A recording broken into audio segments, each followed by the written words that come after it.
Kama wakati wa mbeleni, kama wale watoto niko nao hapo awali, si kama wale niko nao, si kama huyu saa hii. Sikuwa nakubali hata hiyo makingiliwa kicheza naye, nilikuwa naona ni kama wanacheza na kitu mbaya. Ile masomo nimesoma mpaka saa hii, hata kupea mtoto chakula.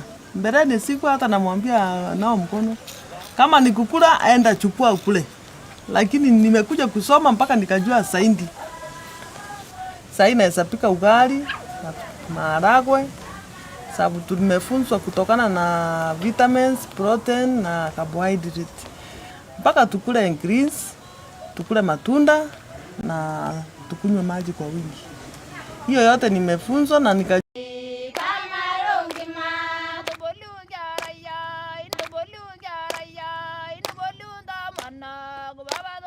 Kama wakati wa mbeleni, kama wale watoto niko nao hapo awali, si kama wale niko nao, si kama huyu saa hii. Sikuwa nakubali hata hiyo makingiliwa kicheza naye, nilikuwa naona ni kama wanacheza na kitu mbaya. Ile masomo nimesoma mpaka saa hii, hata kupea mtoto chakula. Mbeleni sikuwa hata namwambia nao mkono. Kama nikukula aenda chukua ukule. Lakini nimekuja kusoma mpaka nikajua saindi. Saa naweza pika ugali, maharagwe, sababu tumefunzwa kutokana na vitamins, protein na carbohydrate. Mpaka tukule greens, tukule matunda na tukunywe maji kwa wingi. Hiyo yote nimefunzwa na nikajua hata mtoto akikula chakula niitishe maji sio makosa. Mbeleni mtoto angeniomba maji akiwa anakula nimpe. Lakini saa hii nimejua umuhimu wa maji na nimejua umuhimu wa hii chakula yote. Kuna wakati alikuwa na shinda, na wakati nilienda tukaongea na Isabela nikamwelezea vile mtoto wako alinituma hospitali. Na wakati nilienda hospitali mtoto akatibiwa, tukakuja. Na wakati aliingia kwa program, ukweli alisaidiwa sababu akaanza kurudisha mwili yake na akawa mzuri. Mimi tangu nisome nikakuja kujua hata umuhimu ya birth certificate. Nilikaa nao wengine kama hata sijaendea. Mimi nilikuja kujua umuhimu wa hizo ndawa wanadungwa mpaka nikajua zote vile zinaendanga, hakuna hata mmoja yenye amepitia. Yote amendungwa na hata vitamins yote amepewa, chanjo zote ako nazo. Kwa matumaini yangu ningetaka Makena awe daktari, sababu hata yeye mwenyewe anakuanga hivyo, na hata yeye mwenyewe anasemanga yeye ni daktari, atandunga shindano kitu kama hiyo.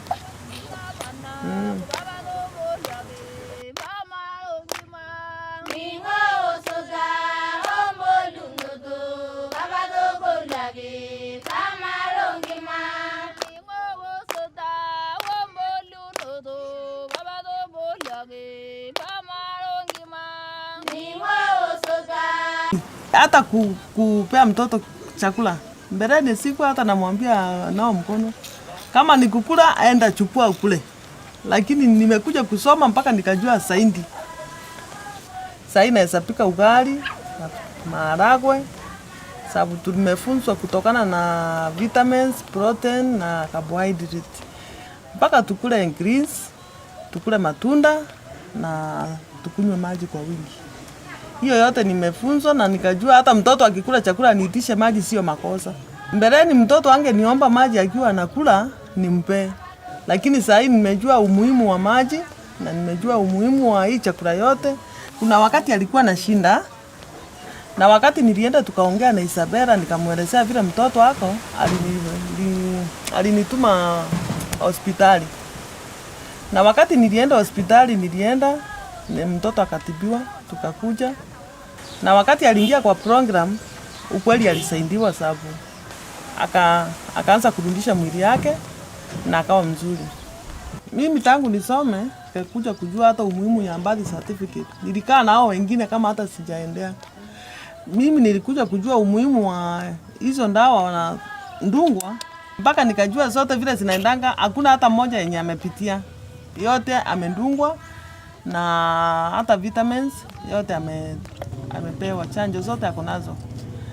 Kwa matumaini yangu ningetaka Makena awe daktari, sababu hata yeye mwenyewe anakuanga hivyo, na hata yeye mwenyewe anasemanga yeye ni daktari, atandunga shindano kitu kama hiyo.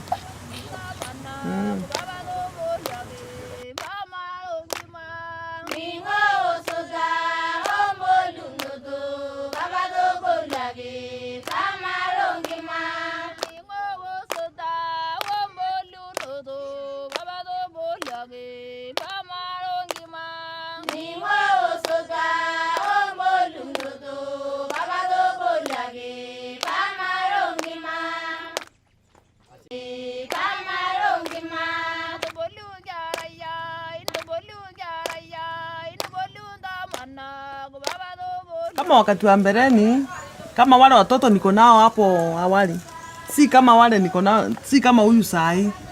Sikuwa nakubali hata hiyo makiingiliwa kicheza naye nilikuwa naona ni kama wanacheza na kitu mbaya. Ile masomo nimesoma mpaka saa hii. Hata kupea mtoto chakula. Mbeleni sikuwa hata namwambia nao mkono. Kama nikukula aenda chukua ukule. Lakini nimekuja kusoma mpaka nikajua saindi. Saa hii naweza pika ugali, maharagwe, sababu tumefunzwa kutokana na vitamins, protein na carbohydrate. Mpaka tukule greens, tukule matunda na tukunywe maji kwa wingi. Hiyo yote nimefunzwa na nikajua hata mtoto akikula chakula niitishe maji sio makosa. Mbeleni mtoto angeniomba maji akiwa anakula nimpe. Lakini saa hii nimejua umuhimu wa maji na nimejua umuhimu wa hii chakula yote. Kuna wakati alikuwa anashinda na wakati nilienda tukaongea na Isabela nikamwelezea vile mtoto wako alinituma hospitali. Na wakati nilienda hospitali mtoto akatibiwa tukakuja. Na wakati aliingia kwa program ukweli alisaidiwa sababu akaanza kurudisha mwili yake na akawa mzuri. Mimi tangu nisome nikakuja kujua hata umuhimu ya birth certificate. Nilikaa na hao wengine kama hata sijaendea. Mimi nilikuja kujua umuhimu wa hizo ndawa wanadungwa mpaka nikajua zote vile zinaendanga, hakuna hata moja yenye amepitia. Yote amedungwa na hata vitamins yote amepewa, chanjo zote ako nazo. Kwa matumaini yangu ningetaka Makena awe daktari, sababu hata yeye mwenyewe anakuanga hivyo na hata yeye mwenyewe anasemanga yeye ni daktari, atandunga shindano kitu kama hiyo.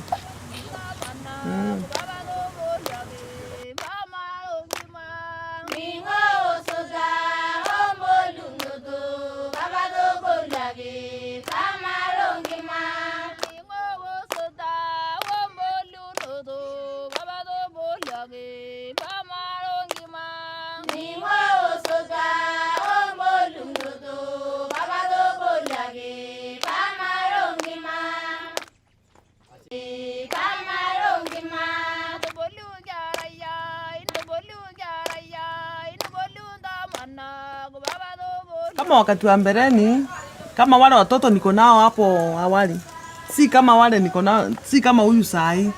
Sikuwa nakubali hata hiyo makiingiliwa kicheza naye nilikuwa naona ni kama wanacheza na kitu mbaya. Ile masomo nimesoma mpaka saa hii. Hata kupea mtoto chakula. Mbeleni sikuwa hata namwambia nao mkono. Kama nikukula aenda chukua ukule. Lakini nimekuja kusoma mpaka nikajua saindi. Saa hii naweza pika ugali, maharagwe, sababu tumefunzwa kutokana na vitamins, protein na carbohydrate. Mpaka tukule greens, tukule matunda na tukunywe maji kwa wingi. Hiyo yote nimefunzwa na nikajua hata mtoto akikula chakula niitishe maji sio makosa. Mbeleni mtoto angeniomba maji akiwa anakula nimpe. Lakini saa hii nimejua umuhimu wa maji na nimejua umuhimu wa hii chakula yote.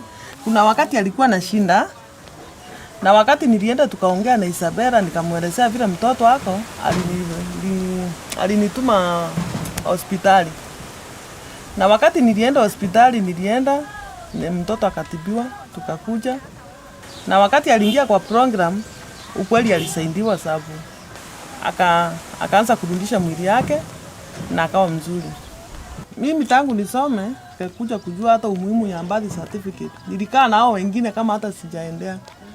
Mimi nilikuja kujua umuhimu wa hizo ndawa wanadungwa mpaka nikajua zote vile zinaendanga, hakuna hata moja yenye amepitia. Yote amedungwa na hata vitamins yote amepewa, chanjo zote ako nazo.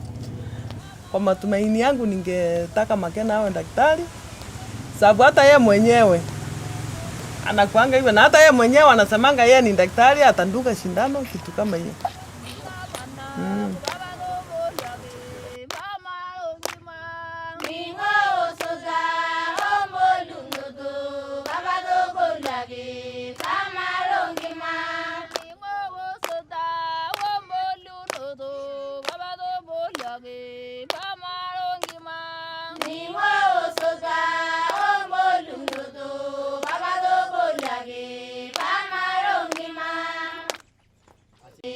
Chirang gara yang namara kule yu rabura te yu longichu bodo. Chirang gara yang namara kule yu rabura te yu longichu bodo. Kajidanan desekwa lesemeto. Ka tangero ngwan ke jala yin benad. Aya kan ko rapi nyota asbui ni dari sana ngara inu nuntuk ni parpar ni nyota na do ani rapu ni ko na malimoi to school. Nusukunya na yo ajo ay tabagang kay kalmay lumoy. Malmay lumoy nga sas yari tanan. Alla yari tatang sa school. Naga siya min school kara ba kiyam chamay ro rolling. Nanga saban na ingwa. Na ko ditin gero school no anda pense putcho. Kete la yin rapi kila nyo pen utado na sari na ko lai potitini. Kay tenga na yo rolling. Am kay bun sa yo may bongan karang pisiri. Nei bun sa bag yo anna ko guranda na guran. Naging chong karang do tin nay guran mata ko turno do school. Lotu ni guran libera. Na ko tay ni guran ni ko sama school kes pato le ngeda ngana yondo igo. Na e pun sai tay shaga dina school. Ke chong golon me tu ati sas sen lenye ne chong ngeno na endelea ri am ko ngere bang sai guran kwan sa baka ngini na ko guran na ke yo tengen no nyekwi. Bang sa kai guran ita da mi mbo yana nje ya ka ko na kini aka ganda to ki ne ki na ko re ko guran tengere keran to ko mu tengere yam ke pun sana oleng ne choba ki ngolon na loteki eke pun sa yo kini ngabak shi serian chake kini ngabak la kitar shi ki letu wa ro oleng de serian na liko mo le biot che sesen ne pun sa yo lo che spisti ke pun sa bak shi anje yo den ke da pau to oleng am ko tata na ko tuwa gut mu yo ngai ngeno ni mi kya tappa na ko lo na ta jo gara ta ba ga ndele ana kun so kwe ku pa ga to yo ngai reto kora manang kai na yo onto na ako na ka mon do ngai me shongolon metali kitto ka ga do lori kitto da ga lori ki sagan ya ko sampuro to de sebi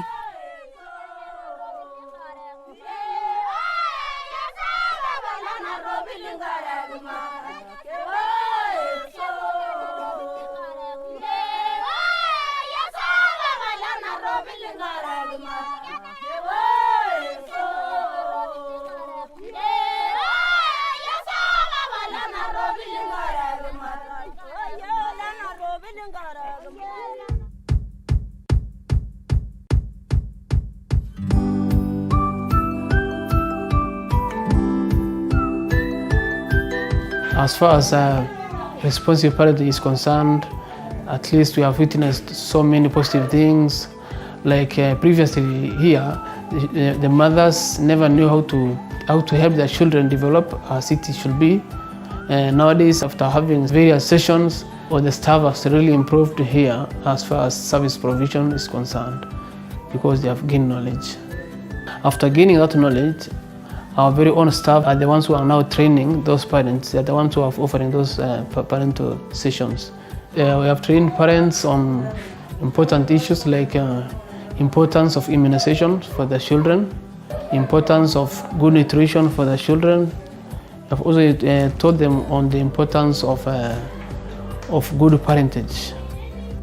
The play has really helped the children to change their attitude, because nowadays whenever they are brought to the hospital, they see it in a very, very positive perspective. Since we have a variety of toys there, building blocks and so forth, the children are now free to play there. They are trying to interact with their immediate environment. So nowadays they are happy, they just come there freely. Whenever children come to the hospital, it has really improved the patient turnover and service uptake. It's nice to see staff, parents and children interacting together, because it improves the children's social capabilities and so forth.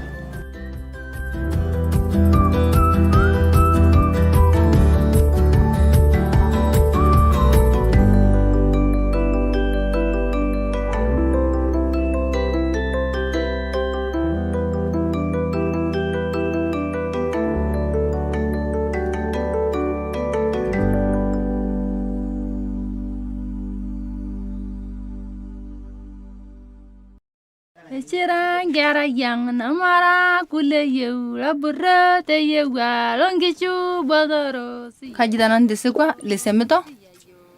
Ka tangero ngwan ke jala yin benad. Aya kan ko rapi nyota asbui nintayarisha naa nkera ino nuntuk niparpar ninyoto naa duo nirapu nirikoki naa lmaalimoi tosukul nushukunye naa yeyio ajo aitabaka nkaik almaalimoi amu lmaalimoi nkae wasas earita nanu ale ari tatang'asa sukul naa kesham inia sukul kore apa toki amu mecham airoro oleng' nang'as apa nanu aing'ua naa kore etii nkera sukul nolo anda parents aipotisho keatai layieni rapiki lenye lotii atua nasari naa kulo aipotu teine keiteng'ena yuo oleng' amu keipunsa yuo maibung'a nkera ang' vizuri neipunsa abaki yuo ana kiguran taa naiguran nikincho nkera ang' ntokitin naiguran metaa kore tonolotu tesukul nolotu neiguran lpira naa kore taa inia kiguran inia kusoma oshi esukul keisupat oleng' keiteng'ena yuo ntoiwuo naipunsaitai shaake teina sukul keisho ngolon metuwaa tiis eas tesesen lenye neisho ng'eno naendelearie amu kore nkera peeng'asu aiguran kwanzia abaki ankini naa nkiguran ake elotie ng'eno enye kwe peeng'asu ake aiguran aitadaam mimpoaya naa nijoki ake akuwunakini ake anda toki nikiyaki naa kore nkiguran tenkerai kera ntoki muhimu tenkerai amu keipunsa naa oleng' neisho abaki ngolon nalotie kwe keipunsa yuo kining' abaki shi teserian shaake kining' abaki lkitari shaake letiwaa oiro oleng' teserian nalikoo lomon lebiotisho esesen neipunsa shaake yuo kulo CHPs keipunsa abaki shaake ninche yuo tene keitafauti oleng' amu kore taata naa kotuwaa kutumo yuo nkae ng'eno nimikiata apa naa kidol naake ajo kore ake taapa kiendelea ana funso kwe kupaka aitoki yuo nkae reto kore amu nkai naake nayolo ntoki nalo aku naa kaamon duake nkai meisho ngolon metaa kitok ake duake lorikito duake lorik siake ninye aitoki samburo aitoki tesedi.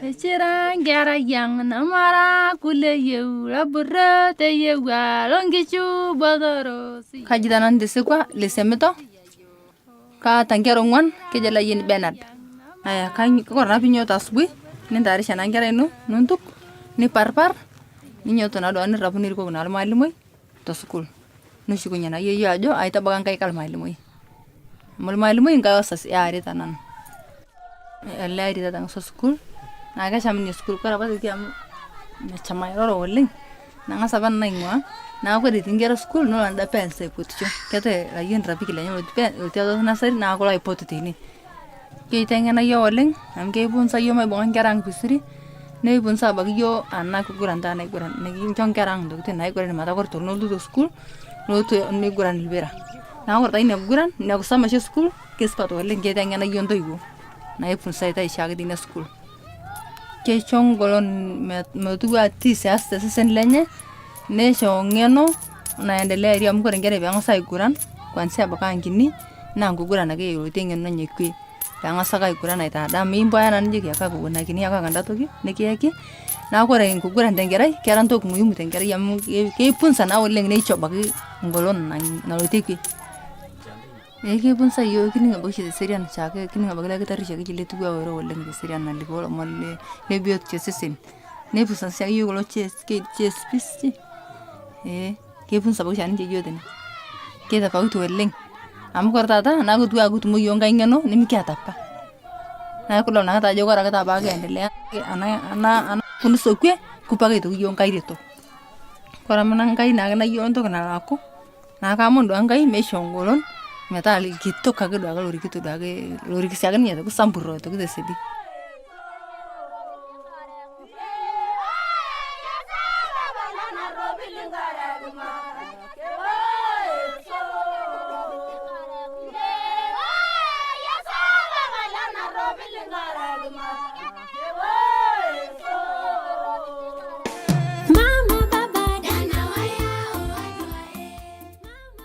I'm inviting you to the 4th National ECD Stakeholders Conference that is going to happen from 25th to 27th October at Jaramogi Oginga Odinga University of Science and Technology in Siaya County.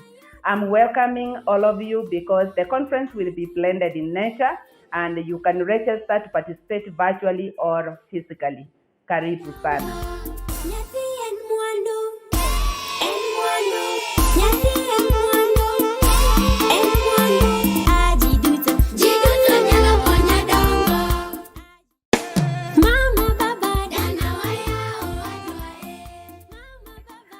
inviting you to the 4th National ECD Stakeholders Conference that is going to happen from 25th to 27th October at Jaramogi Oginga Odinga University of Science and Technology in Siaya County.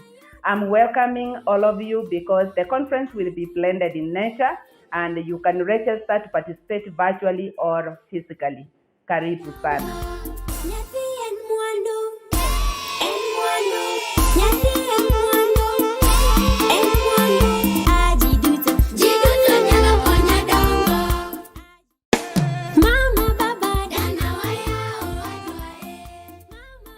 I'm inviting you to the 4th National ECD Stakeholders Conference that is going to happen from 25th to 27th October at Jaramogi Oginga Odinga University of Science and Technology in Siaya County. I'm welcoming all of you because the conference will be blended in nature and you can register to participate virtually or physically. Karibu sana.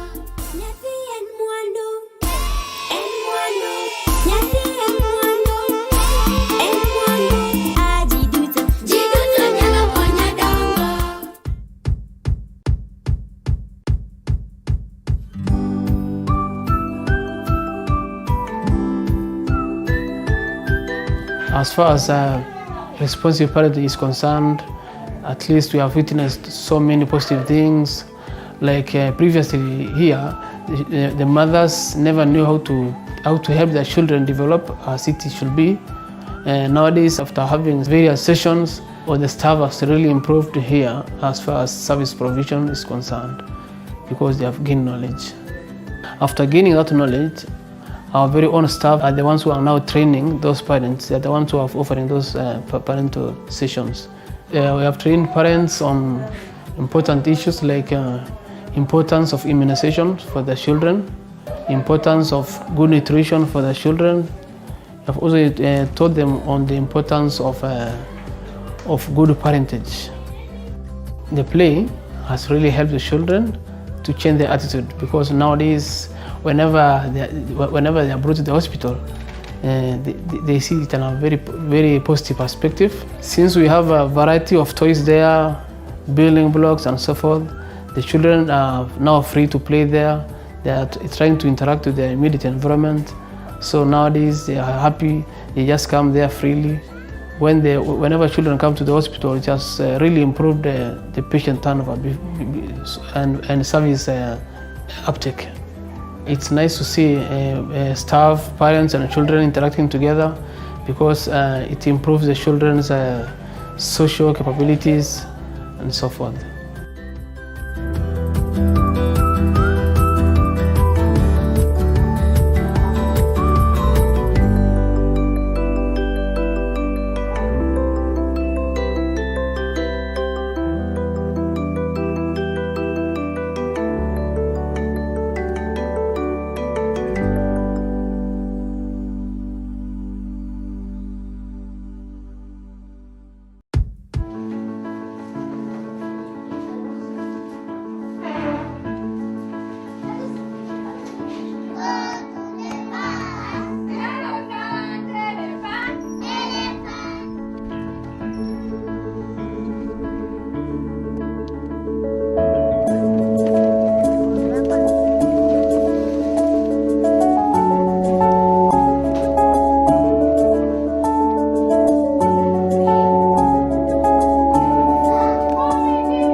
As far as responsive parenting is concerned, at least we have witnessed so many positive things. Like previously here, the mothers never knew how to help their children develop as it should be. Nowadays, after having various sessions, the staff has really improved here as far as service provision is concerned, because they have gained knowledge. After gaining that knowledge, our very own staff are the ones who are now training those parents. They are the ones who are offering those parental sessions. We have trained parents on important issues like importance of immunization for the children, importance of good nutrition for the children. We have also taught them on the importance of good parentage. The play has really helped the children to change their attitude, because nowadays, whenever they are brought to the hospital, they see it in a very, very positive perspective. Since we have a variety of toys there, building blocks and so forth, the children are now free to play there. They are trying to interact with their immediate environment. So nowadays they are happy, they just come there freely. Whenever children come to the hospital, it has really improved the patient turnover and service uptake.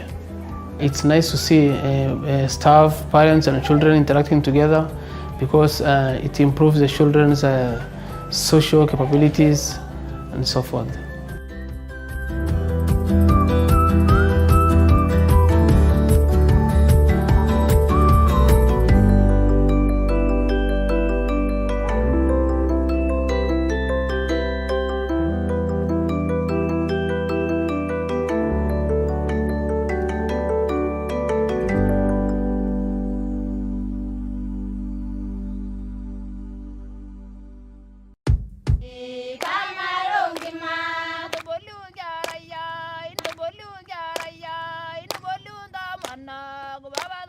Kama wakati wa mbeleni, kama wale watoto niko nao hapo awali, si kama wale niko nao, si kama huyu sahi. Sikuwa nakubali hata hiyo makiingiliwa kicheza naye, nilikuwa naona ni kama wanacheza na kitu mbaya. Ile masomo nimesoma mpaka saa hii, hata kupea mtoto chakula. Mbeleni sikuwa hata namwambia nao mkono. Kama nikukula aenda chukua ukule. Lakini nimekuja kusoma mpaka nikajua saindi. Sahi naweza pika ugali, maharagwe, sababu tumefunzwa kutokana na vitamins, protein na carbohydrate. Mpaka tukule greens, tukule matunda na tukunywe maji kwa wingi. Hiyo yote nimefunzwa na nikajua hata mtoto akikula chakula niitishe maji sio makosa. Mbeleni mtoto angeniomba maji akiwa anakula nimpe. Lakini sasa hivi nimejua umuhimu wa maji na nimejua umuhimu wa hii chakula yote. Kuna wakati alikuwa na shinda, na wakati nilienda tukaongea na Isabela nikamwelezea vile mtoto wako alinituma hospitali. Na wakati nilienda hospitali mtoto akatibiwa, tukakuja. Na wakati aliingia kwa program, ukweli alisaidiwa sababu akaanza kurudisha mwili yake na akawa mzuri. Mimi tangu nisome nikakuja kujua hata umuhimu ya birth certificate. Nilikaa na hao wengine kama hata sijaendea.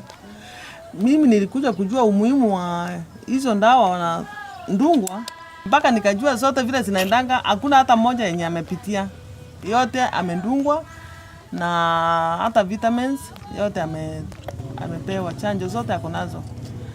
Kwa matumaini yangu ningetaka Makena awe daktari, sababu hata yeye mwenyewe anakuanga hivyo, na hata yeye mwenyewe anasemanga yeye ni daktari, atandunga shindano kitu kama hiyo.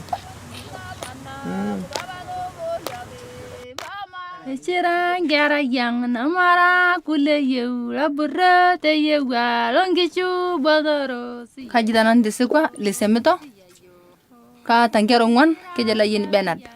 Aya kan ko rapi nyota asbui ni dari shanangera ino nuntuk ni parpar ni nyoto na do ani rapu ni ko na malimoi to school. No shukunya na yeyo ajo ay tabagan kay kal malimoi. Malimoi ngayo sas yaari tanan. Lairi tatang so school. Naga chamni school ko rapat tiam chamay ro rolling. Nanga saban na ingwa. Na ko ditingero school no anda pense putcho. Kete ayun rapi kila nyo pen utado na sari na ko lai potutini. Ke tenga na yo rolling. Am ke pun sa yo may bongan garang pisuri. Nekipunsa abaki yo ana kuguran taa naiguran nekincho nkera ang ntokitin naiguran metaa kore tonolotu te school nolotu neiguran lpira naaku kore taa inia kuguran inia kusoma oshi school keisupat oleng keiteng'ena yo ntoiwuo naipunsatai shaake teina school keisho ngolon metuwaa tiis eas te sesen lenye neisho ng'eno naendelearie amu kore nkera peeng'asa aiguran kwanzia abaki ankini naa nkuguran ake elotie ng'eno enye kwe peeng'asa ake aiguran aitaadaa mimpoyana nijoki ake akuwuanakini ake anda toki nikiyaki naaku kore nkuguran tenkerai kera ntoki muhimu tenkerai amu keipunsa naa oleng neisho abaki ngolon nalotie kwe.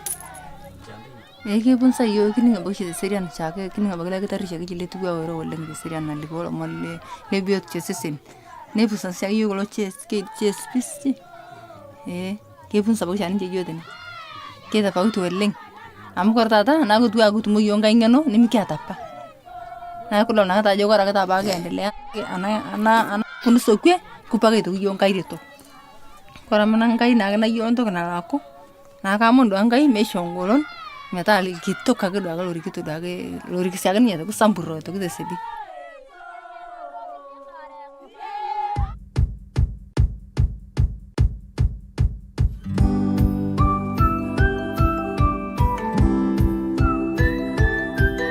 As far as responsive parenting is concerned, at least we have witnessed so many positive things. Like previously here, the mothers never knew how to help their children develop as it should be. Nowadays, after having various sessions, the staff has really improved here as far as service provision is concerned because they have gained knowledge. After gaining that knowledge, our very own staff are the ones who are now training those parents. They are the ones who are offering those parental sessions. We have trained parents on important issues like importance of immunization for their children, importance of good nutrition for their children. We have also taught them on the importance of good parentage. The play has really helped the children to change their attitude because nowadays whenever they are brought to the hospital, they see it in a very, very positive perspective. Since we have a variety of toys there, building blocks and so forth, the children are now free to play there. They are trying to interact with their immediate environment. So nowadays they are happy, they just come there freely. Whenever children come to the hospital, it has really improved the patient turnover and service uptake. It's nice to see staff, parents and children interacting together because it improves the children's social capabilities and so forth.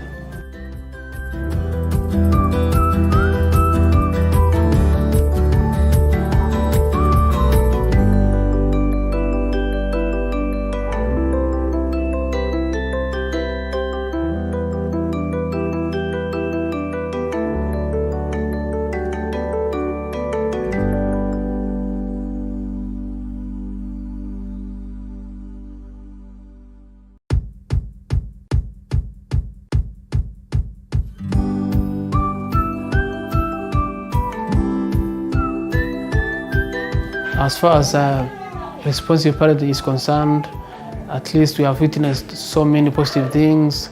Like previously here, the mothers never knew how to help their children develop as it should be. Nowadays, after having various sessions, the staff has really improved here as far as service provision is concerned because they have gained knowledge. After gaining that knowledge, our very own staff are the ones who are now training those parents. They are the ones who are offering those parental sessions. We have trained parents on important issues like importance of immunization for their children, importance of good nutrition for their children. We have also taught them on the importance of good parentage. The play has really helped the children to change their attitude because nowadays whenever they are brought to the hospital, they see it in a very, very positive perspective. Since we have a variety of toys there, building blocks and so forth, the children are now free to play there. They are trying to interact with their immediate environment. So nowadays they are happy, they just come there freely. whenever children come to the hospital, it has really improved the patient turnover and service uptake. It's nice to see staff, parents, and children interacting together because it improves the children's social capabilities and so forth.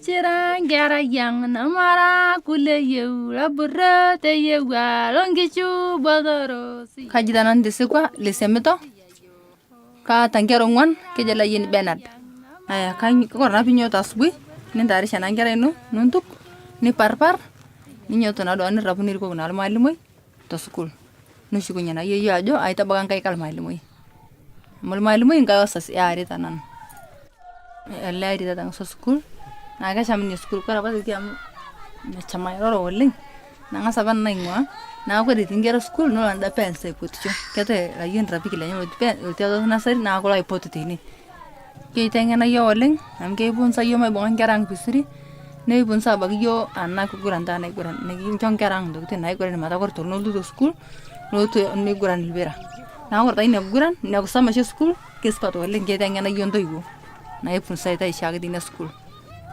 ke chong golon me tu ati se asta se sen lenye ne shongeno na endelea ria mko ngere byango sai guran kwansia baka ngini na ngugura na ge yotengen no nyekwi byango saka igura na ita da mimbo yana nje ya ka guna kini aka ganda toki ne kiyaki na ko re ngugura ndengerai keran to muhimu tengerai yam ke punsa na oleng ne choba ki ngolon na loteki ke punsa yo kini ngaboshi serian chake kini ngabagala ke tarisha ke letu wa ro oleng serian na ligolo molle le biot chesesin ne pusan sia yo golo ches ke ches pisti ke pun sabak chani je yoden ke da pau to leng am ko tata na ko tu agu tu mo yonga ingano ni mi kya tappa na ko na ta joga ra ta ba ge ndele ana kun so kwe ku pa ge to yonga ire to ko ra manan kai na yon to na ko na ka mon do angai me shongolon meta li gitto ka ge do ga lori gitto da ge lori ki sagan ya to sampuro to ge desedi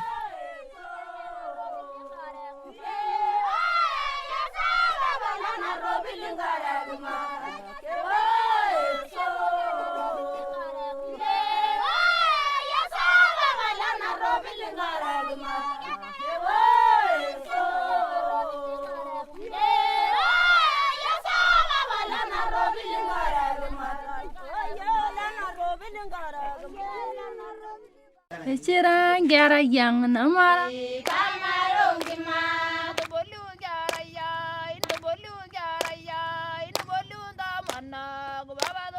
kama wakati wa mbeleni, kama wale watoto niko nao hapo awali, si kama wale niko nao, si kama huyu sahi. Sikuwa nakubali hata hiyo makiingiliwa wakicheza naye, nilikuwa naona ni kama wanacheza na kitu mbaya. Ile masomo nimesoma mpaka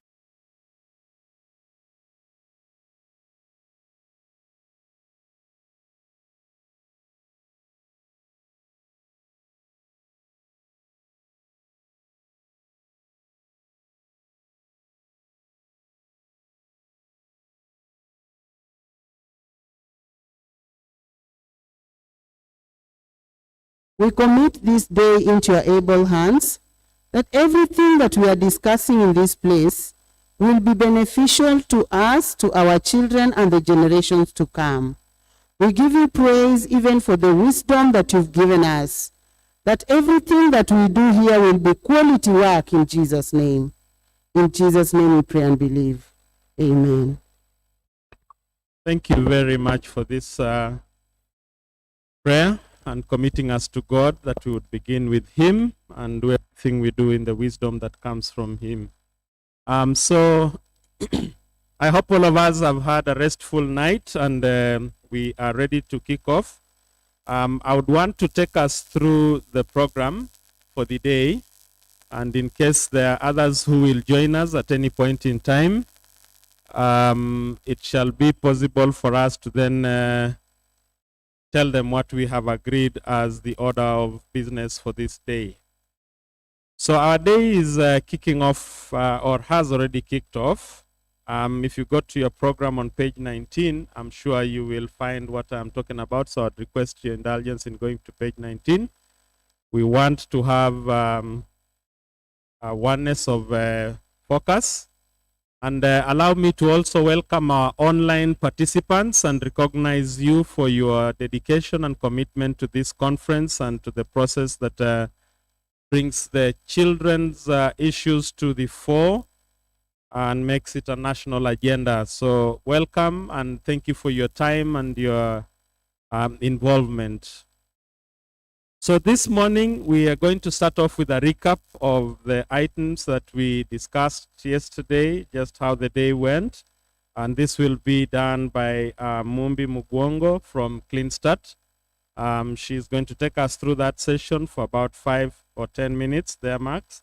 And then from 8:45 to about 9:45 a.m., we will have the following presentations that I think we may not have had an opportunity to listen to.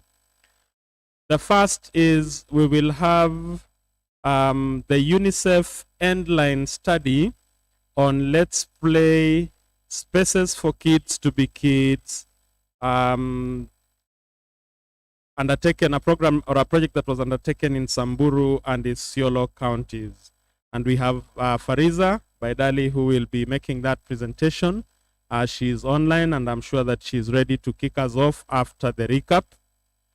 Then after her, we will have a presentation from a group that is at APHRC.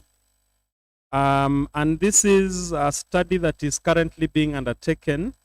They want to share with us their findings. This is understanding caring practices and opportunities for early learning among nomadic pastoralists in Kajiado County. This will be led by Dr. Morris Mutisia and the CAPS ECD research team, which has Elizabeth Mwaniki, Paula Griffiths, Emma Haycraft, Teresa Mwoma, and Judith Kimiwe. So this will be presented to us by Dr. Morris and his team. And then after that second presentation, we will have our final one, which is from the diaspora. And this is from our Zambian colleagues who are joining us online and will be making a presentation on factors affecting the implementation of learning through play in the Zambian public preschools and community. And we have our sister Sarah Bwalia, then Derek Kambazo, Jerry Banda, and Grant Mapoma Mwinsa making this presentation to us. So we have those three that will then be followed by our fourth presentation for the morning, which will take us to about that 9:45 that I talked about. And this will be by Dr. Sam Buru, Miriam Antonia, Irene Wali from Save the Children on Integrated Child Survival Project for Marginalized Communities in Kenya. Once we get to that point, we will then transition from the presentations that are the leftover of what was meant to be undertaken earlier. And we will now come into counties. There are about 8 or 9 counties that we did not give an opportunity yesterday to share their experiences and give us a scorecard on how they're doing in the early years. And so we will have the 8 counties sharing on progress made in early childhood development since our last conference. And that will be a session that will run from 9:45 to about 10:25. Now, after that, we will have not the launch of the strategic plan, but an overview of our strategic plan. I think we did launch it on Monday, and most of you are possibly wondering what are the key components of this particular strategic plan. So we want to be able to, ride in support of the ECD network and the actions that they are committing to undertake. And we therefore are going to make time for them to give us an overview. And this will be done by Dr. Teresa Mwoma, the national coordinator of the ECD network for Kenya. So that will happen from 10:25 to about 10:55 a.m. Thereafter, we will take a break, have our tea, while at the same time going through the exhibition walk, being able to just see what is available. And please buy a lot of those items that I'm seeing in some of those booths. Then we'll get back into the room, and at about 11:25, we will be welcoming the chief guest, we will be receiving the chief guest who will be coming in again to assist us with the closing, and that's the deputy governor. So we anticipate that we will have a team here around that time, and we will now be taken through components of the national nurturing care for early childhood development advocacy strategy. And this will be done by Dr. Karo Mwangi, I assume, and she will be the one that will be leading that particular process. So we will have that taking place from about 11:25 to 12:05. And thereafter, we will then have our conference communique. The conference communique is basically the key takeaways and the actions that we are committing to as a people who are promoting the interests of children, especially in the early years in Kenya. The kind of actions that we seek to have government undertake and commit to, and also future actions that we see as promising and opportunities for us to actually grow the space for the early years agenda. So that will be undertaken at 12:05 to 12:25. Thereafter, we will vote, and this is interesting. We will be voting for the hosting county of the 5th ECD National Conference. So if you are here and you are thinking we can come to your county, this is that time to begin thinking through, because we will be looking for a host for the 5th National ECD Conference, and we believe that the host is in this room today. Then we will now have our closing ceremony session, actually, where we will have a vote of thanks made made on behalf of the executive board and the members of the ECD network, and this will be done by Lily Oyare, a member of the board. And then we will have the governors, the deputy governor's remarks to close the day. Anticipated time of closure will generally be around 1:30 p.m. And when we close at 1:30 p.m., we will have our lunch, and thereafter we will be free to visit Siaya if you have to, or leave to your various destinations. So that's our program for the day. We adopt it? Hello? Do we adopt it? Yes, thank you very much. And so at this moment in time, allow me to invite Mumbi to come and give us a recap. And then I hope that the presentations for UNICEF will be ready, because this will take about 5 minutes only. And then we will move into the next one from APHRC, and then be followed by the Zambian and the Save the Children presentations. Thank you.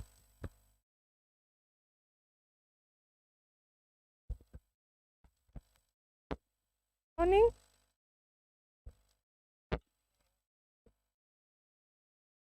Morning. So anyway, the recap, even as you have heard, yesterday was a successful day. I think it was. There were less hiccups, and even we felt that things were running much smoother and seamless. There were 4 speakers that spoke yesterday, and we had 3 successful breakout sessions. So today, just getting into today's presentations, there are presentations that were not able to be shown yesterday, and that's what we are beginning with. So the UNICEF presentation, Fariza Baidali, I think she's already online. I guess we can start with her, with the UNICEF presentation. An endline study on Let's Play, Spaces for Kids to be Kids, done in Samburu and Isiolo County.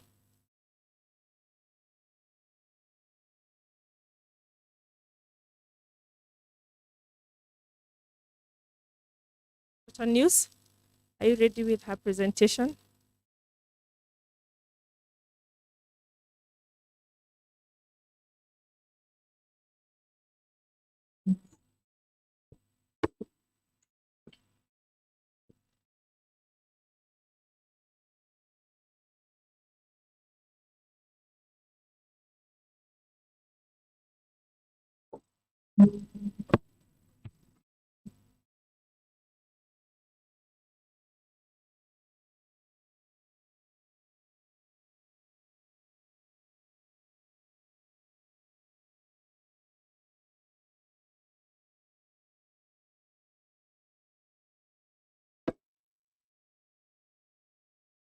Fariza, you're on. We are ready for you, Fariza.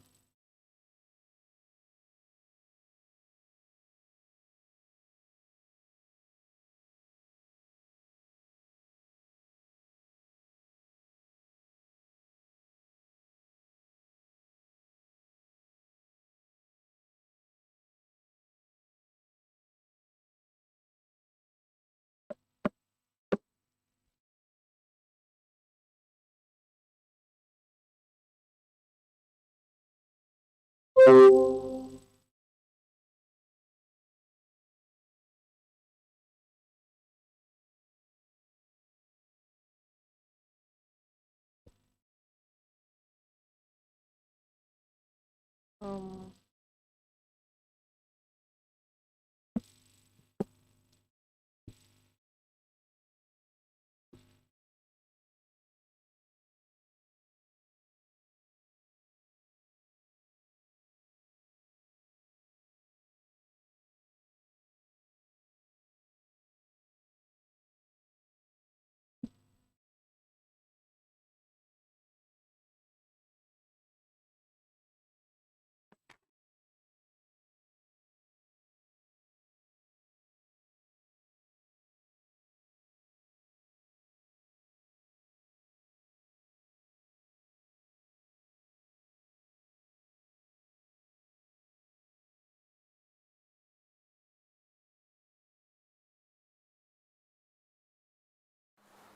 Good day, dear participants. My name is Fariza Baydale. I'm an early childhood specialist in UNICEF.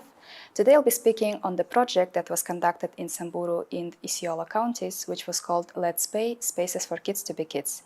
Before I start the presentation, I would like to thank you, our partners, who collaborated with us on the implementation of the projects. I would like to thank Women Education Researchers Kenya, Child Fund Kenya, World Vision Kenya, Life Skills Promoters, and Kenya county governments. The project was implemented to enhance early childhood experience and support of marginalized communities to develop holistically. UNICEF Kenya supported Isiolo and Samburu counties to model community-based ECD services through Let's Play, Spaces for Kids to be Kids project. The project targeted 3,500 ECD children under the age of 5, 2,000 parents and caregivers. The sample was equally divided between Isiolo and Samburu counties. The project's main objective was to strengthen community-based integrated ECD with the following key outcomes: improved coordination and management of ECD at national and county levels, responsive caregiver practices for children under the age of 5, and access to quality ECD service for young children from 0 to 5 years. We conducted an endline study at the end of the project. Endline study was guided by the following questions. What are the achievements made towards the coordination and management of integrated ECD? How has the knowledge of child caring practices improved for children under the age of 5? Has there been an improvement in the project ECD indicators? What barriers influenced project outcomes, and what lessons and recommendations can strengthen community-based integrated ECD? We used mixed method approach with both quantitative and qualitative data. The sampling was done randomly, and the source of data included parents, caregivers, school heads, ECD teachers, sub-county reps and officials, project implementers, and health managers and nutritionists. The quantitative data sample size included children, caregivers, head teachers, county health workers, and ECD workers. For most of the targeted population, we were able to achieve more than 90%. With some, like teachers, we even went more than 100%. But with health center practitioners, we were able to achieve only 65.8%, which is 25 people out of targeted 38. For the quantitative part of the research, we covered health center management, Minister of Health officials, nutrition officers, implementing partners, UNICEF project team, and sub-county directors. In total, we targeted 37 participants, and we were able to achieve 38 participants. The sampling for the baseline and endline study were generally comparable. The proportions of male-headed households of baseline and endline study were pretty the same for both counties. The household size was also similar, approximately 6 household members per house, and the proportion of male and female children under the age of 5 were also similar. Finding for outcome 1 revealed improved coordination and management, and teachers spoke positively of the improved ECD services in the county, that the project was relevant to the county needs. However, only 48% of the teachers reported sufficient guidelines for technical working groups, and only 66% of teachers reported that county government supported ECD classrooms. Findings on outcome 2 revealed improved caregiving services in both Samburu and Isiolo counties. In general, in both counties, the caregiving practices improved by 20%, and caregivers who received information on good nutrition have increased from 54% to 77%. Caregivers also noted that county has been implemented feeding program in schools, and UNICEF participated in the production of kitchen garden, which increased the nutrition uptake of children under the age of 5. Additionally, county health workers visited households to monitor the growth and development of children under the age of 5. Findings on outcome 3 revealed improved access to quality ECD services. Findings also showed that common stimulations at home increased by 4%, and fathers' engagement in the development of children under the age of 5 also has taken an increase. However, in general, fathers' involvement still remains low. During the course of the project, lessons learned were recorded, and it's important to note that coordination and management plays a great role in the success of any project. Additionally, we would like to mention that adoption of existing structures, government's involvement in mobilization of beneficiaries, including play facilities and materials in ECD, training of stakeholders on caregiving practices, and spreading the impact of ECD plays a great role in the successful implementation of any project. Finally, we would like to give some recommendations on the improvement of ECD services delivery. First of all, play should be made an integral part of any ECD delivery. Secondly, government should be leveraging on the existing practices and structures. Thirdly, government can scale up the project with the support of partners. Collaboration between Ministry of Health, Ministry of Education, and other stakeholders can promote the integrated ECD services. Caregiver involvement is also very important. And finally, the county government can consolidate the benefits of IKEA and UNICEF projects by including budgets and plans for integrated ECD services. Thank you.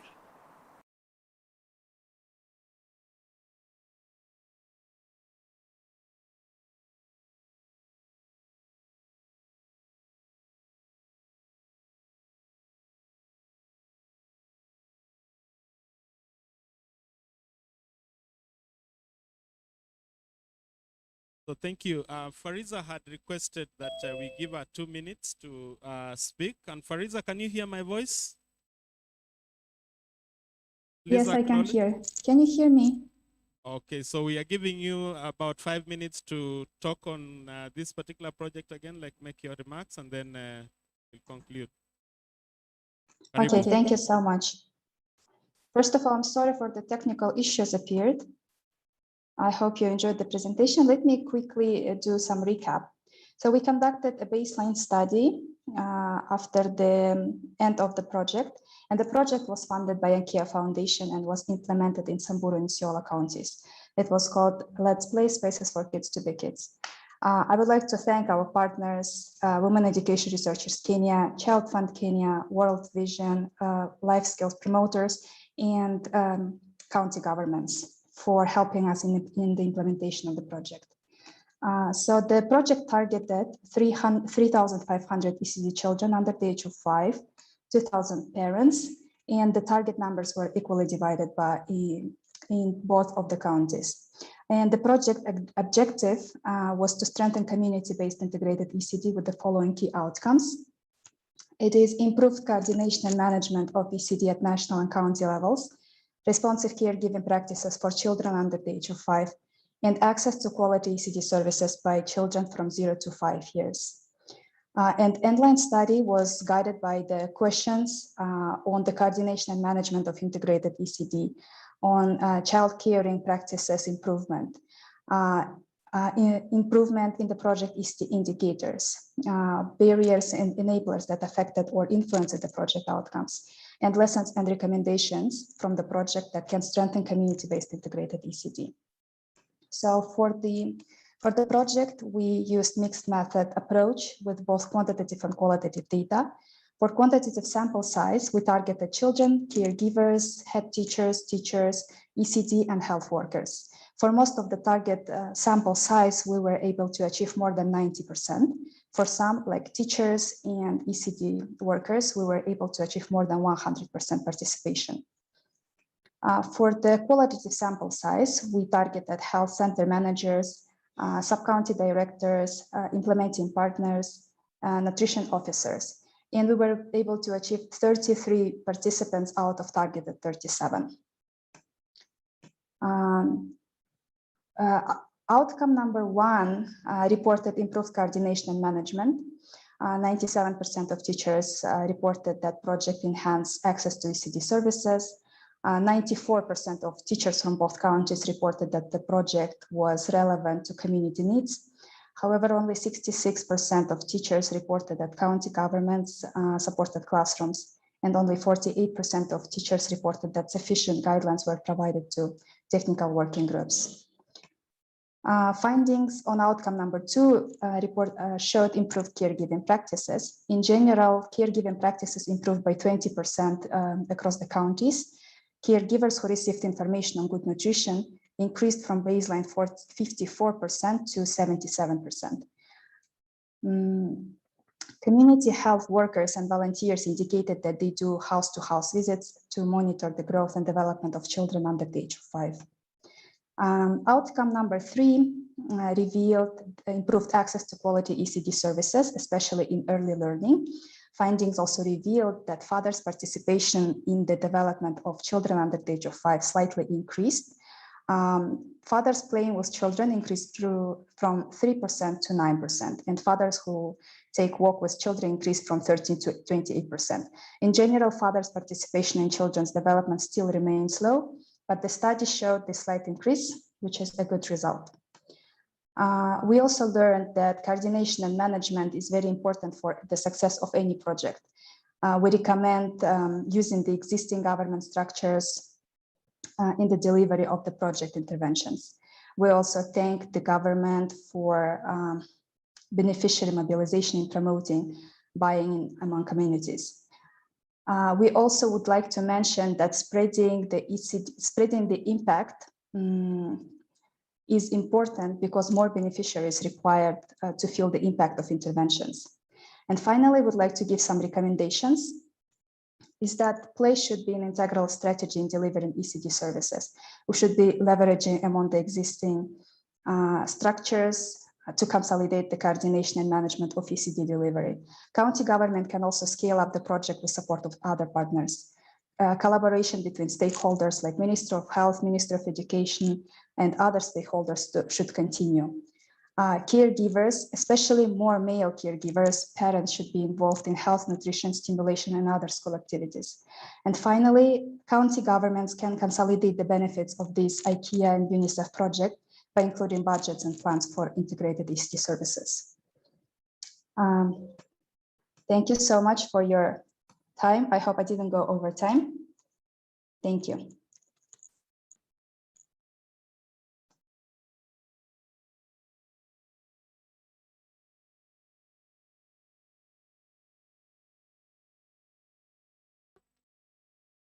If there are any questions or reactions.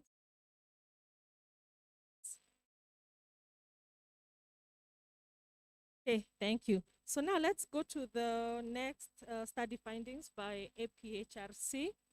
I'd like to know if you're online. Ready? Okay. Okay. And the next presentation from Zambia, Grant Mapoa.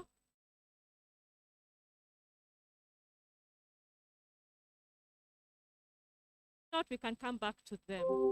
Let us have someone contact them when they are ready. We can always come back to them. So now let's go to presentation from Save the Children by Dr. Samboro, Miriam Antonia, Irene Wali.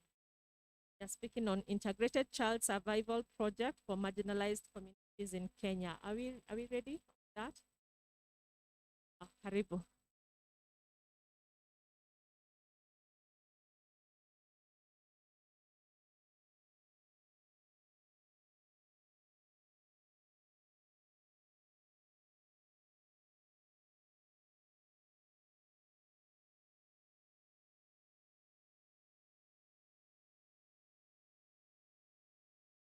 Good morning, everyone.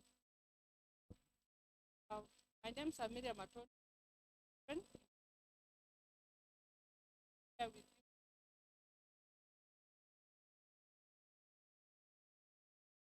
Thank you.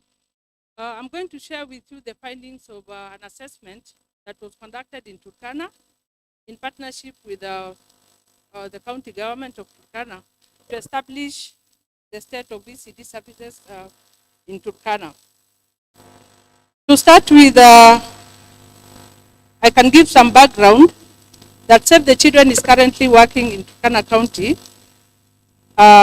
in a project dubbed as Integrated Child Survival Project in Turkana North, and we are currently implementing ECD services in Turkana North.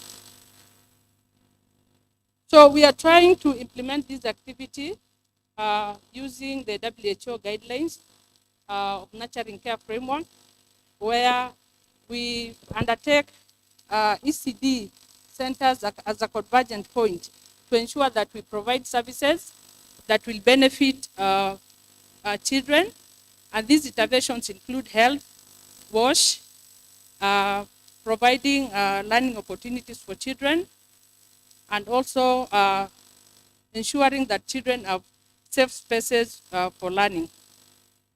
So the objectives of the study were to establish the state of the ECD services in Turkana County, and that is assessing accessibility, availability, monitoring, and financing of the ECD sector. Also, the second objective was to establish the ECD program interventions that are being implemented by the county government of Turkana and other stakeholders in Turkana County. The third objective was to establish the status of the ECD multi-sectoral coordination mechanism in Turkana County. The fourth was to establish the status of teachers training, professional development, and support in Turkana County. So the methodology of the study, because the study was qualitative in nature, we had 32 key informant interviews, and for the breakdown of the participants, we had 18 ECD center managers interviewed. Those are the 8 teachers.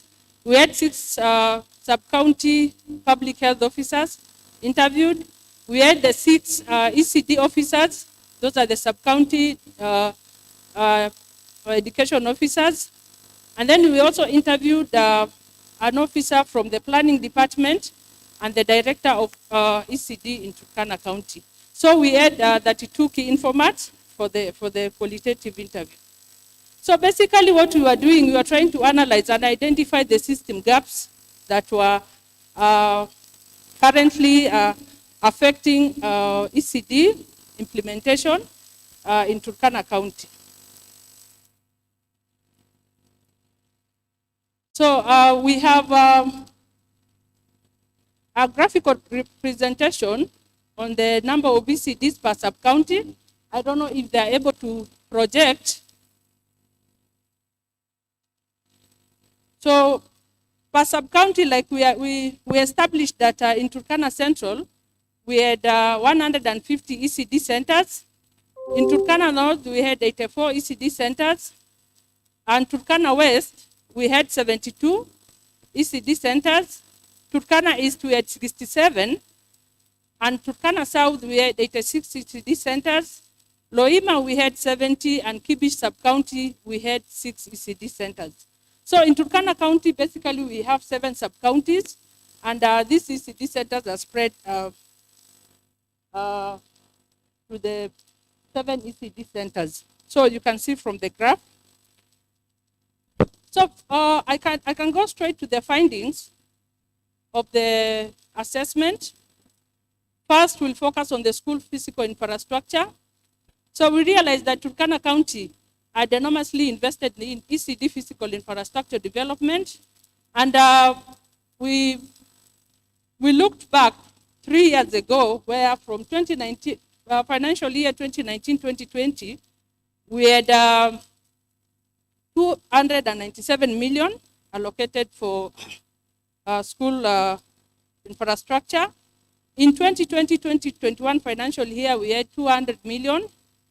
And 2021-2022, we have 201 million Kenya shillings allocated for school development. So we have 230 modern model ECD centers constructed by the county government across Turkana County. And in the model, it encompasses stimulation area, kitchen, instructional materials, and play equipment that are provided by the county government of Turkana. On staffing and professional development, Turkana County has a total of 820 ECD teachers. Of these, 679 are employed by the county government, and 51 of the teachers are volunteers. And in terms of professional qualification, 2 teachers have master's degree, 32 have basic degree, 212 have diploma, 413 have certificate, and the other 110 do not have any professional qualifications. Either they must have dropped from high school or they must have dropped from standard 8. And again, from the assessment, for the people who are interviewed, 20% of them confirmed that they've received capacity building from the county government of Turkana, and that includes training on CBC and positive discipline and other courses. So that's a graphical presentation of the staffing and professional development. So we have a pie chart there. I think I've missed it. So on school feeding, 80% of the ECD centers which were assessed reported that they have comprehensive feeding programs supported by the county government of Turkana, and that includes the county government provide corn soybeans, that is CSB, they provide beans, they provide rice, and iodized salt. But again, you find that because of the enrollments, the food that is provided by the county government is not adequate to feed all the learners. So we have other partners who provide, and in a total, they support 676 ECD centers to supplement what the county government is doing. On ICT, currently Turkana County government has invested on an information system. It is called TechDimis, which is Turkana Early Childhood Development and Education Management Information System, that provide a one-stop shop for information regarding all the ECD services provided in Turkana County. So it's a software under development, and it's at its final stages. And but we are also currently, and for this assessment, it actually provided a lot of information that we are currently presenting. So on ECD coordination, you find that the county government coordinates by annual meetings for partners, so that they bring together all ECD stakeholders to discuss on the progress and interventions undertaken by different partners in the county. For special needs education, you find that all the respondents interviewed were not aware of the existence of an education assessment.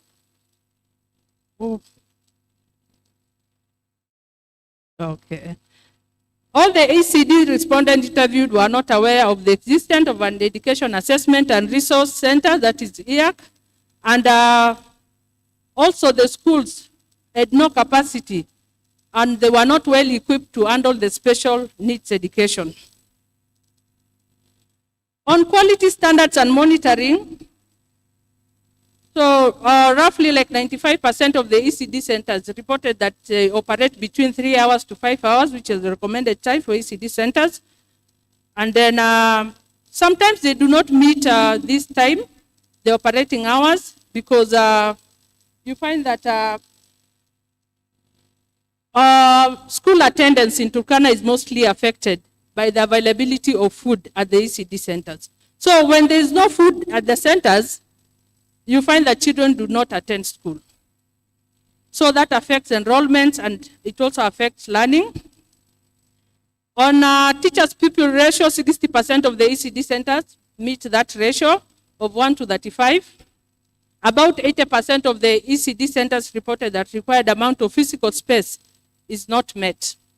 And you'd find that, I know, like on our opening session, somebody mentioned that we have a county around here, which is around 2,000 square kilometers, and 6 sub-counties. And apparently for Turkana, you'd find that we have 76,000 square kilometers with 7 counties. So there's that disparity, so that you find that even the physical spaces for children, maybe the physical spaces are available, but they might not be even conducive for learners. Where you find some learners even learning under trees, they have no like a proper structure for them to learn on. You find that they have no chairs. Sometimes most of them sit on the floor or they sit on stones. So we still have much that is needed to be done.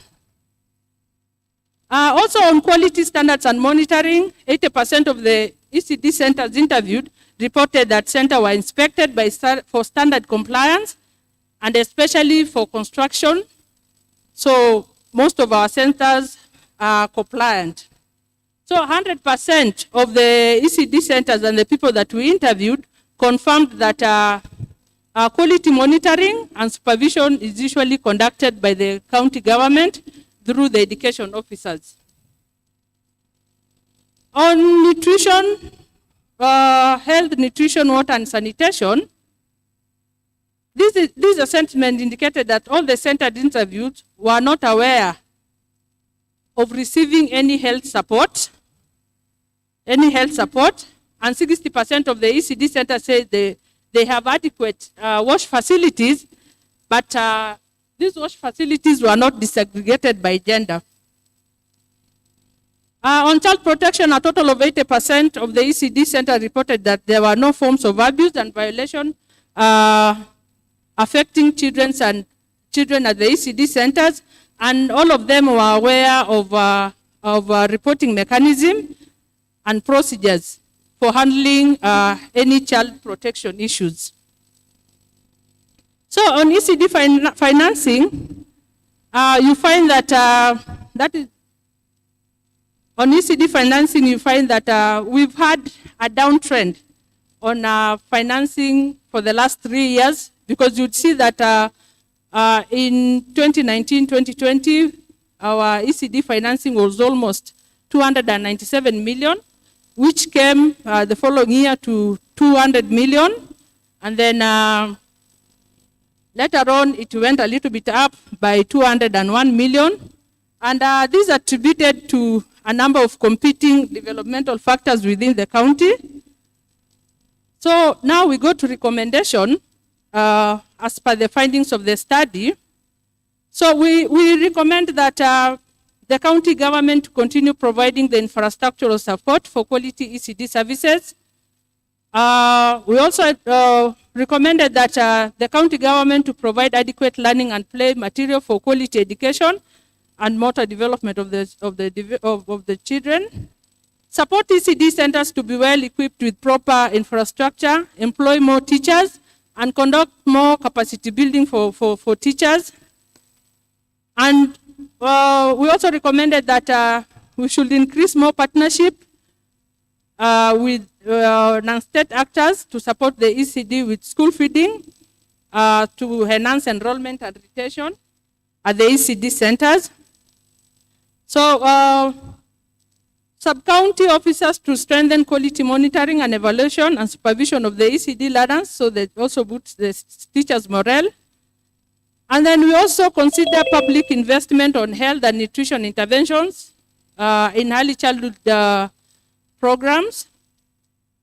Support, we encourage that, because the experience that we had during Malezi Bora week, we used ECD centers as convergent point where we should provide vitamin A supplementation and warming, and we managed to reach 24 ECD centers in Turkana North, and out of that, we managed to reach 1,742 learners. So the county should utilize events and campaigns such as Malezi Bora, Breastfeeding Week, and etc. to reach more learners. So the county government should also map out existing early childhood development center and link them to existing health facilities and health service in remote areas and hard to reach areas to promote utilization of health services at the preschool education. The county government, with support from the partners, should uphold localization of health workers for having more community health workers to support ECD services and ensure health monitoring of learners, and they should ensure reporting of the same. Thank you very much. Thank you. Thank you so much. Apologies for rushing you, but I guess you're available. Anyone would want to react or ask a question? I think she's around. You will ask questions, definitely. So now APHRC and also Grand Mapoma from Zambia, they are online. I am informed that Ruth from APHRC is ready with her presentation. Karibu, Ruth.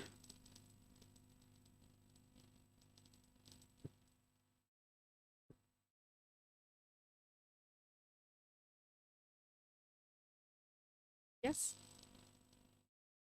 Okay. Again, I'm informed that let's listen to Grand Mapoma from Zambia. We'll have APHRC afterward. Pardon? Oh, Grand, if you're listening, you need to accept to be promoted.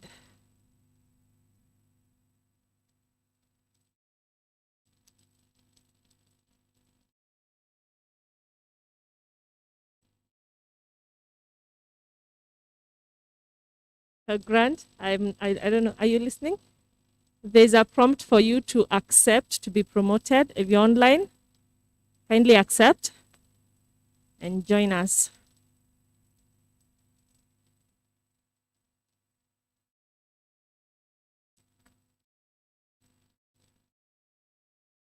Okay.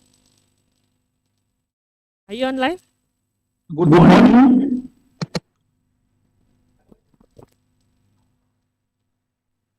Yes, hello. Good evening. This is Ruth Mwendo from APHRC. The person who's supposed to present is Dr. Patricia Wekulo, who's not able to access the link. So we are requesting that she's provided with the link to be able to do the presentation as a panelist. Kindly.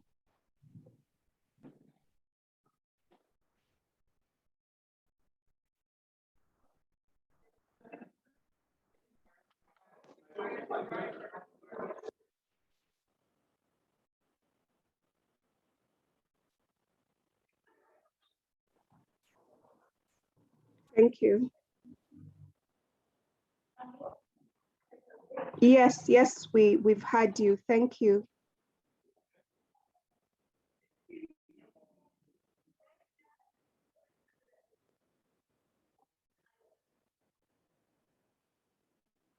Okay. Good morning. I've shared the screen. Are you able to see it?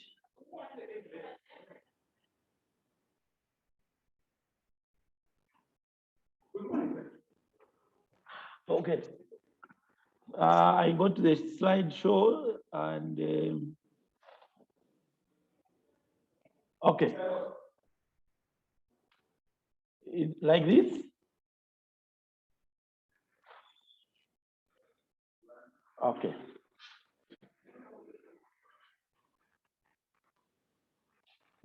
Thank you very much. Good morning, all. So our study is situated on factors affecting the implementation of learning through play in Zambian public and community schools. I would like to mention that we have three categories of schools in our country. We have public schools, 100% supported by the government. Then we have community schools that are supported by the local people in the community. These are very little support from the government, as well as private schools. So our study was basically on public and community schools. So evidence shows that research shows that child development and other related topics on childhood in the global south, which includes the Southern Africa and I suppose even the entire sub-Saharan region. Most of the modern practice in the provision of early childhood education extends only to the last 2 decades. We can trace it to as far back as 1990 or early 2000. So research has demonstrated that there's a strong curricular focus on learning through play at community and school level. And when such is implemented, it usually brings out very good outcomes in child development. So teacher training emphasizes on play-based learning, as well as the early learning and development standards. These two are not separable. They work together if you have to have an holistic child development. So our study assessed the implementation of learning through play in the said public and community schools.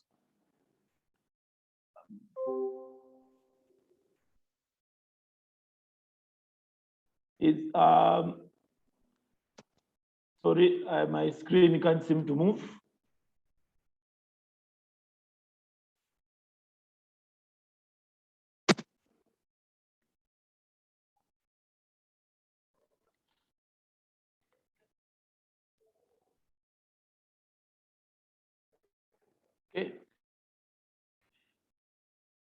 Okay. Okay, good. Now it is able. All right. So the background to this research was that modern early childhood education in Zambia is new. I suppose in most parts of this region. So for a long time in the Zambian system of education, early childhood education was relegated to private schools. The government had no touch in it. The private sector did the training, they employed the teachers, and they did the actual teaching. So the learning through play in this sector was largely didactic because in private schools, their interest is reading and writing. So if learn more money from parents. However, with a number of reforms by the government, an emphasis started to develop where the government started to have a little bit more touch on how early childhood education is implemented in schools. So as way back as the 1970s, the 1980s, there's been a lot of need to reform, but these remained largely on paper. So the government did not want to have to be the main provider because of the cost and many other reasons that they were able to, that they know themselves. However, in 2013, the stance for the government changed. And so the government annexed primary schools, classrooms out of primary schools, which were made ECE centers. And these were challenged to start implementing learning through play. Now, the difficult part arose where the schools couldn't implement learning through play because they didn't have, first of all, they didn't have teachers who were trained to teach ECE, and the few who were trained did not practice at any time in learning through play. So they had so many challenges and even up to now, those challenges are still there of implementing learning through play, as you will see later. So the literature review of this study is anchored on three main studies. One of them was done recently in 2015 in Lusaka. So it was done in an urban setting. So out of the 20 selected schools, only one was found to be implementing the way ECE should be practiced. In short, to implement play in their learning. The rest of the schools that were sampled were largely teaching in the conventional way, the way we teach grade 1, grade 5, grade 7, grade 10. So this study showed that there was no learning through play taking place in these ECE centers. Another study by Mtonga in 2012 revealed that children engage more in learning when there is play going on, the use of games. And so in this study, Mtonga came up with a number of games that can be played. For example, there were songs, poetry, narratives, dances, and so on, different types of dances from various parts of this country. And this study showed that, yes, indeed, if you use play when teaching young ones, you tend to have more outcomes that are desirable than when you don't involve play, than when you use conventional methods. But also the study discovered that, yes, these games and the dances, play, songs are able to influence learning, but they are not being used in the school curriculum. The syllabus has games and songs on paper, but teachers are unable to use them because they do not have the skills to implement such. So Mufarari also, as way back as 1974, had done similar studies about games in various parts of the country, especially in Western Zambia. And these are some of the studies that resonate with the several other studies that you can read about. I've had an opportunity to read some studies from the people of Mount Kenya, where the children are involved with along with adults as they say head cattle. These games, play, and so on help learners, young ones to learn.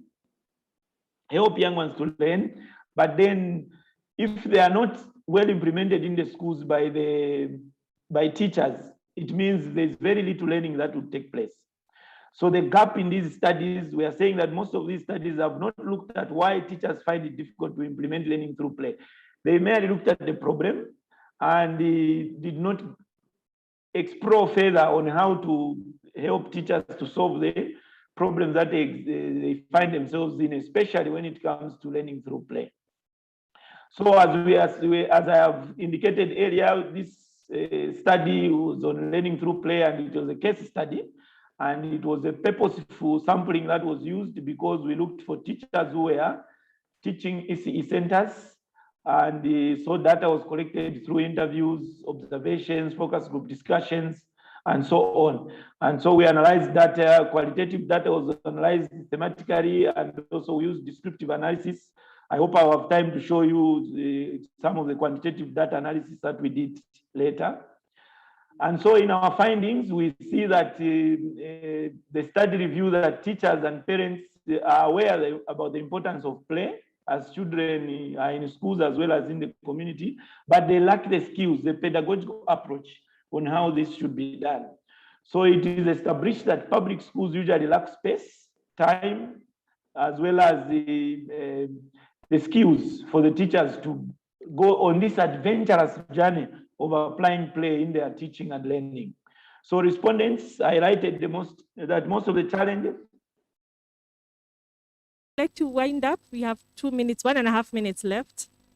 No problem. Okay, thank you. Thank you. So lack of specialized space, ECE rooms, play parks, and so on. So this is an example of one of the things that we asked them. We were looking at, we were giving activities that are in the syllabus. For example, pre-reading skills, the usage of activities that support pre-reading, where I would do picture book reading, scribbling, sound letter identification, and so on. And these activities would show us how both male, female teachers were either finding challenges or not on how to implement learning through play when teaching pre-reading skills. And so the study argues that the training of teachers and the community through learning through play is very important. And so the teacher trainer like myself or any other who is teaching teachers in universities and colleges should first have this knowledge so that we are able to help our learners, our student teachers, to acquire them and thereafter implement them when they go to teach in the classrooms. So we are recommending that we have explicit modeling, which should be key in ECE training, teacher training. Also that we should emphasize on practical aspects of ECE. Trainee teachers should be exposed to ECE classrooms when they are still training so that they are able to practice when they go to teach. And also there's need that the curriculum that we use in the universities and colleges is also revised so that it speaks to ideas of learning through play as the schedules for maths or reading and so on for teachers to go and apply where they go. So indeed, in conclusion, most importantly, supervisors in schools and communities, as well as in the government sector, should ensure that learning through play is evolved from the time teachers go into training up to the time that they begin to practice. And there must be continuous professional development throughout the teaching profession, the time that the teachers are teaching in the schools. So those are some of the references that we used. Thank you very much for listening. Chair, I thank you. Grant, on your presentation and even highlighting the education reforms and especially the use of play. That is something that is kind of somehow still new, but even your recommendation that it needs to be incorporated in teacher training. Thank you so much. So now we are having Regina. Regina from APHRC. Is she on? Ruth, sorry. Good morning, everyone. Can you hear me? Yes, we can. This is Patricia Wekulo. I'm presenting on behalf of Maurice Mutisia.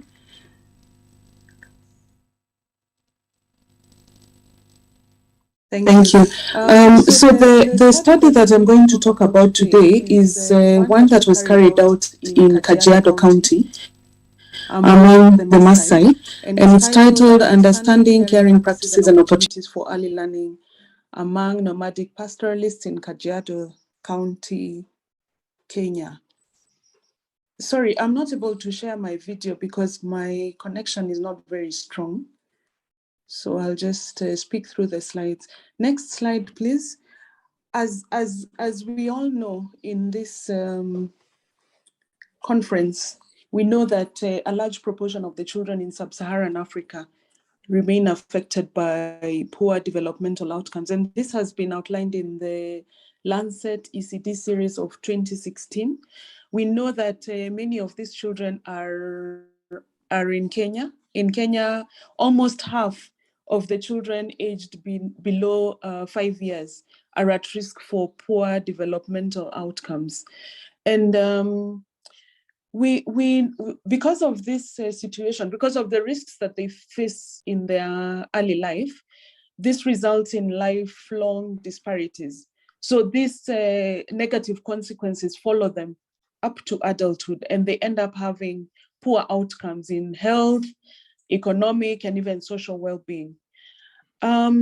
The team at APHRC, we previously worked on a study in Koibatek in Baringo, where we tested the feasibility of incorporating ECD into the baby-friendly community initiative. And through this study, we were able to understand which specific aspects of ECD could be incorporated and could be and could enhance the way the BFCI was being promoted in specific areas in Kenya. So this study enabled us to understand how to adapt the delivery of the CCD, and especially considering the specific needs of underserved groups. And these are the ones that are highly disadvantaged. Now, why did we decide to work among nomadic communities? They make up about 14% of Kenya's population. Even so, there is very little known about their traditional practices in terms of support for early care or early child learning, especially for children aged below the age of 3 years. And then they also have specific vulnerabilities which are related to their nomadic lifestyle. And then we know that women in these communities have a very low state, increases the vulnerability of the populations.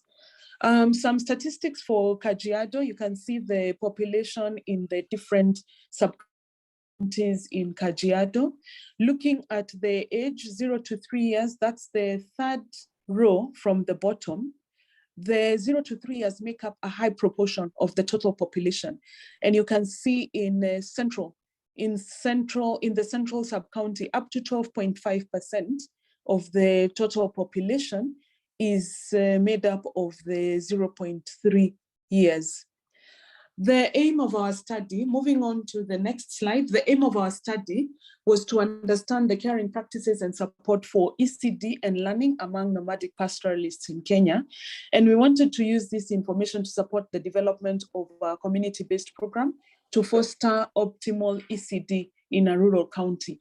I should mention that we worked very closely with the local leaders, the sub-county teams, as well as the community leaders to ensure the success of this program, because we realized that community entry is enhanced when you work with the community leaders, particularly in areas where communities are highly marginalized.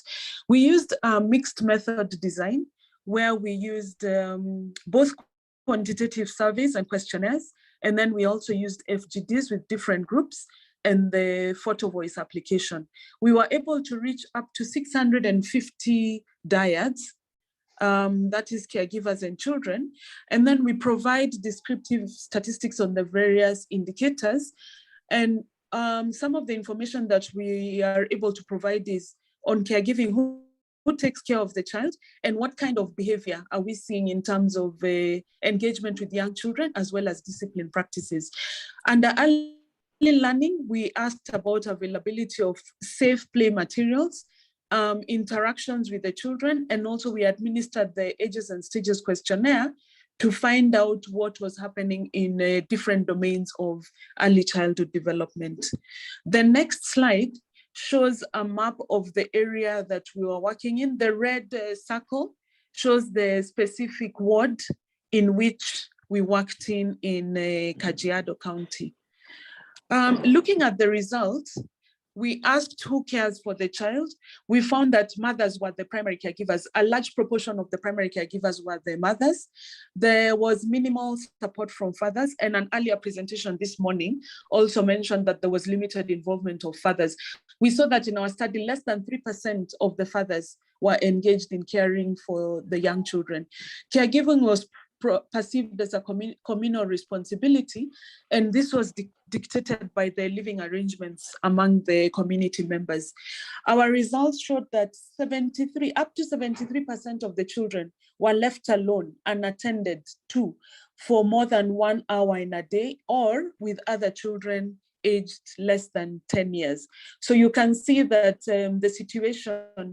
the situation in terms of who cares for the child shows that there's very little engagement between adults and young children in this community. When we look at enforcement of right behavior, we asked them different questions about whether they praised children for doing good, explaining why behavior is wrong. And these are some of the aspects of positive discipline that we asked about. We saw that 61.3% of the respondents mentioned that they praised the child for doing good. However, the other behaviors were less common. For example, explaining why something is wrong, why a certain behavior is wrong, or hitting, slapping the child on the face or the head. These were less common behaviors. And we see that because of the high level of praising children for doing good. This is a positive behavior that can be reinforced among this community because it was commonly reported among the respondents. Looking at the opportunities for early learning, we asked questions based on the mix, the multiple indicator cluster survey. Next slide, please. And we found that they smiled child and they also sang songs to the child.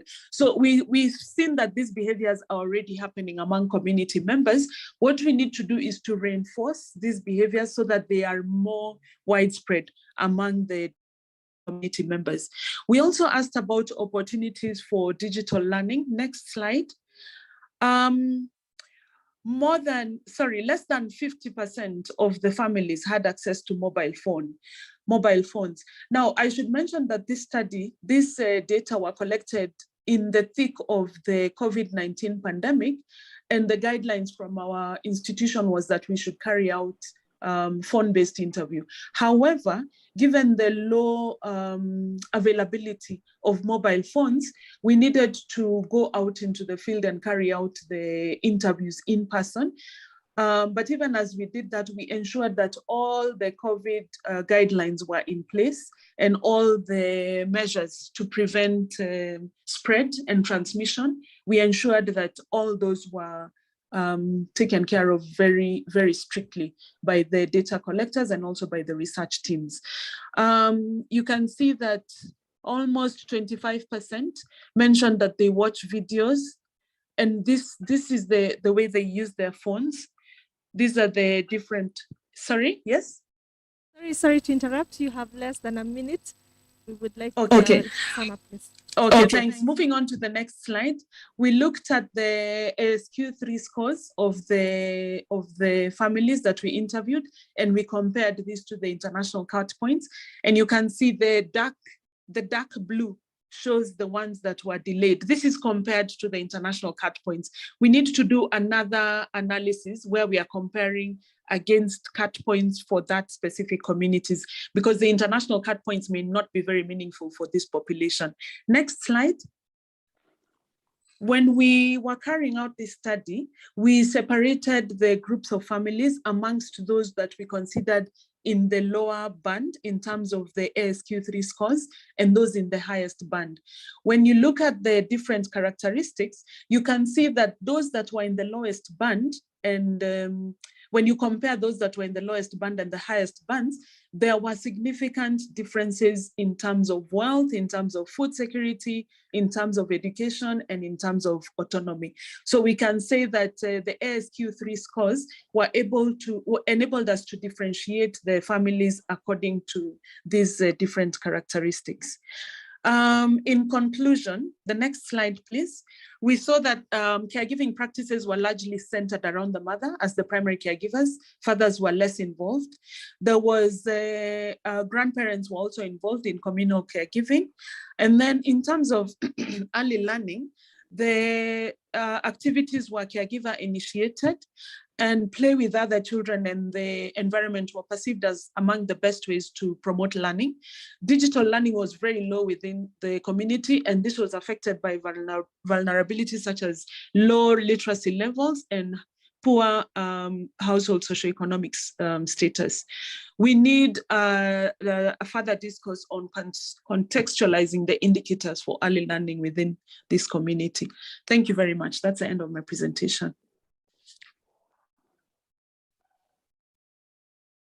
Lessons, and even we have seen how some of the aspects in their cultural lives even heighten the vulnerability of persons in marginalized areas. I mean, you have just mentioned that 70% of the children were either left unattended or in the care of others. I mean, that raises a social protection right there. Thank you so much for your findings. I guess we're going to have a moment for reactions and questions later. So now let us listen to Grandma Poma. Huh?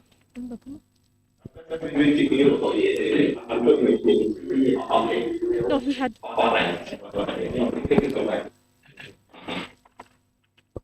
Sorry about that. Oscar?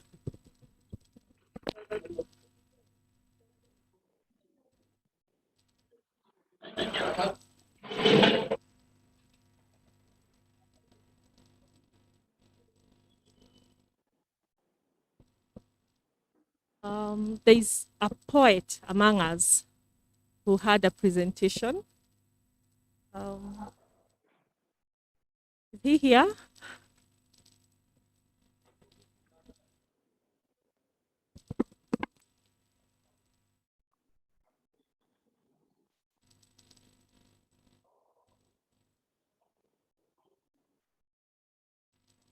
Okay, so I think we were told that there is a poet from Siaya who wanted to tell us about early childhood development. If he's not in the room, then we can have other poets tell us things. Sawa. Is he here from the JOOUST University? Young man? Dr. Odongo, where are you? All right, if that is not happening, then I think we appreciate Mumbi for this session that she has taken us through. Tumpigie makofi Mumbi. Amefanya kazi mzuri. Tumefundishwa jana vile ya kufanya. Our hands up in the air and then we bring it down. Thank you Mumbi for leading us through that session. At this moment in time, we want to move to the next phase of our program. We will redeem time. We appreciate the team that has made presentations online. We recognize your sacrifice. Grant, you gave us an international appeal by just being part of this, and so we are really happy that Zambia was able to participate in this conference. The virtual space has really created a village for us, and we are happy that you made that presentation. We also want to appreciate you, Dr. Patricia, for stepping in to support Maurice and recognize your efforts. And then the Save the Children team, thank you very much for what you've done this morning. We appreciate you too. And thank you, Mumbi, once again. In our midst today in the morning, we are privileged to also have some CECs who are present. The CEC education from the host county, Rosnell. Asante sana for making time to be here. We appreciate you. We also had your colleague from Mombasa, and I think he stepped out, Odongo. I think we will also appreciate him when he comes in. That's the CEC Education, Mombasa County. And then we also have the CEC Nandi County, my schoolmate Grace. Karibu sana. She's also present here. And then we have in our midst the CEO of the Lake Region Economic Bloc, a man I knew from Eldoret, Victor. Karibu sana. Asante. You're welcome to be part of us. The Lake Region Economic Bloc is supporting us in a big way here. We also have Dr. Caro, the head of the DNCH at the Ministry of Health. She's also here with us. We recognize you, Caro. Asante sana for being here. We have our director, ECD, at the Ministry of Education from the National Office, Bwana Moriase. Asante sana. It's good to have you in our midst.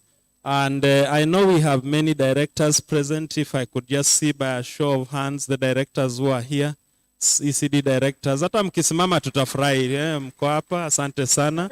Asante sana. We have many of you. Thank you very much for coming from the various counties. We appreciate you. There are those who made presentations yesterday, and we are happy. I saw some CEOs yesterday. I don't know if they're still around. The chief officers, and I'm not doing this in the wrong order. It's because I know that those are people who have business that they need to be running every day, but they gave time. But if they join, then we will have them also recognized. I am aware that we also have in our midst people from different organizations, CEOs who are here, and we recognize you. We know that you are sitting in our midst, but more importantly, we have the practitioners. And I want to recognize a special group. I love them. They are called the Nyamrerwas. How many CHVs are here? Community health volunteers, if you are here. Ama mko kwa booths huko nje. CHVs present in the room today? Community health volunteers? Most of them are in the booths, I think. They're telling the story of what work they're doing, and we really appreciate you also for being here. So at this moment in time, allow me to invite Dr. Mwoma to bring to us the counties that are supposed to make their presentations. And we will actually run this session very fast so that we can redeem time. We still want to be able to do our tea. And our deputy governor is on his way, joining us shortly. So we will want to make it possible for us to keep the program running. Dr. Mwoma.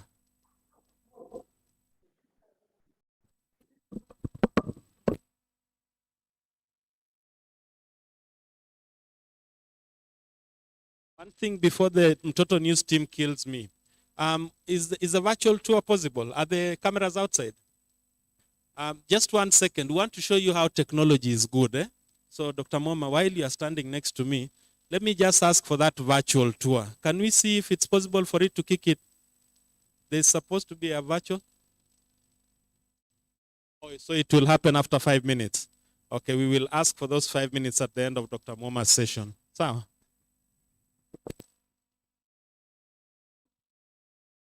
Thank you so much, our able MC.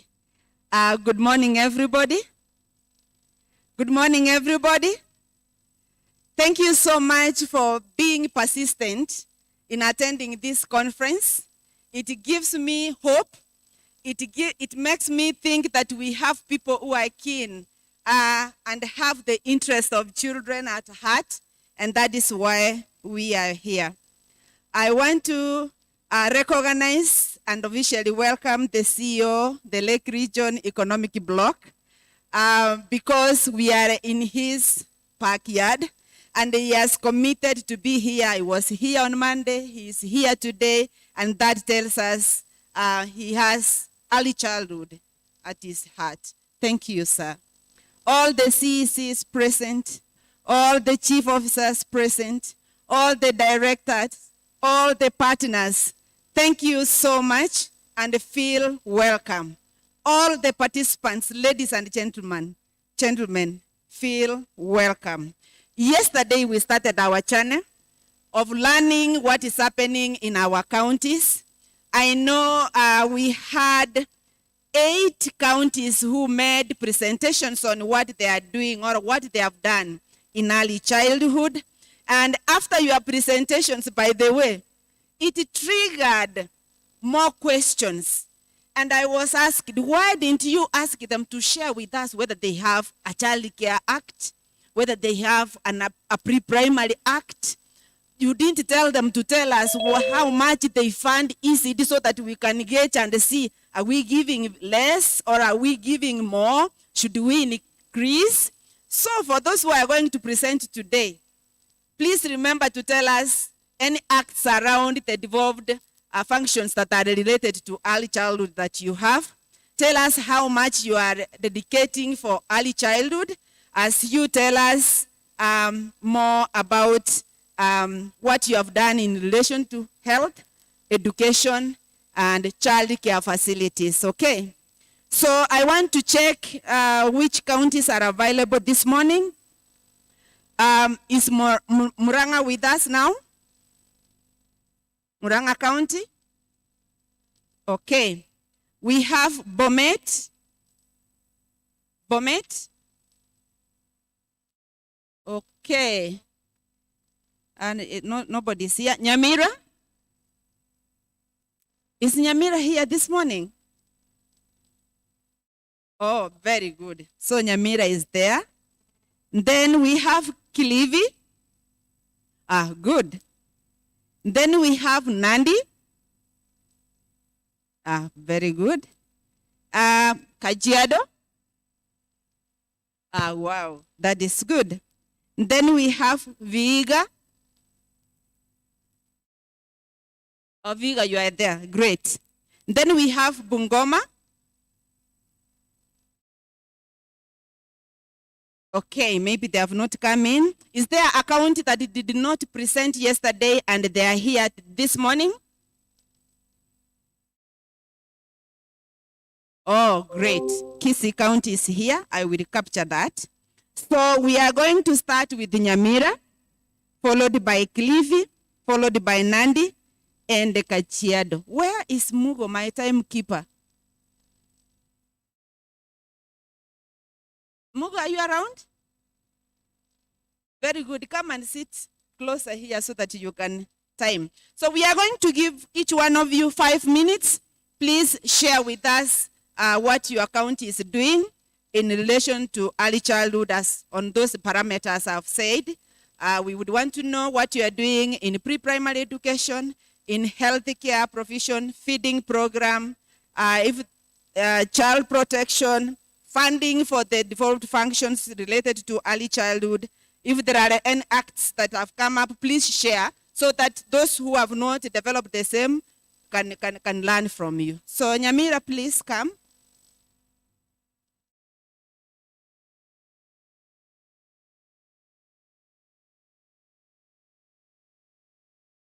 Okay. Okay. So Kilifi. Oh, sure.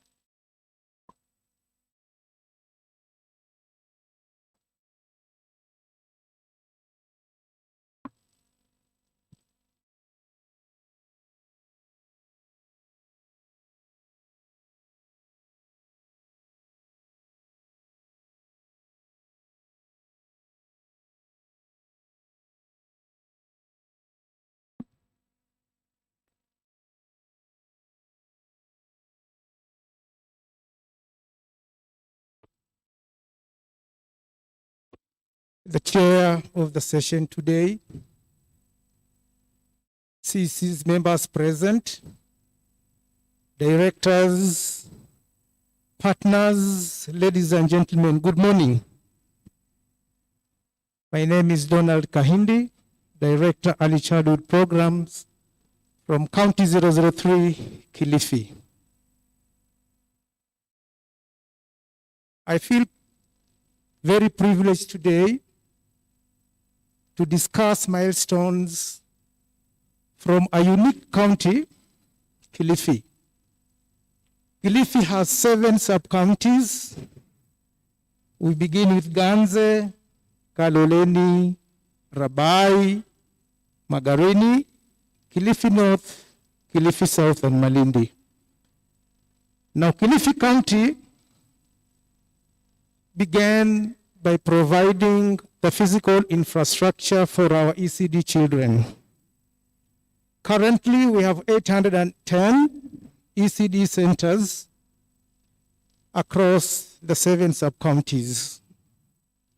Of the 810 sub-counties, 540 are within the main primary schools, and the rest are standalone ECD centers. We have constructed 865 physical classrooms to the current standards. Of the 865 classrooms, 771 are complete and in use, while 94 are ongoing at different levels of implementation. Now, alongside the 865 physical classrooms, we have also built 552 toilets for the ECD children.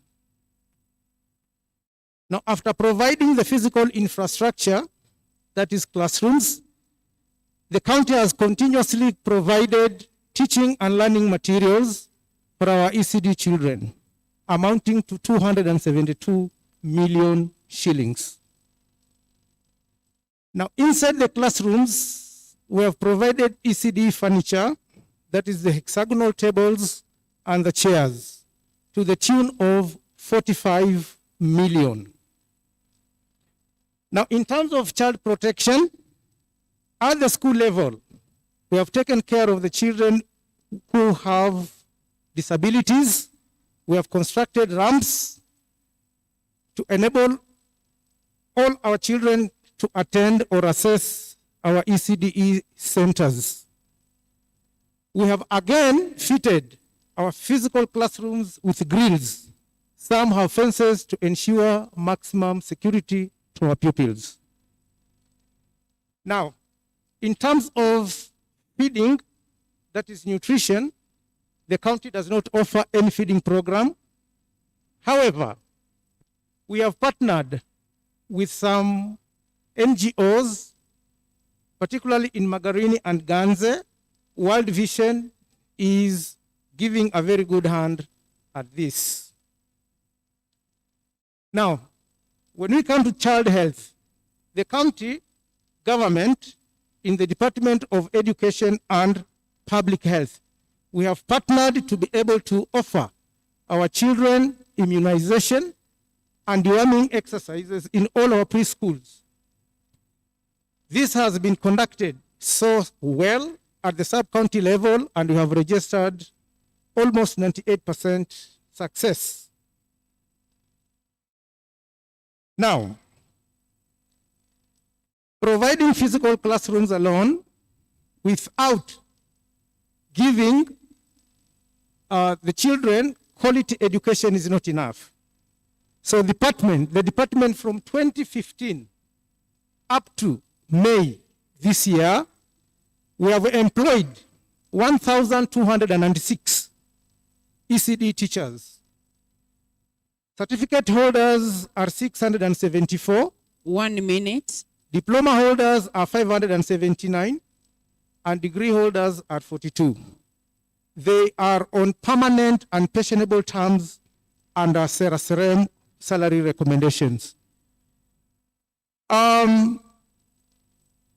Due to budgetary allocations, we still have a shortage of 773 teachers.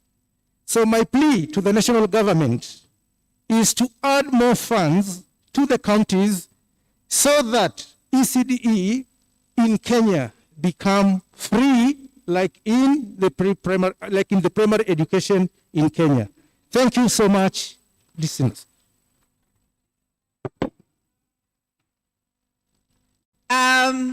It is exciting to learn that the county has gone ahead and employed 45 degree holders. You know, to me, that is a great milestone. Yesterday, ECT Turukana, who talked of 85 teachers with the degree holders, I think you are giving us hope.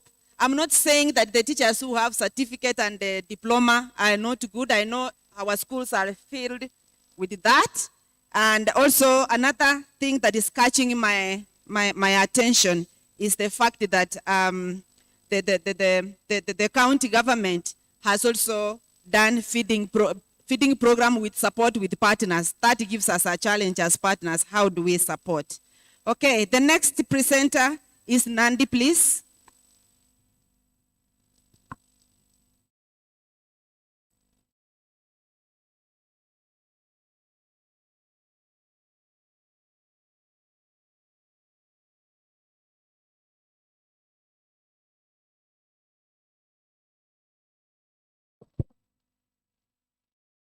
Morning, ladies and gentlemen.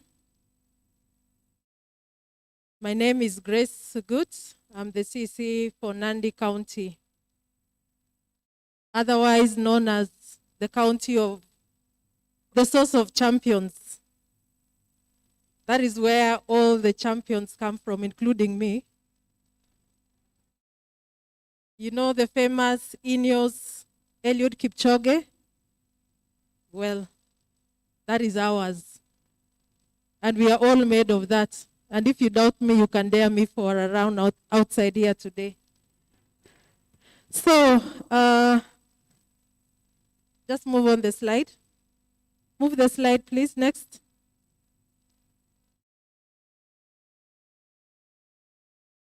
Next slide. Okay. Can you move it down a bit? The enrollments.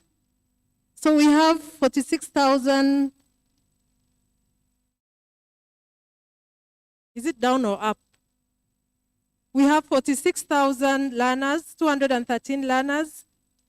We have 823 CD centers, 1,300 teachers on P&P, whom we transited to P&P from 1st of July 2021.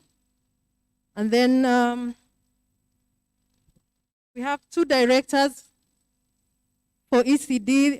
That is, we have an ECD director and the director for quality assurance, 6 sub-county ECD coordinators, 6 quality assurance and standards officers, and 60 ward officers.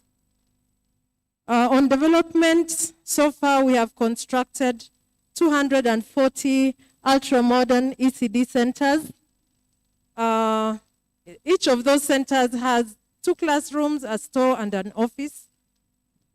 Then we have plans underway to construct a modern or a model ECD center that will be used for training of ECD teachers. And then under the school feeding program, we are going to start in Nandi County, the plans to have Nandi County primaries is almost complete. And once it's complete in January, we shall start distributing milk to learners in all ECD centers. We have partnered with Safaricom Foundation, who have constructed for us a number of classrooms. More University have come in very handy in capacity building for our ECD teachers. Kenya Literature Bureau we have an MOU with them, and they have provided us teaching and learning materials at very subsidized rates. We have also partnered with the County Department of Health, and they've been able to do deworming programs for us, provision of vitamins A. On COVID-19 interventions, we have partnered with the LREB, who introduced to us the concept of adopt a school, and we have had people adopt quite a number of schools. LREB also provided us with face masks. And then all ECD centers were provided with face masks and water points.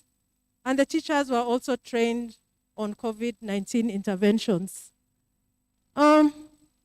Finally, one big challenge that I would say, and is mostly common in all ECD centers, is financing. 1 minute. And I think there is need for all of us to think of ways of ring fencing finances for ECD development. Thank you. Thank you. But you did not mention whether you have an act to do with maybe childcare, ECD, Yes. or pre-primary. Those are work in progress. We are working on them. We don't have one yet. And then amount that you set aside for devolved functions related to early childhood, maybe childcare, pre-primary. All right. My department, education department, Nandi County, like this financial year, we have a budget of 296 million.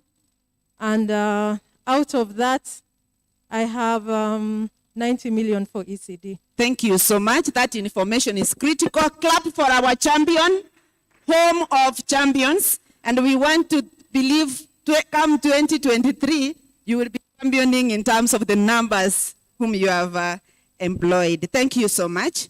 The next presenter is Kajiado.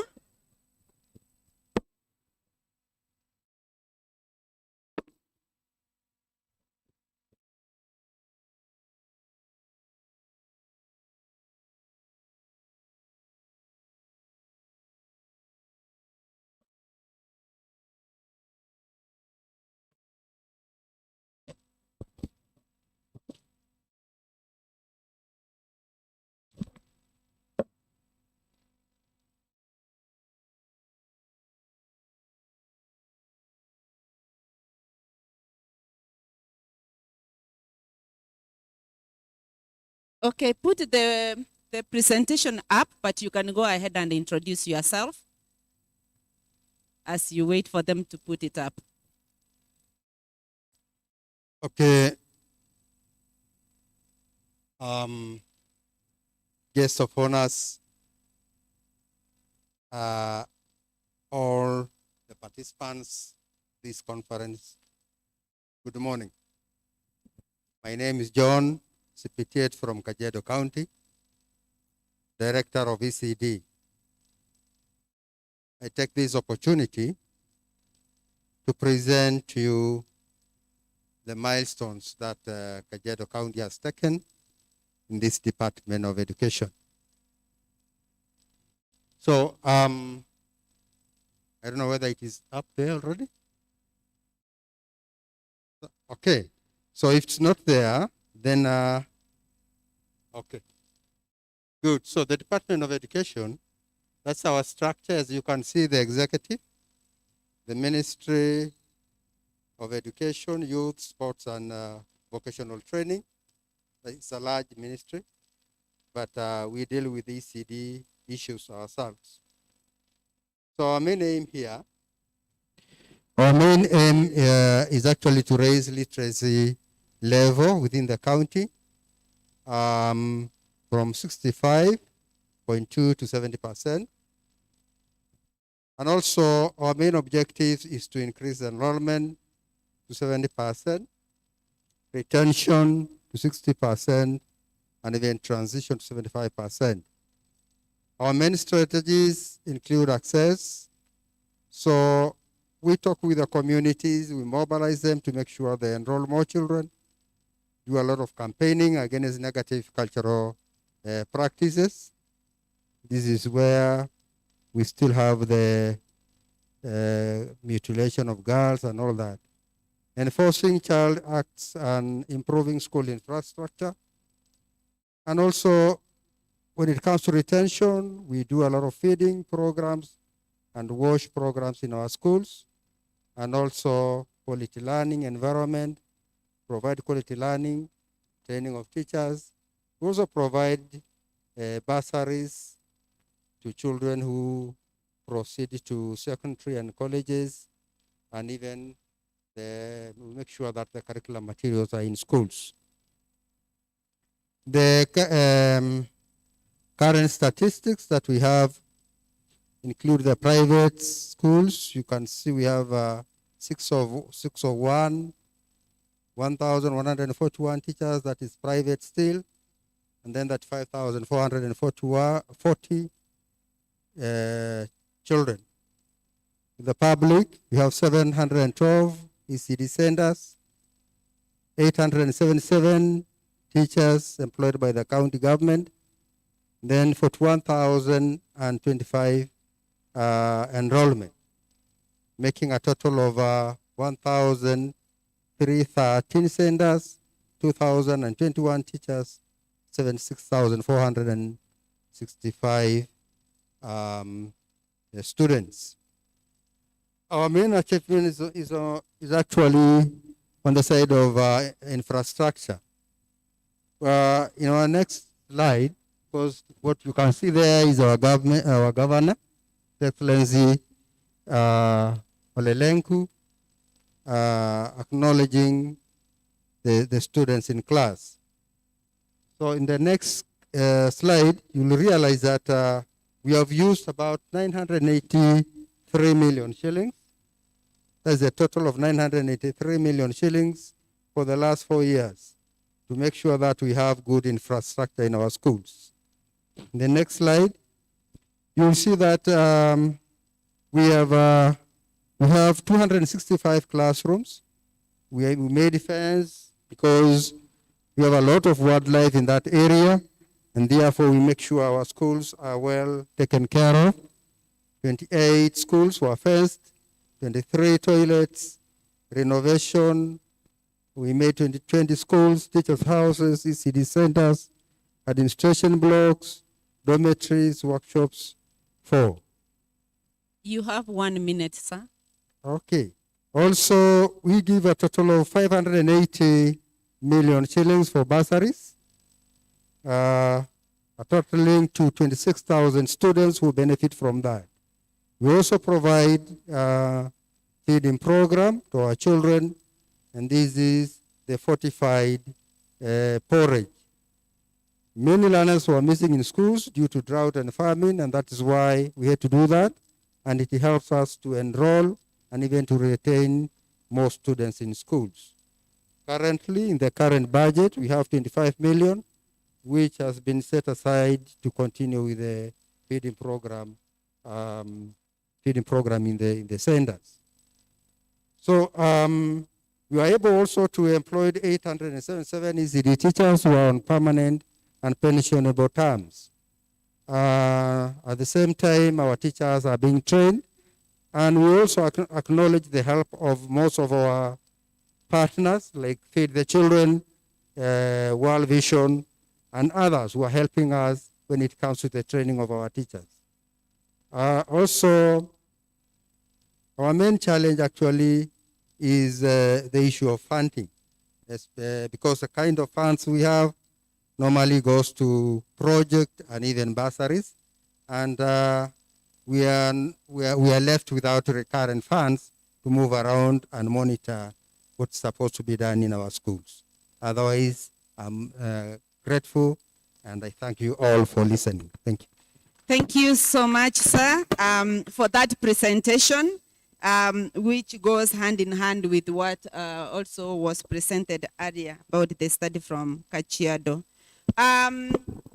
Online, we have the following counties who are joining us or who are following what we are doing, and I'm asking that I want to know if they will also be ready to make their presentations. We have Machakos, Karibu Sana. We have Kakamega, Karibu Sana. We have Taita Taveta, Karibu Sana. And also through our technical team, let me know if you have a presentation to make. We will give you time and you present. Thank you so much. Now I want to invite Vihiga.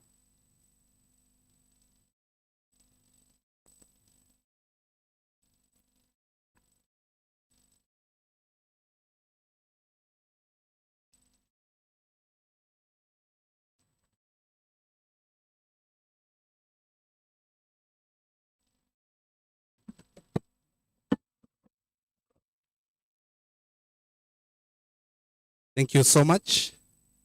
My name is Victor Serede, Director ECD Viga County.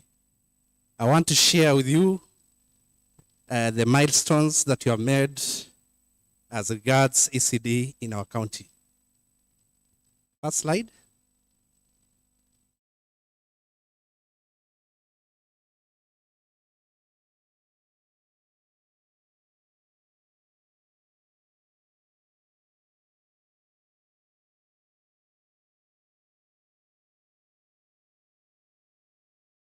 Thank you. That is Viga, county number 38.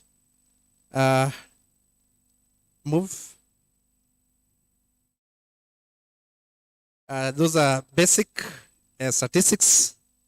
Viga County has a population of 590. That is a population. And of these, 78,856 are children who are between the age of 0 to 5 years. That is according to the 2019 census report. Of this 78, 44,638 are enrolled in our ECD centers. We have a total of 407 public ECD centers in Viga County. Another factor to note is that 43.0%, that is our poverty index in the county, according to the poverty or the policy brief from KIPRA. And out of this, 6 out of 10 children are dimensionally poor. Those are the basic statistics in Viga County. The next slide, we are talking about legislation. We have the Viga County ECD Act, which was assented to by the governor. That was in 2020. We also have the 2018-2022 ECD Strategic Plan, which is directing our operations. Next slide.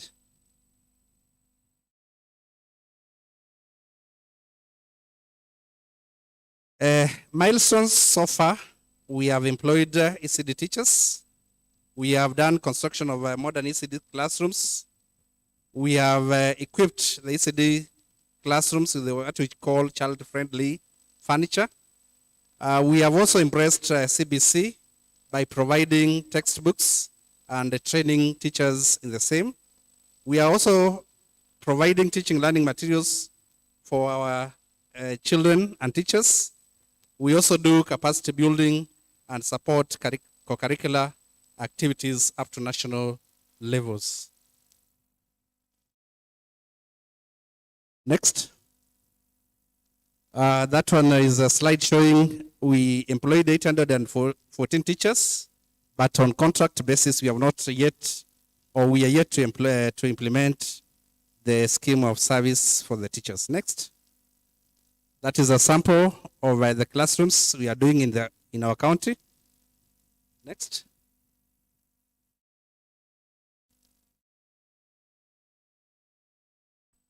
The furniture. 1 minute. Thank you. The furniture. Next slide. Capacity building of teachers.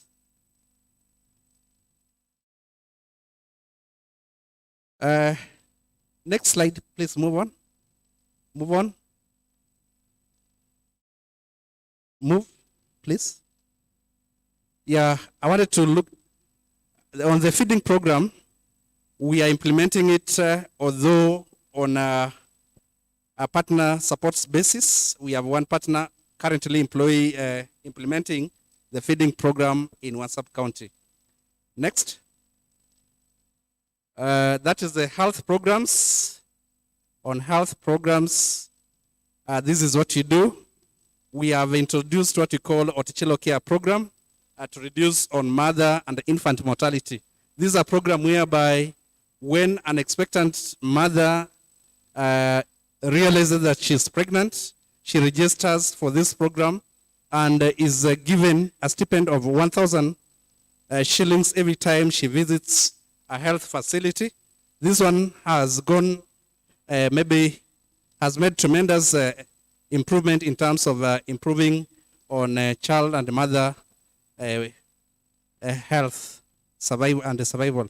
We are also doing school-based deworming program, provision of vitamin A, and supporting the COVID intervention in terms of provision of relevant materials and facilities. Thank you very much. Thank you so much, sir, for that presentation. And something has caught my attention, the 1,000 bob for any woman who becomes pregnant. You know, quite interesting because it will motivate many more women to go for antenatal and wherever, so that the health of the child is taken care of. Okay. Thank you. Thank you. Thank you. So the next presenter, yeah, give them a round of applause. The next presenter is Bungoma. Bungoma. So colleagues from Machakos, Kakamega, and Taita Taveta, please prepare your presentation. But I can see the technical team is ready to show us what is happening as Bungoma comes. Is Bungoma in? Oh, thank you. Then there was Bomet. Maybe they have come now. Then there was Nyamira. Not yet. Then there was Moranga we missed the other day. Okay. Kisi or Kisi, prepare, come. You project what is going out? Oh, okay. Thank you.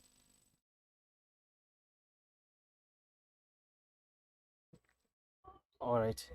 Thank you very much from wherever you are following the 4th ECD conference happening right here at the Jaramogi Oginga Odinga University of Science and Technology in Siaya County. This is one of its kind. It's an interesting moment for those experts, for the delegates on the ECD, early childhood development, and that is from education to health issues related to children under the age of 8, and there's so many other things that we've been covering around this area. And from day one, that was on Monday when the conference started, day 2 yesterday, and now day 3, which is the last day for this conference, where we are expecting the county, the deputy governor of Siaya County to come later on in the day at around 1 p.m. to close the conference officially. really. And this is going to be an interesting moment because delegates from across Kenya and also other countries across Africa and the world also represented here. We've seen representatives from the various counties of Kenya, different organizations across Kenya presenting. And that means when we can get in touch with the outside world. So I now welcome the Kisii County to make their presentation. Thank you very much. My name is Magudu Kennedy. I'm an assistant director in charge of ECD Kisii County, representing our directorate and our county. And on a light touch, Madam, I've heard that we have counties where people are encouraged to give birth, and if they are given 1,000, they will do good work. In Kisii, we feed our people well, and we have the numbers. Now, allow me to say that Kisii is where we preach the gospel of prosperity for all. Let me start with the enrollment. We have 80,000 children currently enrolled in various ECD centers. And on staffing, we have around 960 teachers. And out of those, we have 5 of them who are master's holders. 312 are certificate holders. 525 are diploma holders. And I'm told 2 are pursuing PhD. So people are serious to equip themselves with knowledge and skills. Now, out of that number of 960 teachers, they are well remunerated. And getting to the new financial year that we are, they have now improved packs and allowances. Number 3, we have constructed over 225 classrooms, which are in use, in very good condition. We have provided our children with play materials, which include swings and slides. Now, on the new curriculum, we have provided our teachers with the new curriculum designs, because you cannot get to the farm without working tools. Currently, we're partnering with the Aga Khan Foundation, and I think I saw the Madrasa team here. They are helping us how our teachers and the community can use the locally available materials for teaching and learning materials. And so we are really doing very well in that area. Now on health, apart from the normal partnership we have with the Minister of Health for immunization, the other day, in partnership with the national partners, our children were dewormed to keep them healthy. Now, apart from that one, Kisii County has developed the Children's Protection Act to safeguard our children and make sure that they are learning in a wonderful environment.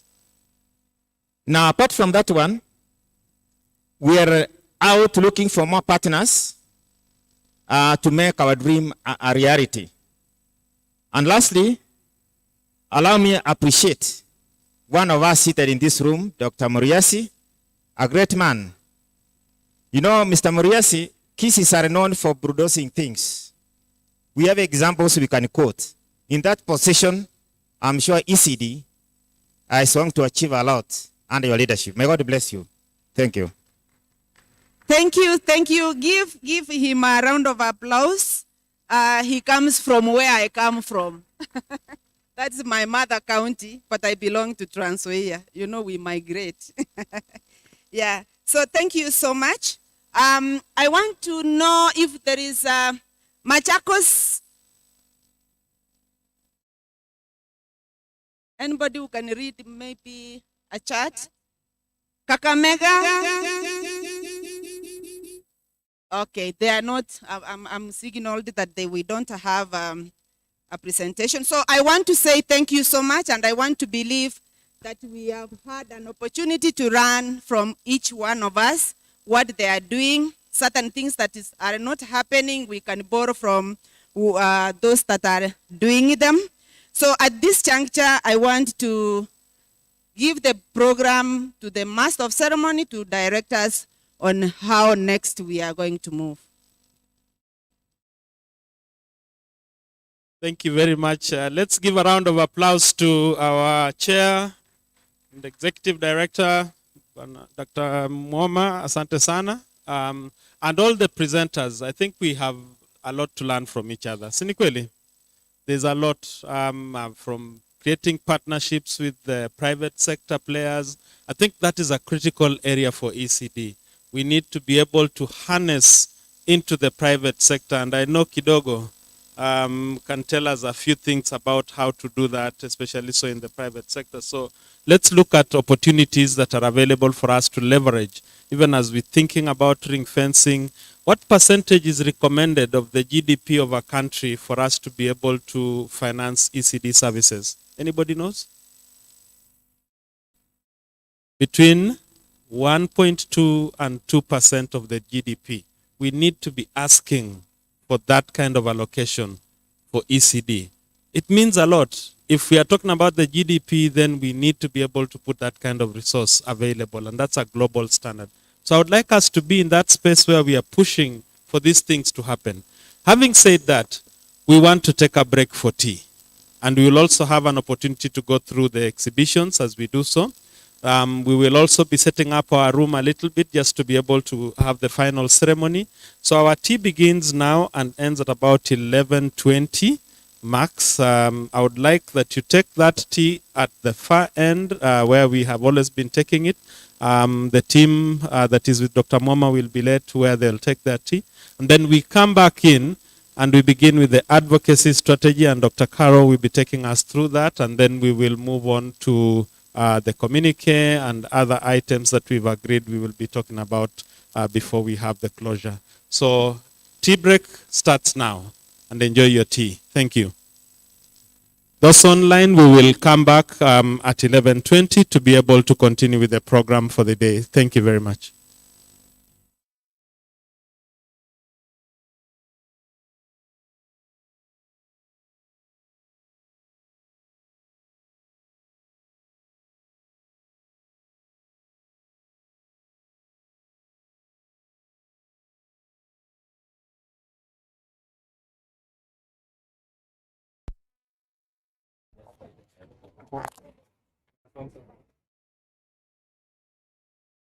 Okay, three, two, one. All right.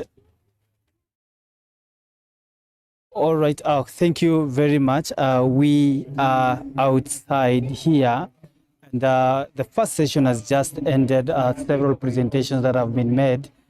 As we continue, the conference continues. Remember, after this, we will be waiting later on to have the Deputy Governor, Siaya County, to be part of this event to close the whole event. And before then, let us hear from some of the people, the exhibitions around here, what we have, what are the different organizations have brought for us here, and have brought them to showcase to the whole country and the rest of the world on what they do in relation to the nurturing care program. So let me hear from this desk. Just tell us what's your name and the organization that you represent, and what do you do? Okay, my name, okay, thank you. I'm Sister Rose Nancy, a Franciscan Sisters of St. Anna. But on this desk, we are a group of different congregations. As you can see, we are about 4 different congregations. For us to be here all together, we are implementing SCORE ECD. SCORE is an acronym standing for Strengthening the Capacity of Religious Women in Earlier Childhood Development. So the major thing that we do for SCORE is sharing with the mothers the messages that can improve their life as caregivers. Our target group is from 0 to 2 years and lactating mothers. So as long as you have a lactating child or you are pregnant, you are among our target group. So we use different modules.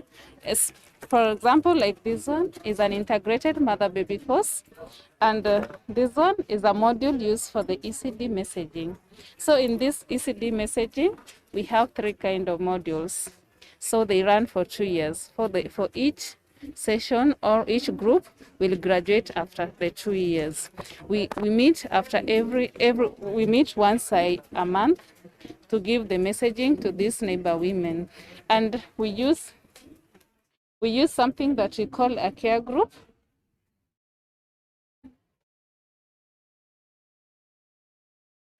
This is the module that we use. We use a care group module where we are the sister master trainers, the sisters, and we have the CHVs, and we have each CHV has a group. In each group, we have one lead mother who will take care of the other groups. So that is our intervention, the way we approach the groups in the community. And this, we also integrate the nurturing care through these messagings that we give to each group. So as we give the nurturing group the information, we also make sure that we involve the male champions. That is their husbands, those who already embraced and understood the messagings that we have given to the neighbor women. So that is what we do, and we use the theory of change. Yes. So what has been the feedback from parents and also the children that you've been able to reach to? Because I understand there must be a difference between the children that you reach out currently and the other children. Exactly. There is a lot of change, especially the behavioral change. From when you compare with the cohort that we have graduated and the other children who never got this information. From the parents, the caregivers, they really appreciate the nature of the nutrition that they are giving their children, the level of cognitive development, motor development that their children have developed, and how active their children are. So they really appreciate, and they want us to go back. They don't want us to go far away, but they still want us just to give this information and to continue giving them this information. Secondly, they appreciate how their male partners are participating, playing with the children, taking care of their children, going to the clinic with them, even spending that time to stimulate, as you can see that first card, to stimulate the pregnant mothers. So no, it's not cultural, especially in the African culture. It's not easy to get a man stimulating or even touching the womb of a woman. But nowadays, that is a feedback they are getting. And they're telling us that after birth, there is already that bond. It is not news. This child is no longer a stranger to the man. Neither is the father a stranger to the child. So it is a bond that is already created. Wow. So, sister, how about the children? Maybe do you get to engage children when they start talking? Yes, that is now after we have graduated them, now doing a follow-up. Because remember, we graduate when they're already 2 years. So that is a follow-up that we do. We have a group of children, for example, you see here, these children, this is one of them, and these are twins. And we have this group here that is already graduated. Already you can see when you talk to these children, they can tell you, oh, sister, you see, my mother is still sleeping. She doesn't know that I'm hungry. That is a 3-year-old. Tell my mother to wake up and prepare for me, which is not just natural to any other child. Already this child knows that my mother should be taking care of me, and at this particular time, she should be out giving me something to eat. And secondly, playing in school. They know that when they do a mistake, they should go and report to their teacher. We are very fortunate that we are implementing in LUAC. So most of the children are going to our nursery school. So one of our sisters is in the nursery, and most of them are going there because they imagine if the sisters implemented this thing, they have this information will continue going to our children because the same sisters are in the nursery school. Well, thank you very much, Sister, for giving us that amazing explanation. And we really appreciate that, children are getting to benefit from this program, and also mothers are also getting to benefit from this program. And more importantly is the involvement of fathers in the nurturing care program, and especially in making sure that, they better the relationship between fathers and their children, which is not a very common thing, more so in Africa and the African parents. So we are very happy that, people are getting to learn, and they're getting to understand how important it is to nurture their children in this way. So let's hear also from the team in this booth. Let me hear from you. You kindly tell us your name. Okay, my name is Lilian Owino. Okay, I coordinate ECD services within Siaya County with our partnership with Path Kenya. Yes, whatever we do in Siaya County, Path has been training all healthcare workers within the facilities, both the private and public sectors, within, so that they can be implementing ECD services within our health sectors. They have also been training the CHVs, so that at least at the household level, the ECD services are ongoing. So in that partnership, they have enabled us to have IC materials. Some of the samples have been here. In every facility, there are those samples of those IC materials, so that they can be doing the milestone monitoring. They also supported us with counseling cards for both the CHVs and the healthcare providers. So in that implementation, we're just making simple toys using the locally available materials, so that at least the samples are here. Like this one, we have just a tin. We put some beans, some maize inside, so we can use it as shakers, so that at least whatever we are trying to do is we try to promote the development of our children, so that at least there is optimal growth, so that they thrive instead of surviving. So with the use of these materials, we expect 4 areas of development: the physical bit, the cognitive bit, the language, and the socio-emotional bit will be developed. All right, thank you very much. Probably I'll be happy to hear from a man, or who is probably a father, because we are talking about fathers being involved in the nurturing care of their children. Maybe tell us, yes, you work here, and you are maybe one of those people who are implementing this program. How important is it for fathers to get involved in the nurturing of their children? Oh, thank you so much. My name is Richard Miruka. I work for Path.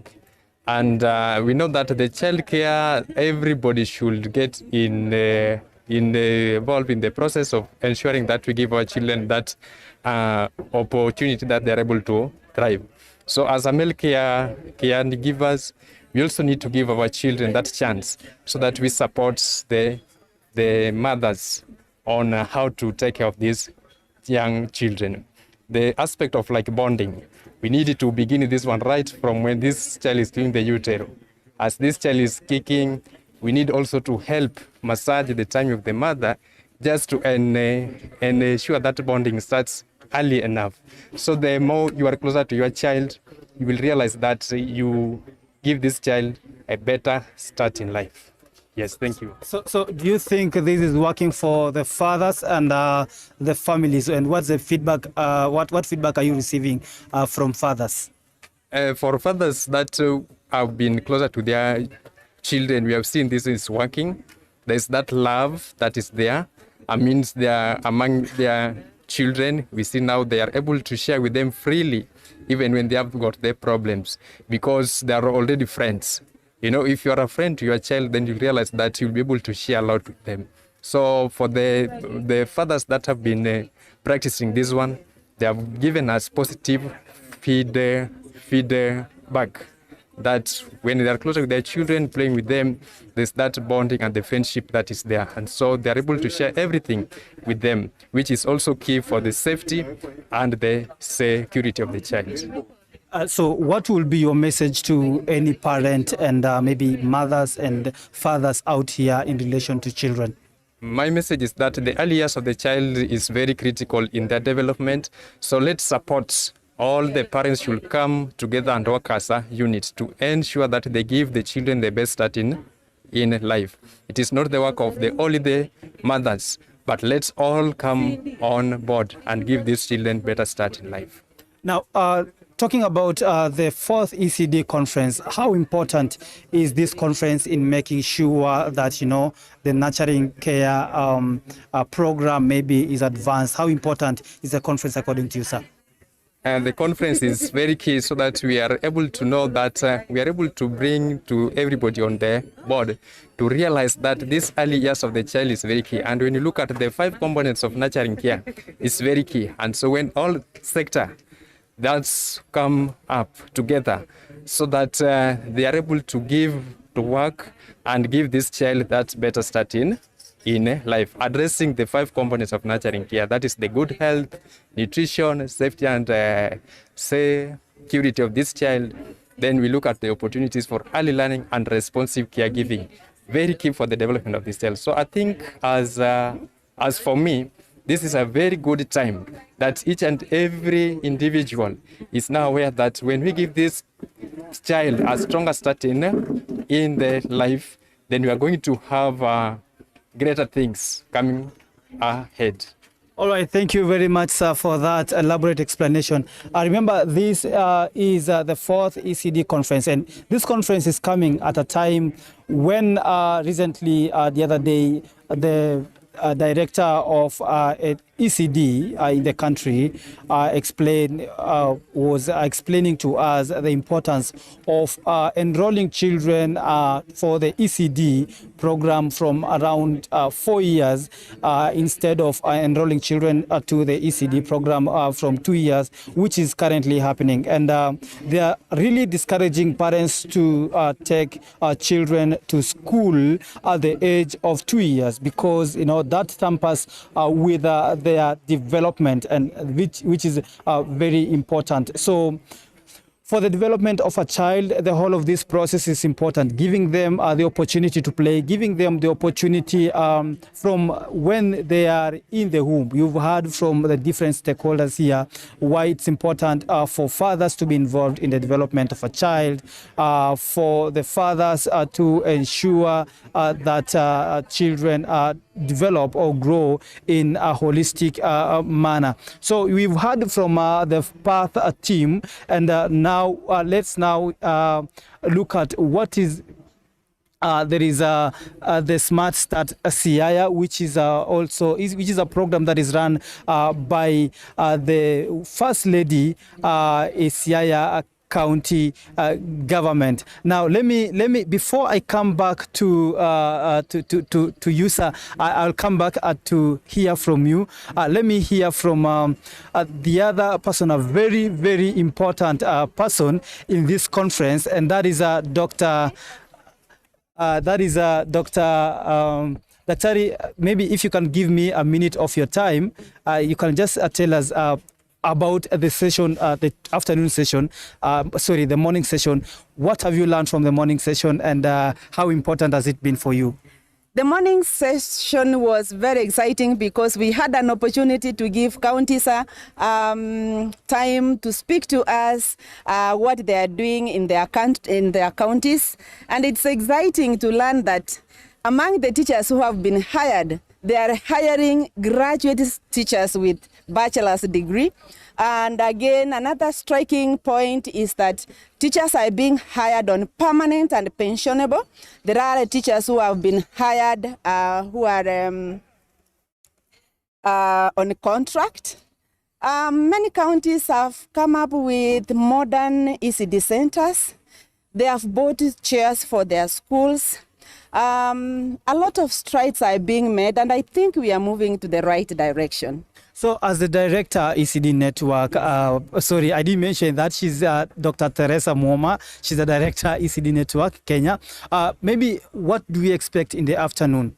Shortly, we are expecting the Deputy Governor, Siaya County, to come and close this conference. But before that, we are also going to share what the deliberations we have made and the direction that we want to move to and the call for action that we have made. But the Minister of Health, which has been doing very well in terms of ensuring advocacy in this country on issues affecting children, are taken, people are very keen on it. They are going to share with us the advocacy strategy that they have been working on in collaboration with various actors in this space, ECD network involved. So it is exciting. I'm looking forward to that opportunity to be able to learn more from what the Minister of Health has done, but also what we have come up with in terms of a call.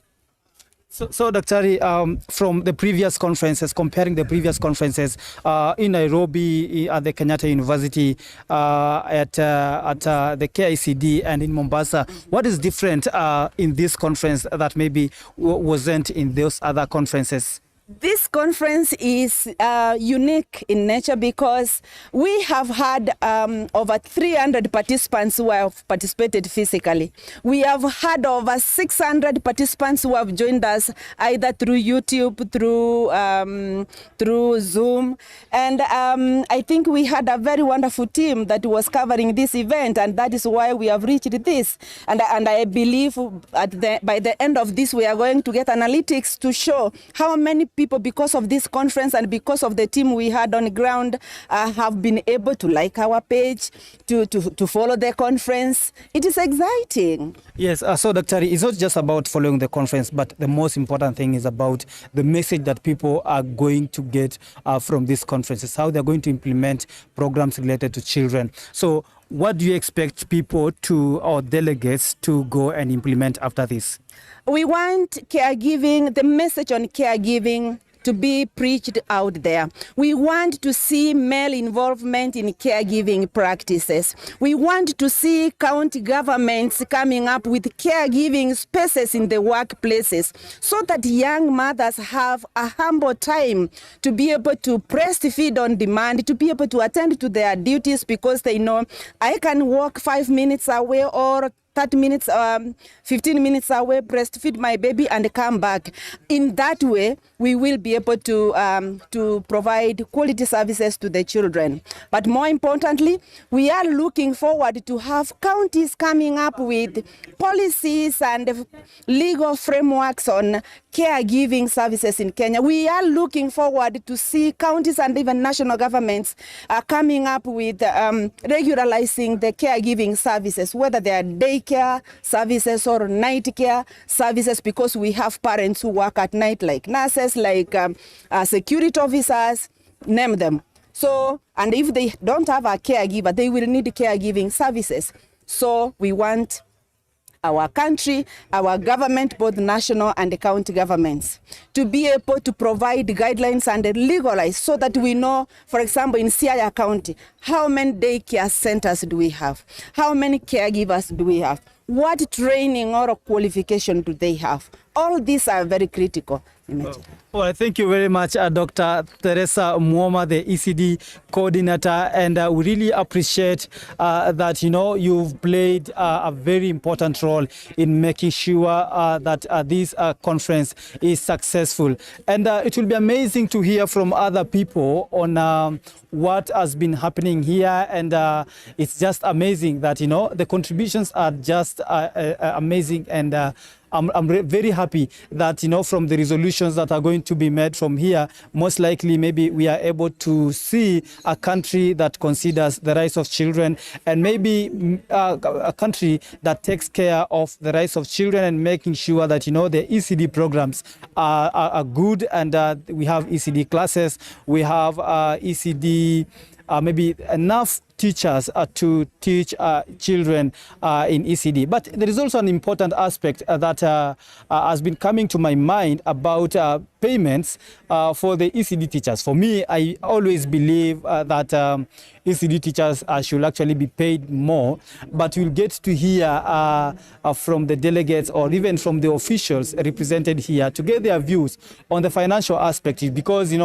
getting to take care of a child at that tender age, and these are people who are actually on the entire life of a child, because when a child is young is when everything is developed. So that is very, very important. Let me continue, get you more views from the booths that are here. And I can see the Smart Start Siaya, as I told you before. The Smart Start Siaya, this is a program that is being implemented by the First Lady, who is also the patron of this program. Let me hear from you, sir. If you can give us maybe a minute of your time, tell us your name and tell us what you do here. Okay, my name is Tobias Okech. So I'm here standing in for Smart Start Siaya and KMET. So Smart Start Siaya is an umbrella body that governs all ECD projects in Siaya County. So this is where all partners that are implementing nurturing care for ECD are being coordinated from. So in Siaya, we do advocacy things with Smart Start, so for investment of the county. And basically, every partner is mapped based on where they are working, and it is driven by High Excellency Rosela Rasanga and the governor. Yeah, I think the reason as to why this program, this conference came to Siaya County is because Siaya County has made a milestone in terms of the ECD program. So what have you guys been able to do with the Smart Start Siaya program? Through Smart Start Siaya program, we've got a political goodwill where we've been engaged the county assembly, and all of them, the MCAs that we have in Siaya, have been trained on the science of early childhood development. So when they are passing their bills, or we take a bill there, they're able to think about investment on the ECD. So every sector is involved. Another thing that we've done is to bring all sectors in Siaya, be it education, health, so it's an all government approach. So everyone is involved. So nurturing care for ECD is being approached in a multi-sectoral way in Siaya, and that is a great achievement for us as a Siaya team. All right, thank you very much. So from today, what do we expect from Siaya County? Because you've played a key role in making sure that this conference is successful and making sure we have hosting us and the other stakeholders as well. What do we expect? With the robust partnership in Siaya, like we have KMET here, and we have other organizations who are also working together. I can see Siaya as a living university for ECD. So we expect to go far and be the greatest university where people can come and benchmark and see what we've done, because we've seen lives being changed. We've seen a lot of changes, especially the AGYW, the adolescents, people who are 10 to 24 years. They are doing great. At least now they have parental skills. They can visit health facilities, and we promoted what is called play and communication, both at household and health facilities. So in Siaya, in the next few years, we'll be able to see both private and public health hospitals and also any other facility becoming a baby-friendly facility. So that is where we see Siaya, and that is what Siaya is with all these partners. And that is what KMET is also doing with the Siaya team as a partner. All right, thank you very much. So how about these? What are these for, and how do you, is it children who make them, or it's the parents that make them? These are play items. Play items here are meant to improve caregiver and child interactions.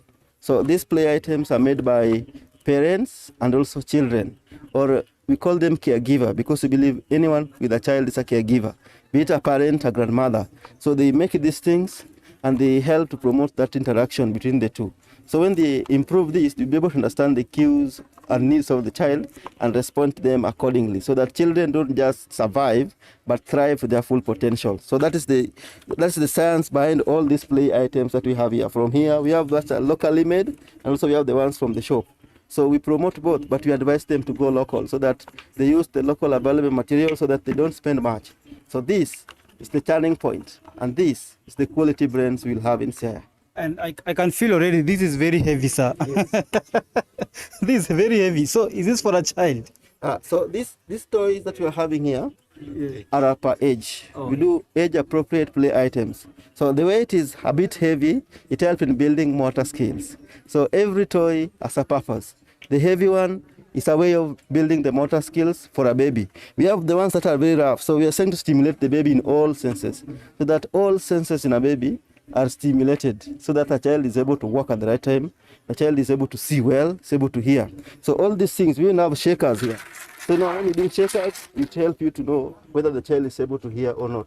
So basically, through all these play items, we are able to empower caregivers with one knowledge to do early identification of delayed milestones, so that they can be rehabilitated early and can be treated early, so that you don't have delayed milestones as a result of maybe malnutrition or any other cause. All right, thank you very much, Mr. Tobias. As you can feel, you can hear, this is a locally made material that children use to play. It's simple. These are bottles, pieces of bottles that have been cut into pieces and they have put in here. So instead of you going maybe to buy a child playing material, maybe in the supermarket or in a shop, you get this and cut maybe bottles or anything into pieces.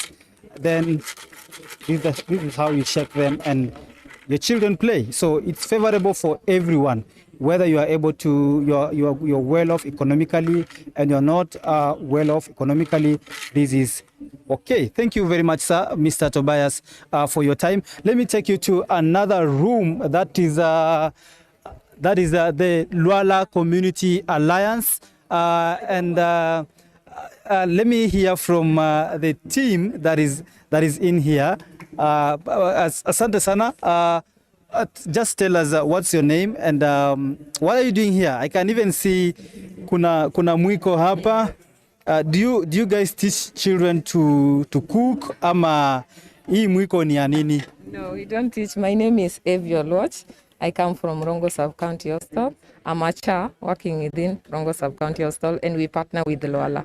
So here we have come to just showcase our things that we do in the community to promote this early childhood development. So this one which you are asking is one of our toys. Yes. When you come to the community, we teach those children that it is not good to bang the table. Yes. You can give your child this, to do like this. Okay. Because if you don't provide this, you will go and bang your table. Then you will cane, you will cane her. So this is one of the toys. It is not we are not teaching them to cook. Oh, so this is not for cooking. Yeah. It's for a child to play with and bang the plate. Yeah. Okay. So how about the rest? How do you teach them to make this? These ones we teach the caregivers. We have different groups in our community. Each village has a parental group where we teach those mothers or caregivers on how to make toys. To make different toys using local materials. So this one we taught our caregiver and he just went ahead to make this one for her child. So this one I picked it from the household to come and show it as an example of a caregiver which succeeded in making one of the best toys for our kids using local materials. All right. Thank you very much. Maybe you can tell us, yes, little bit.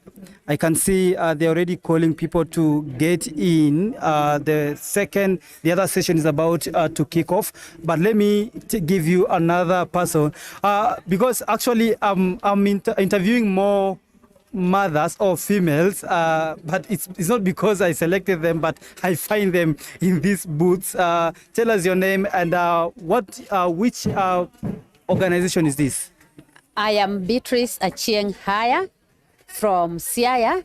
I stand for Siaya Stall, and we are exhibiting a real class in procession, where we have all the class materials with us, where all the activities take place in the class.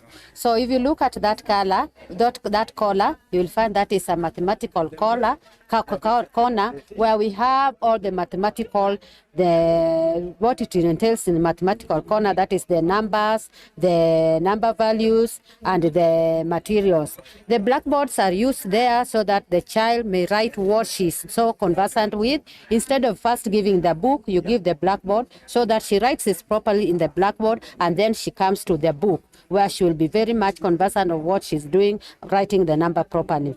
So we've labeled that corner as mathematical corner. So you've come here, this is picture corner, where the child gets to learn from the picture. She sees the picture and learns very smartly from the picture. And we have also the pictures of the family members, that is the mother and the father. We have some of our children, they may just know that this is daddy and this is mommy, but in real sense, when you tell her, can you now tell us the shape of mommy, she may draw mommy to be the daddy. So you should also learn from these pictures when you show them that this is not who is we call the daddy and this is the mommy. So if we come here, this is a the play corner for the child. The child will learn more from the play corner when she gets the real material. She'll know this is a duck, and when she goes outside, she'll relate a duck from the picture that she sees. And the dolly also, the dolly is the child. And from here is where you'll find the child learning how to nurture a small baby. Yeah, because she has learned it from the school and she sees from the school. When she comes home, she'll ask you, Mommy, where's my dolly? So she wants to copy what she does at home with the little baby. She'll also learn how to nurture the baby from here. So that is the children's corner. If you come, yeah?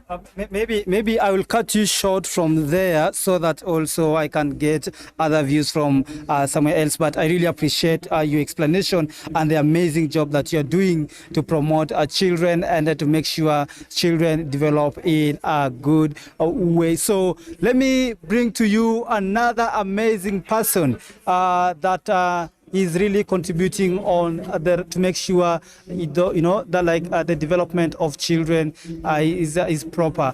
Just tell us your name. Maybe if you mind, you can stand here and tell us your name and the organization that you represent. Okay, my name is Christine Odero. I work for Faraja Foundation. I'm here representing Faraja. And Faraja, we mainly work with the criminal justice system.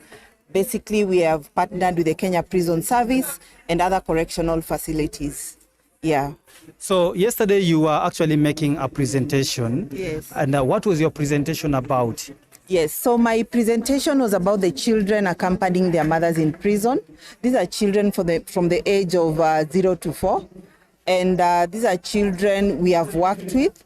And we also work with the juvenile justice system, where we work with the youths in the juvenile justice institutions. So that my presentation was based on that. So how important is it for us to make sure children in the justice system also live like any other children? Yeah, so these are children who go to prison by virtue of accompanying their mothers. So you see, the mothers go to prison because they have been put in custody or they are under a trial. But these are children who are very innocent. While in prison, these children are not able to access the basic, rights to their development. And that is why we are concerned about them. Currently, we have done various interventions as Faraja Foundation. We have ensured there's a daycare in one of the maximum women prison in Kenya, Langata Women Prison. And the daycare is there to take care of the wellness of those children during the day, how they play, they sleep, to ensure they sleep at the right time during the day, that they have toys, and just an environment that is well for them. We've also ensured that we extend same interventions to other prisons. We have constructed a daycare also in Embu Women Prison and also equipped it a bit. So we try depending on which institution we are working with. We also do a lot of child therapy programs, as well as equipping, just ensuring that the daycare centers in the various prisons have been equipped. And so far, we've reached out to six daycares across the country. All right, thank you very much for your time, madam. I'm really humbled to talk to you. And there is one interesting thing, and there is one interesting person that I want to talk to give us her overview of the whole event, and that is the CEC Education, Siaya County. I'll be very interested to hear from her about the whole conference and her feeling right now. Madam, yes. I'm humbled to talk to you. Tell us maybe your name and yes. My name is Rosnell Odondi, CC Education in Siaya. We are humbled by this conference, and we are grateful that the conference came to Siaya. There's a lot that we have learned, even as a county, there's a lot that we have learned, and we are hoping that there's more that we can get out. What stands out for me in this workshop is that there's a lot of work that needs to be done under research. Data collection, research in Siaya, there's a lot that needs to be done, and we are reaching out to partners. Please support us in data documentation and research in the county. And then the second thing that really comes out from the workshop is that there's some ring fencing that needs to be done on ECD education. And if we can stick to the 1.2 to 2% of the county budget being ring-fenced for ECD specifically, that would be an amazing thing. And we are appealing to you to join us in the closing of this workshop, which is today. So maybe just to highlight, what are some of the milestones that have been made by the Siaya County in ensuring that the success of the ECD programs across the county? We have come up with very many ECD infrastructure for the children. We have put up 348 buildings for the children, and we have furnished them. We have furnished, so far we have furnished about 178. There are more that we are hoping to furnish this year. And we are also hoping to recruit more teachers, because that's also an area that the software that we need to farm up. So we are looking forward to doing a lot, even as a county, and looking forward to having the budget to do that. All right. Thank you very much for your time. I really appreciate. That was the CEC Education Siaya County. And the final person that I'm going to talk to is called Carolinda from the Luala community.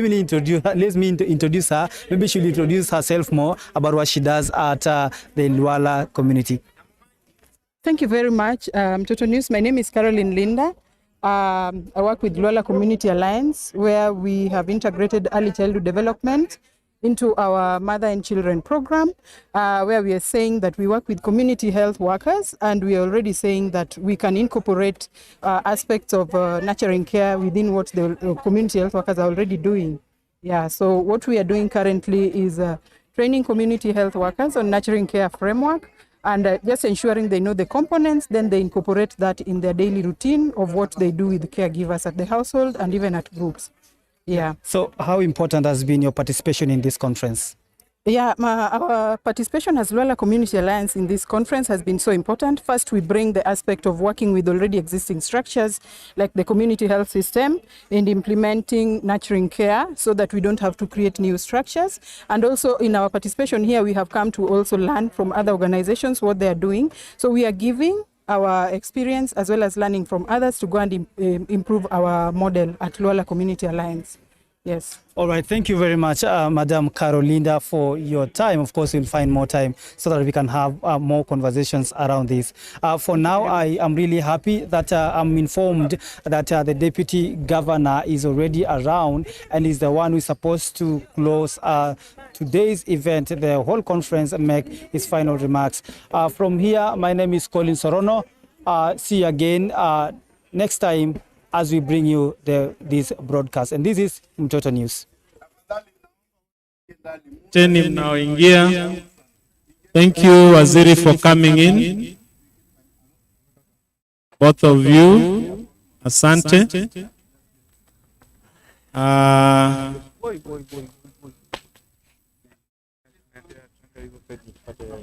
Thank you, sister. So we want to move on with our presentations, and today we are privileged to have Dr. Karo Mwangi, the head of the Division for Neonatal and Child Health at the Ministry of Health. She is a champion pediatrician who has been working very closely with the ECD network and the ECD sector. She's actually previously been holding the position of the Nurturing Care Coordinator for the Ministry of Health, the Nurturing Care Program Manager for the Ministry of Health. And today she will want to share with us one of the efforts that has been ongoing around championing the early childhood agenda, early childhood development agenda, as a nurturing care champion. She is part of the Kenya Pediatric Association, and with the colleagues that are now identified, I think we have about 20 champions under the Kenya Pediatric Association. One of the key deliverables for them has been to come up with an advocacy strategy, not just for the KPA, but for the nation, and she is the face of that particular work in this country. So I want to invite Dr. Caroline to come and make her presentation. And even as you do so, Dr. Caroline, I presume that we will be guided on the entry of the governor, the deputy governor. So Becca, just come to the, Becca. Inawezekana? Inawezekana?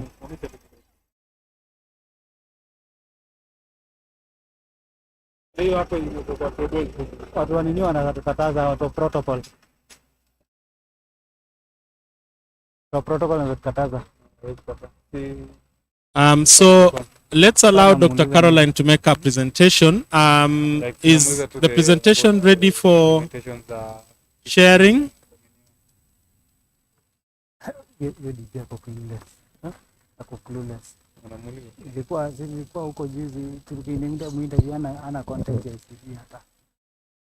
Good morning. So it's my pleasure to be back on the podium once again. Thank you, Oscar, for the introduction. So I'm here to present Kenya's Nurturing Care for Early Childhood Development Advocacy Strategy.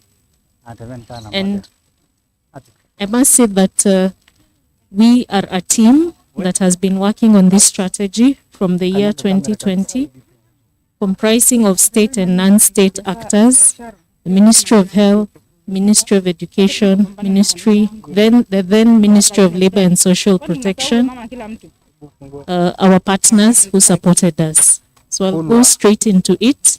And I'm sorry if I appear to rush. We are on a tight schedule, but this strategy can be made available to you to further review it and give us our input. The purpose of this presentation is to sensitize you and also get validation or any input from those who are present. So the first slide, Kenya endorsed the Nurturing Care Framework in 2018. And this Nurturing Care Framework provides the roadmap for securing optimal early and lifelong development. So this framework covers the age of 0 to 9 years, but makes emphasis on the first 1,000 days, during which we can most influence the development of a child. And this is the period also where, when a child's brain is exposed to negative impacts, they have lifelong effects. So this, as I've said, it's a multi-sectoral process that has been ongoing to develop this smart advocacy strategy. We started in 2020 with a first draft, then divided into sub-thematic working groups this year, and had a second draft. We had a workshop supported by our partners in September that brought together all participants physically, who further enriched the document. So, as has been the theme of this conference, and I'll not belabor the point, every young child in Kenya has a right to and needs nurturing care to survive, thrive, and develop to their full potential. So this strong ECD system is critical, given the large number of children. Almost half of the children under 5 years in Kenya are at risk of poor development and poor outcomes. So what is the strategy, advocacy strategy vision? And this is the vision for Kenya. We want every young child in Kenya aged 0 to 9 years survives, thrives, and develops to their full potential. So one, what are our goals? I'll briefly go through them. So that all children receive the quality nurturing care they need across the components that we have discussed as outlined in the nurturing care framework, and especially those at risk of poor development. We've said the child who's 0 to 3, children of incarcerated mothers, adolescent mothers, those in marginalized areas, pastoralist communities, refugee camps, and it was really interesting to listen to some of the findings by some of our partners who've done studies in this population. This supports this strategy and the fact that we need to really advocate that even these children are given nurturing care.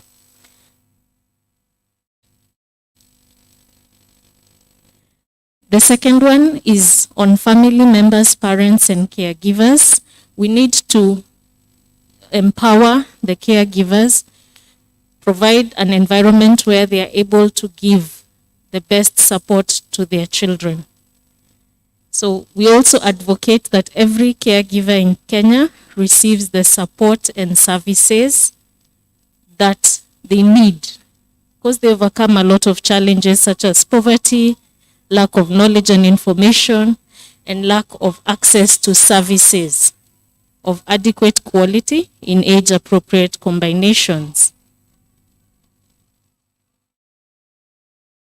Another goal is that Kenya to have an effective, coordinated national ECD system, which will require commitment, resource mobilization, resource allocation, whole of government approach, partnership with development partners, and civil society. So we all need to work together. We've outlined some of the ministries that are critical to collaborate so that we can ensure that we have allocation for budget, for human resource, for infrastructure, for communication, for monitoring and evaluation frameworks, so that everybody plays their role to deliver nurturing care framework to every child in Kenya.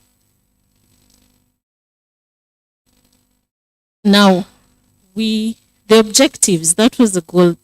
We want to secure high-level political recognition and commitment. This takes concerted effort from all of us, all the way from the caregiver, the community, at facility level, at leadership level, and leadership is all the way from the community to county, sub-county, county, and national level. Religious leaders, we know, play an important role, and they are influencers in the community and a very strong role. And economic and business leaders. These resources required are huge, and we will get support to do a costing. So we need to mobilize support from all sectors and build partnerships to fund this, our objectives. Another objective is a reduction in the proportion of young children at risk of poor development. Stunting is it has been determined to be a risk factor for poor development, and not only physical, but also brain development, affecting cognitive, intellectual, and emotional development. So we want to advocate, and I can say that the Division of Nutrition has a Kenya action plan to reduce stunting, and this is a global effort. So Kenya has recently finalized its action plan. Then we want to establish, another objective is that Kenya establishes a strong national integrated ECD system through which the caregiver and the child access quality services to overcome the risks and challenges of giving and receiving nurturing care. So here we talk about the building blocks. We want effective leadership and coordination, the policy, an integrated national early childhood development policy, which is in progress, supporting laws, strategies, policies, and implementation plans. Then adequate human resource, and to add to that human resource that are trained. I think it's from this conference, what I've gained is that there's a huge gap as far as capacity building is concerned for both.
So what are our expected outcomes? We want to have strengthened programs that address current gaps and risks and harness existing opportunities. So the first one would be an integrated national multisectoral ECD program, as I've outlined, a national ECD information, communication, and behavior change program. As with all interventions, without the necessary behavior change from all the way from policy makers, program developers, research, parents, families in the community, and religious leaders. Without this behavior change, we cannot see the expected change.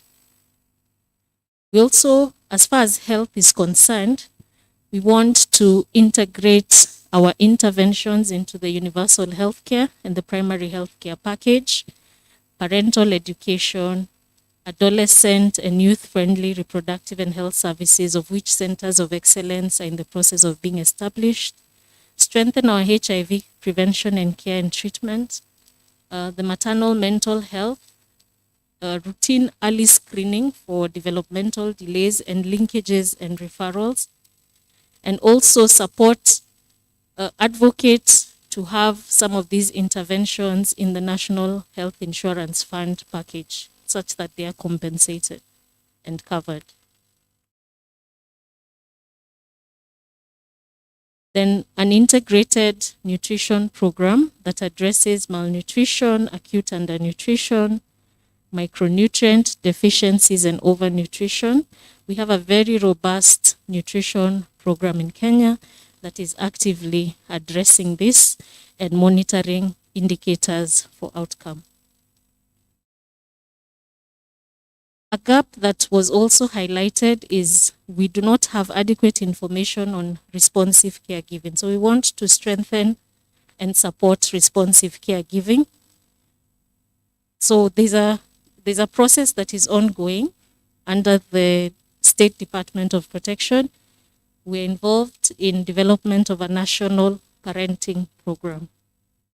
So this will guide parents.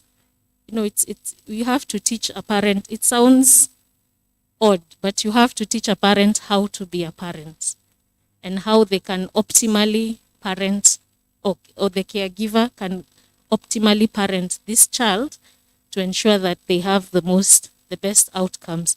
So we also need to support the vulnerable groups. We know children with disabilities, teen parents, all these special groups need support. Also want to implement the Care for Child Development program for caregivers and advocate for implementation of existing child-friendly workplace policies and laws. I saw today that I think workplaces were given 5 years to establish lactation stations at every place of work. Then opportunities for early learning. We've heard that learning begins from conception. So learning between age 0 to 3 is not well identified or well defined in our population. But we offer guidance on, at this age, it's more of playing and communicating. So we want this program that will provide support at both home, community, and health facility level. Then these children now enter formal learning from 4 years. So we work together with the Ministry of Education to implement the early childhood education policy. And this also goes to the vulnerable populations, children of mothers who are incarcerated, and those in rural, informal settlements and ASA. So another outcome is now the quality of the early learning programs will be to provide age-appropriate support so that at each age we're ensuring that there's optimal stimulation and early development. Then also not to leave behind the children with disabilities, that we develop an early learning program. First of all, we need to screen and identify these children early so that appropriate referral is made and they are not left behind, because they too, there are programs that they can be provided with opportunities for early learning. When we talk about security and protection, we want to advocate that all fees associated with birth registration are eliminated, and these services are universally available and accessible.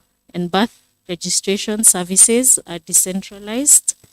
So great strides have been made in this because it is now mandatory to present a birth certificate when enrolling a child for schooling. We also want to advocate for our child protection systems, protect our children from violence, abuse, and exploitation. And we've also not forgotten that the foster care system, which we need to strengthen, for especially children 0 to 3 years who do not have parental or caregiver care. Well, this strategy is a long-term strategy. We have priority objectives that we'll actively pursue in the first 2 years of this strategy. They want to strengthen key programs to address the most significant risks and associated gaps, strengthen leadership and collaboration and coordination between the sectors that I've outlined, strengthen enabling policies and laws, strengthen human resource capacity for leadership, coordination, planning, and information management. More importantly, secure commitment to increase resource allocations for nurturing care for early childhood development priorities at all levels of government, and to strengthen our information management system. So in conclusion, these priorities, the pursuit of these priorities will be undertaken in accordance to an implementation plan that will be costed and developed to support this advocacy strategy. So we come back to the components of nurturing care that we always have to think about to ensure that we realize our vision that all children in Kenya are given the best start in life. Thank you.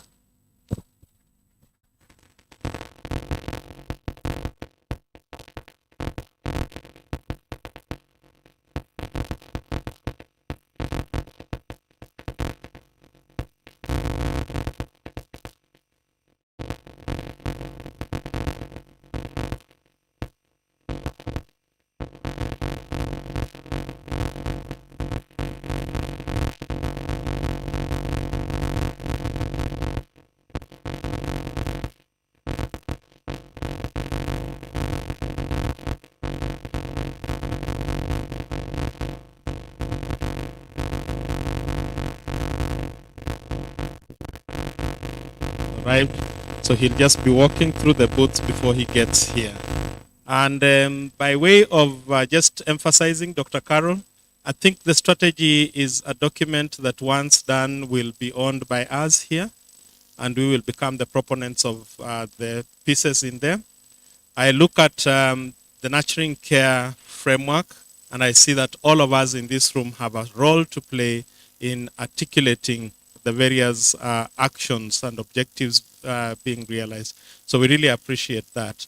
Access to this will be something that each one of us will be granted once the document is finalized.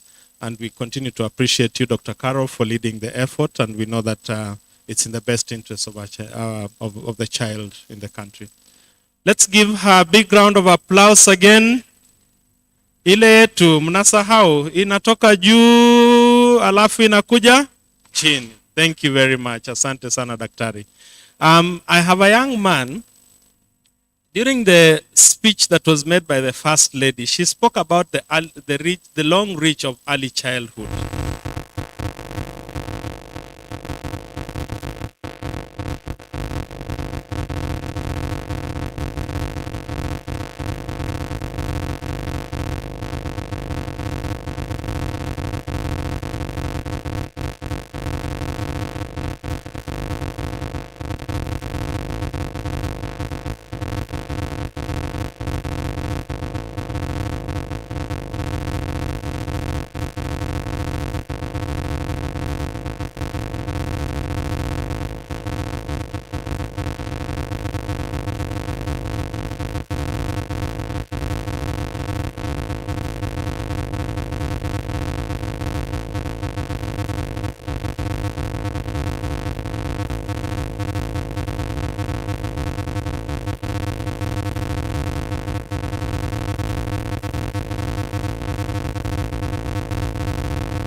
I go by the name Kamau Kisinja the Poet, a student of Jaramogi Oginga Odinga University of Science and Technology.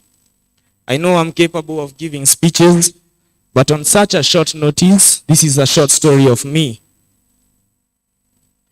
Juzi nilianza kucheza game inaitwa Love Pins kwa Play Store. Ati ndio nione kama naweza pin love to the top of my heart. But from the bottom of my heart na feel kureboot ndio ni refresh. Na feel nifiche feelings zangu kwa store, but maybe nikiongea hati yangu itaacha kubehave kama hardware. Though ni kiburi, I know it's a software na haitakuwa so hard kuirestore. Painfulness ni mimi nikinarrate my story. Story yangu ya familia. But I'll try my best kuvumilia. Mkiona nimeanza kulia msinifuate. Act like a zebra. My teacher alisema pundamilia. Akimwona simba, yani king of the jungle. That's like solving an algebra. And hapa I am going through a struggle. Life yangu pekee inani strangle na my experiences for real zinanientangle. So ndio naamka, nasimama, napiga chafya, ndio nitoke kwa bedroom yangu. Najipata mimi ndio wa mwisho out of the 9 wenye tumekuwa tukilala. So allow me to correct me. Bedroom yetu sio yangu, ama niseme yangu with 8 others. Yani tags za social media ndio hutumika kwetu. And I am the only one social cause mi utembea nikiomba food kwa watu najua. Na wenye sijui sina option but kutuma friend request. Na nikipata likes nyingi, I feel nafaa kuretweet ndio my brother aweze kushare. Samahani, I meant retreat ndio my brother aweze kupata share. Nimefika sitting room, napata dadia kusoma gazeti yenye aliyokota kwa piti ya mdosi wake.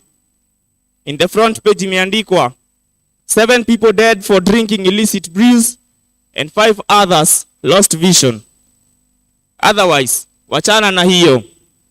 Being the mouthpiece ya my siblings, nikaamua kuuliza kama tuweke maji ya chai kwenye jiko. Baba. Ya tatu kumuita nili escape coffee na inches. Huoni nasoma? Nikataka kumuuliza, yani baba, unasoma chenye kilifanyika place where huenda kila siku? But nikakumbuka kitu teacher wangu wa grade 3 alinifunza, ati silence is the best medicine. I think I needed an overdose of this, cause nakumbuka bruises niliachieve after kujifanya Luanda Magere wa my 4-roomed madhouse. Ama nilikuwa wazimu, cause I woke up every day looking mad. Excuse me, I woke up every day nikiangalia matope. Uchungu nitatry nivumilie, sitamalizia nisilie, but baba alininyima right education. Kila siku nafukuzwa shule juu sina karo. Na rest in peace my mother Karo. I wish you were here, but sorry I murdered you after the labor pains. Walisema no pain no gain, but me and you caused so much pain. Sijui kama hukutaka kuniona, because nikifika duniani uliamua kuleft bila hata mkono wa buriani. So my father, nakuombea kwa the Almighty Father, upate wisdom na moyo wa being an adorable father. A story to be continued another day. Your loving son, your forgiving son, Kissinger the poet. Thank you, Kamau. Kamau ametukumbusha mambo mengi hapo. Unajua Kiswahili kikiwa kimekupita, tafuta yule jamaa wa Kilifi. Ndio wa Kilifi yuko hapa, ataweza ku But thank you for articulating the plight of children in the homes and how it is that they struggle sometimes to get through to parent. We are looking at how parenting can become a better aspect. What is the slogan that we use these days when you are raising children? Catch a child doing the wrong thing? Is that what we do? No, we are catching a child doing the right thing. Catch a child doing the what? The right thing. When you catch them doing the right thing and you continue to praise and acknowledge them, then you will have children who will always do positive things. But if you are always catching them doing the wrong thing, then we have a challenge in that space. So I see that the Deputy Governor is here and he wants to walk in.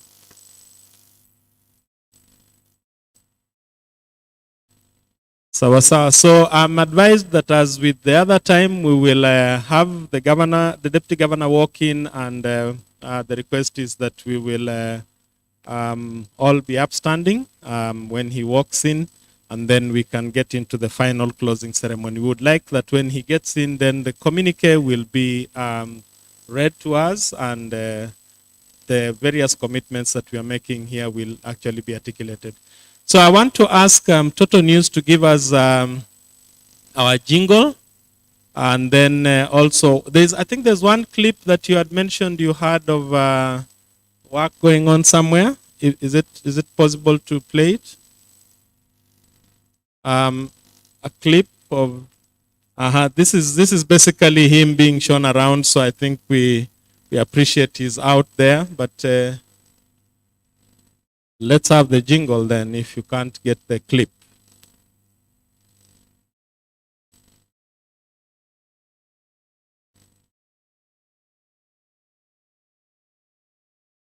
Going once, going twice.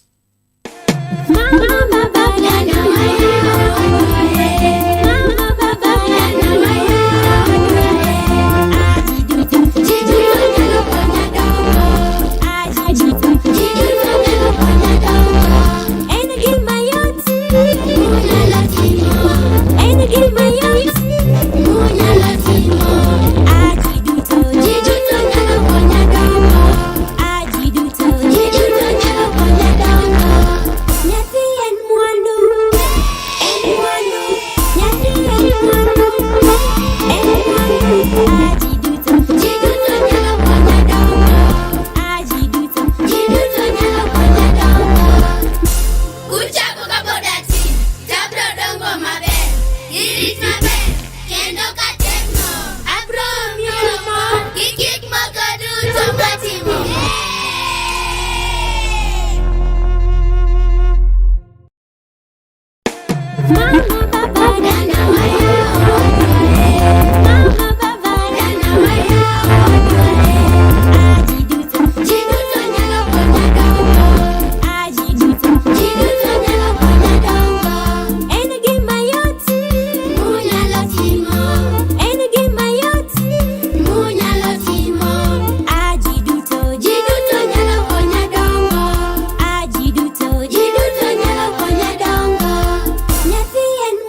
The Nurturing Care for ECD program is actually, we are the implementer for the Eastern African region, from Zambia to Ethiopia, Tanzania to Mozambique. We are actually the ones who are implementing it.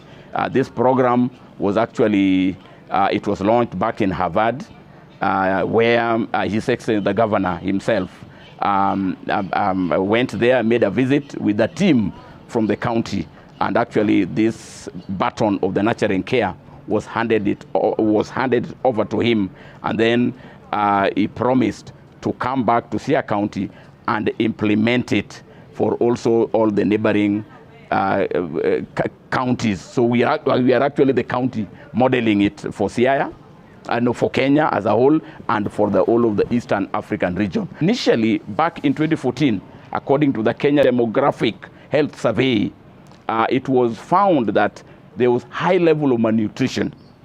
Issues like malnutrition, we call it stunting growth, low birth weight were very prominent because of probably issues to do with nutrition, poor visits to the health medical attention, and then poor, we call it responsive caregiving. It was not up to date.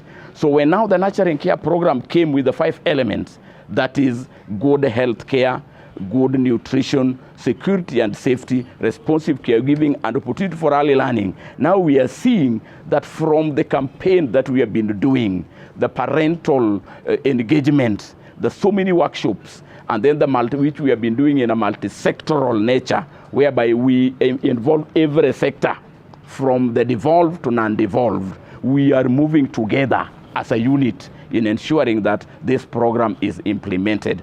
Siaya County has about 1,000 ECD centers. Now our ECD centers are vast across the county.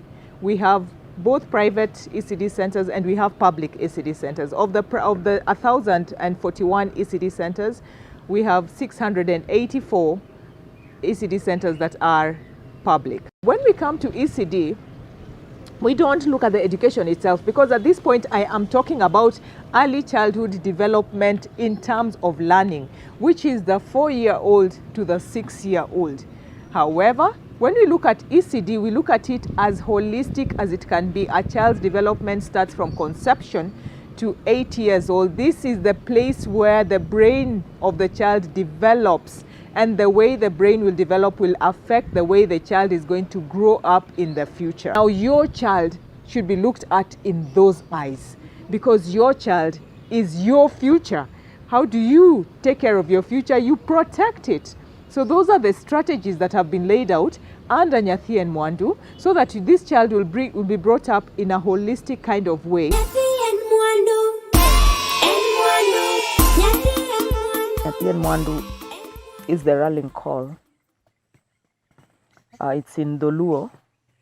That means a child is wealth. If you give that child a good foundation, that child is wealth. And so, being the patron of Smart Start Siaya, I've been a patron for 2 years, following realization and the introduction from the county executives who went to Harvard University for a program on early childhood development. And from Harvard University, when they came back, they realized that early childhood development is very critical in development. And if we invest more on early childhood, then the return on investment is very high. And so we realize that mostly, even us as parents, governments, we don't really take much interest when our children are young. And so we lose a lot, because that is the time a child develops very fast, the brain of the child develops very fast. This project of SCORE ECD is looking at a child at 1,000 days. 1,000 days means from conception to 2 years. And we look at many things around these 1,000 days. We are looking at the health of the mother during pregnancy and after pregnancy, and then during the 2 years, how is the mother? Then we are also journeying with the child and assessing the milestones of the child. The milestone of the child, we are looking at so many things, health-wise, nutrition, education, the formation of the brain, how does the child react to the environment. Along that, we are also looking at the immunization of the child. How is the child's health going to be taken care of within the 2 years? The child has to go through all the immunization, and this helps the child to remain healthy. Male partners, we really train them to say that a mother cannot raise a child alone. They have to be two. So there's that responsibility of a father in there.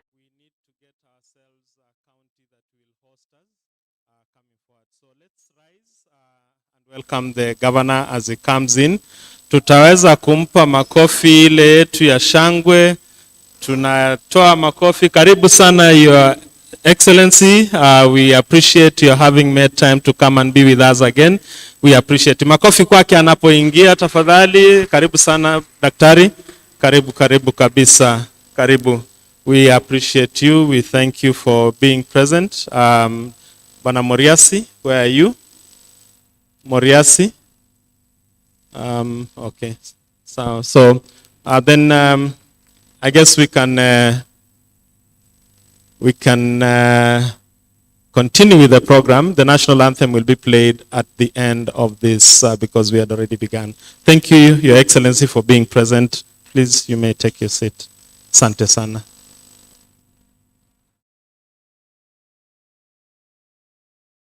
So thank you for making time again to be here, all of you.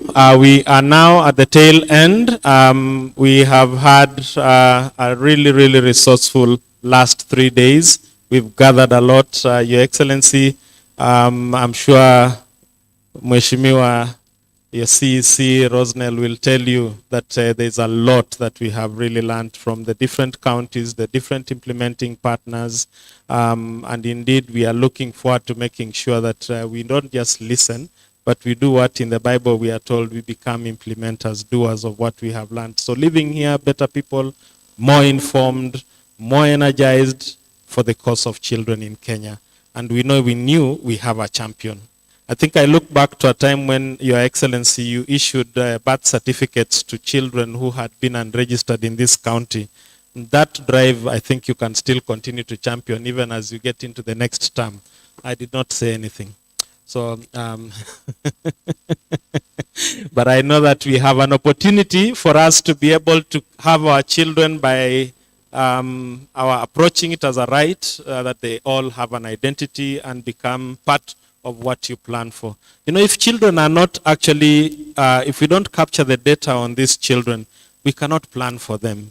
So we would love to have them captured, let them get identities, let them be registered so that it's something that makes it possible for them to actually be part of the national conversation. And we appreciate you for leading that effort. So thank you very much, and we appreciate all of you dignitaries who are present. Asante sana kwa kufika hapa nyote.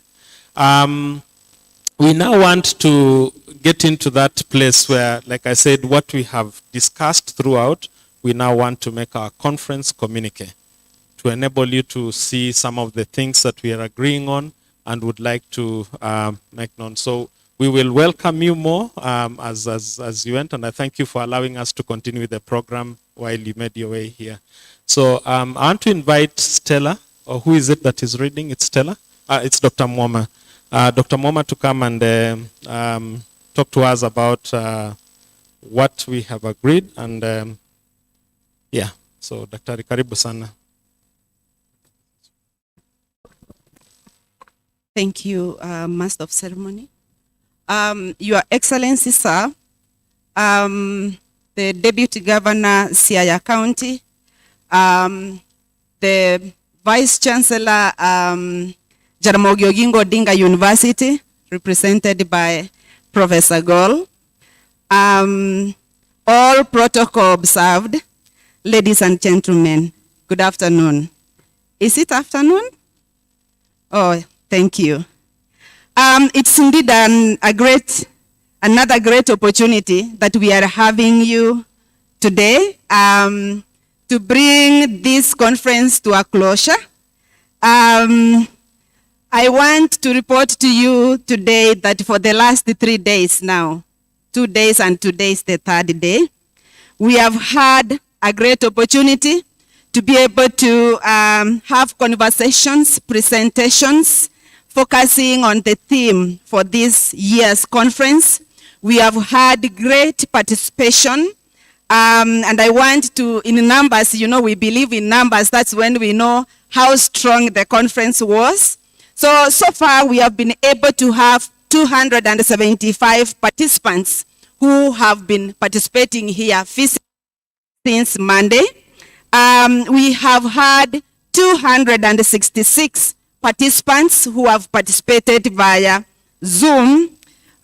We have also had 647 participants who have participated via YouTube.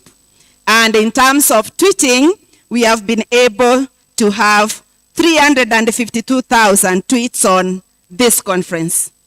It's indeed a great achievement to us, and it reminds us when we had a meeting with the governor when he was advising us, let us push this conference forward and we see how restrictions happen. And they told us, you know, in Siaya, we are going to ensure we will have 1,000+ participants, because he was asking us, how many participants are you anticipating to reach? We said around 300. Then he told us, no, in Siaya we will make sure that we have participation of over 1,000 students.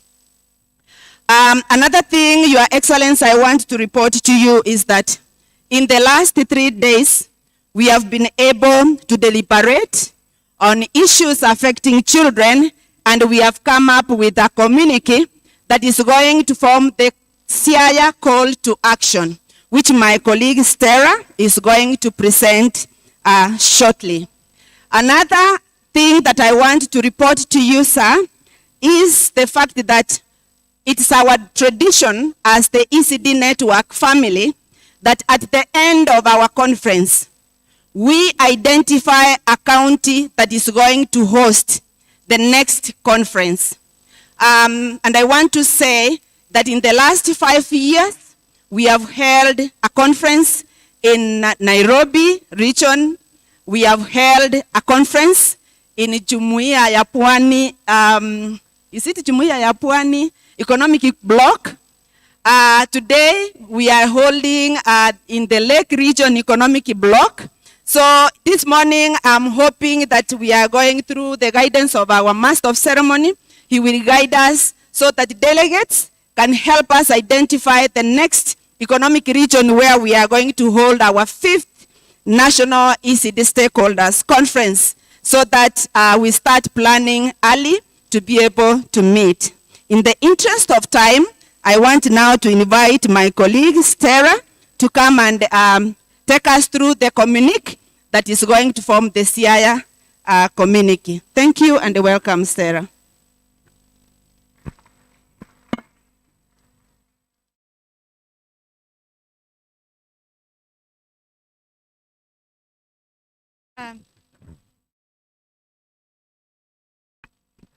Thank you, Dr. Teresa, for the invitation.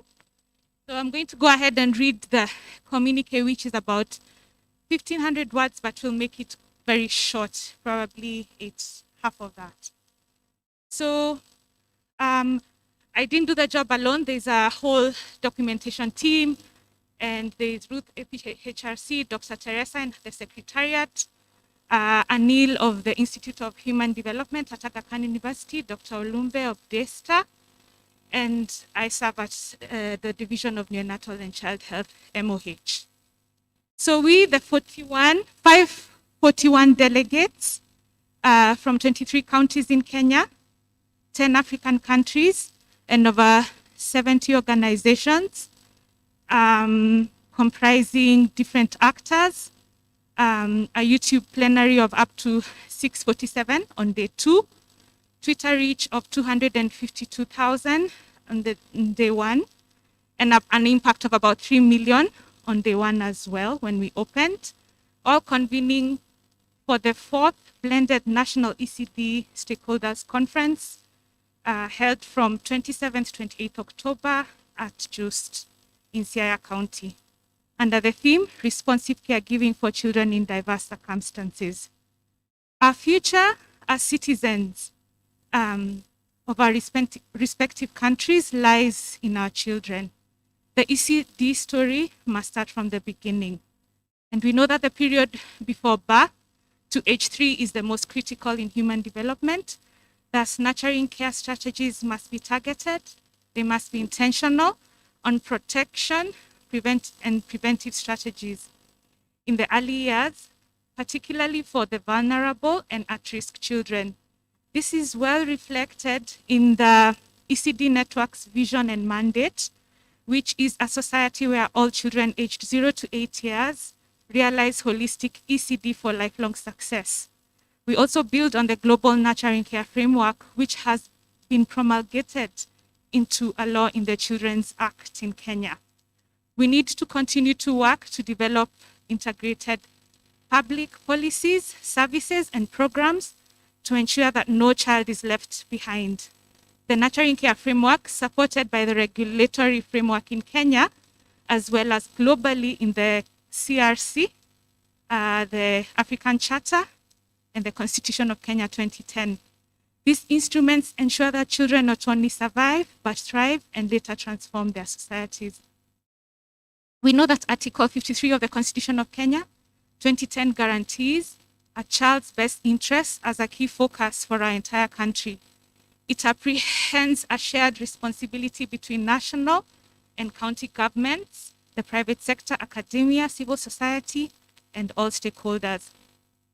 In Kenya, the COVID-19 pandemic has been a difficult period for all of us, particularly for poor households. About 53% reported lower or diminished incomes, whose implication has been a significant financial and economic burden. And therefore, this communique looks at broad themes of promoting thrival of at-risk children, financing on ECD, early, parent caregiver empowerment, and coordination, because ECD is a devolved function in Kenya. And of course, under that, we recognize the County First Ladies Association's commitment to become ECD champions or patrons for reaching every child age 8 and under with age-appropriate services. As I move to the call to action for Siaya, we recognize that early childhood period, the first 1,000 days, ages 0 to 3, and the subsequent 3,000 days, ages 4 to 8, are the most important for brain development, and that the foundation of skills and capabilities that affect an individual's life are rapidly, founded in those periods. Therefore, building on this conference and proceedings of previous national conference communiques issued by ECD Network for Kenya in 2016 at KICD, at Kenyatta University in Nairobi in 2018, Mombasa in 2019, and now in Siaya 2021, we have the call to action as follows, and we have 10 items that are policy and action-oriented recommendations. The first is that we recognize the first 1,000 days of a child's life as the most critical in ensuring optimal brain and holistic development of children. Ensure that children from diverse circumstances with disabilities and special needs, including those accompanying their mothers to prisons, in refugee camps, informal settlements, in emergency settings, rural poor communities, among other marginalized settings, receive equitable childcare services to grow and develop to their full potential. We embrace the needs of all children aged 0 to 8 with cooperative and synergetic multi-sectoral programming. We know that the needs of children under 3 should be prioritized in the workplace particularly, including capacity development, supporting families, especially parents and caregivers in the home, and provision of on-site childcare facilities. Number 4, acknowledge that securing the future of Kenya's children is the responsibility of government in partnership with all stakeholders, and therefore enact ECD policy enhancing coordination and collaboration by all actors. We also call on the 47 counties governments to work in partnership with all partners, including the private sector, in early childhood efforts to aim at scalable and cost-effective models of ECD programming for all children. We recognize the attainment of the SDGs, to which Kenya is a signatory, prioritizes early childhood as the anchor to reach sustainable development across all sectors and aligns Kenya's National Development Plan and the Big Four agenda. Therefore, ECD is a pathway to ensuring a more capable and productive workforce to provide the future leadership we need. Number 7, I'm about to end, recognizing existing government systems as key platforms for creation of ECD champions and for reaching every child aged 0 to 8 with age-appropriate services, adaptation and application of contextually relevant parenting support interventions. Number 8, prioritize ECD provision in a sustainable manner with the funding requirement needed to target and impact holistic and optimal development, beginning with secure funding for all children aged 0 to 8. We agree that biannual ECD conferences will be held on a rotational basis in each of the economic blocks in Kenya. And lastly, we urge all ECD practitioners offering relevant programs and services, as well as researchers, from the grassroots level to national levels, to register as members of ECD Network for Kenya to enhance collaboration and partnership. Thank you so much for listening. I will now invite Dr. Teresa to take us through the next step.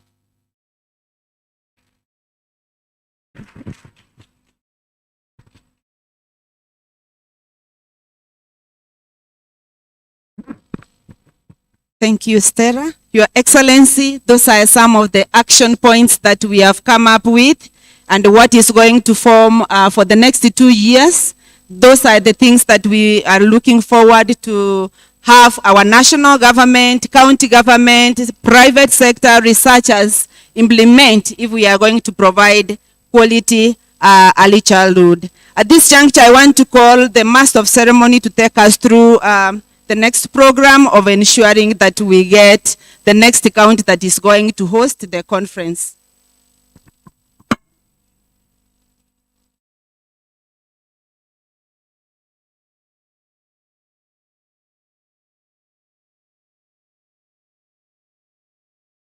Thank you, Dr. Mwama. I don't know that the communique has been adopted. Do we adopt it? Did we read? Did it articulate what we wanted? I think we were supposed to have just said yes to it or no. Yeah? Did we see the communique and accept what it says? We have agreed. Yes. So I see that it's important for us to endorse it because the last statement had something that we endorse. So endorsing means we all say, I. Asante sana. That means we have endorsed it. Again?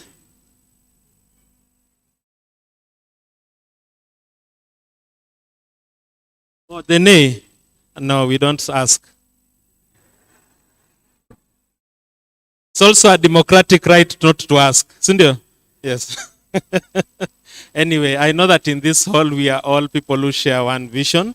And therefore, those action points, I think, are a commitment that we are making. And please, let this communique not just be one that is left on paper. Carry it home. Remember, even in terms of financing, which we have talked about, let's give percentages. Let's actually push to have percentages and make sure that the ECD agenda is well funded. Sasa? All right. So now, at this moment in time, I think you've heard it. We've had 3 previous conferences. This is the 4th, and we have been in different parts of this country. We are working to strengthen work at the county level because childcare is a devolved function. And we need to be able to actually have the counties here from us what it is that is happening. So last conference was in Mombasa. The previous two were in Nairobi. We have now come to the Lake Region Economic Bloc. We want to move this across the country because that's one of the commitments that we made in the communique. So which county are we going to go to? Which economic bloc are we going to go to? We have Noreb. Do we know about Noreb? Or is it Norec? The North Rift Economic Bloc, yes. Then we also have the FCDC out in the north. And then we have the one in the central region of Kenya. And which other one is left, Easter? I think I have mentioned all the economic bloc. So now, we want the next host, and you must be in this room. If you are not in this room, you can also be online, and you tell us that you are ready to host. So out of those three that are remaining, or the ones that I have mentioned, where should we go? Hello? I am looking for the host. And I know the host is amongst us. Which county? Again? There are online remarks, eh? What is the online remark? Please help me to see what the online people are saying. I have seen Noreb. From somebody there. Noreb. That's one proposal. Noreb has been proposed online. There is also the central region. Come to Meru. We tutakuja bila sababu. Turkana is part of Noreb. It would be good actually to go to Turkana. Where's the Turkana team? They were here in full swing. Mko hapa? Turkana ama wameanza safari? Barabara ni mzuri siku hizi. Miriam, I know that the road now gives you about it's a good road there now. So which other one? We have Noreb, we have Central, Noreb, Turkana, which is part of Noreb. Noreb umeenda online. There's something going on in Noreb. So Noreb actually are the counties that are Uasin Gishu, Turkana, West Pokot, those counties that are in the northern rift, North Rift part of the country. So that's one, and then there is a vote for Meru, which is part of the east, the central region. So where do we want to go? I'm seeing those two as the proposals. Ni which county in Noreb? Turkana County in Noreb. Watu wananiangalia na macho mazuri. We said equity. Si ndio hiyo? So there is Turkana County preparing to host us. Mtatupeleka wapi? Elie Springs. Miriam? Elie Springs. That's one of the venues that we can use. Oh. Yes, sir.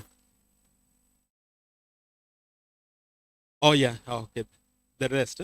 Okay, thank you. I am being reminded nisiongee ni kama mwenye sijui, ninajua meletewa the list of the economic blocks. So I yes? Yeah, the list is a good one. It's still the same one. Noreb, FCDC is in the north. Sekeb, the one that is in central province. There is Sekeb, which is S, ambayo ni ya wapi? Southeastern. You know the Ukambani region, southeastern, together with that neighborhood. And then we have the one of Mount Kenya and Aberdare region economic bloc. So we are supposed to make a choice in this room, and we want to do it very quickly. We are eliminating Jumuiya ya county za Pwani because that has already happened. We already are moving out the Lake Region Economic Bloc, and we are moving out Nairobi, which forms part of what? Nairobi falls under Sekeb. The CKEB. Isn't that so? Nairobi County persons. Esther and your team. Where do you fall? You have Nairobi Region Economic Bloc. Oh, I think that one is a new one formed in this conference. Okay, so quickly, let's now very quickly decide how many of us are in support of going to FCDC, the Frontier Counties Development Area. Leonard, I see your hand. I see Joyce. Those are 2 votes. FCDC, that's Mandera. They have actually had a conference there not too long ago. So Mandera has 2 people in support. Okay. There's a third one. That looks like Uthabiti is saying to the Bitishok. Who else? Who else is there again? Immaculate is putting her hand near the Kajiado area. So she's not moving it. All right, so FCDC has 3 votes. Let's go to Sekeb, that is the southeastern Kenya region, southeastern Kenya. Online. There are online votes. Yes, let's confirm. We want to be fair. Let's confirm. Is there an online vote for the FCDC, the frontier counties? Any vote there? No, none. Okay, so Leonard, I am being fair. None. Sawa. Southeastern.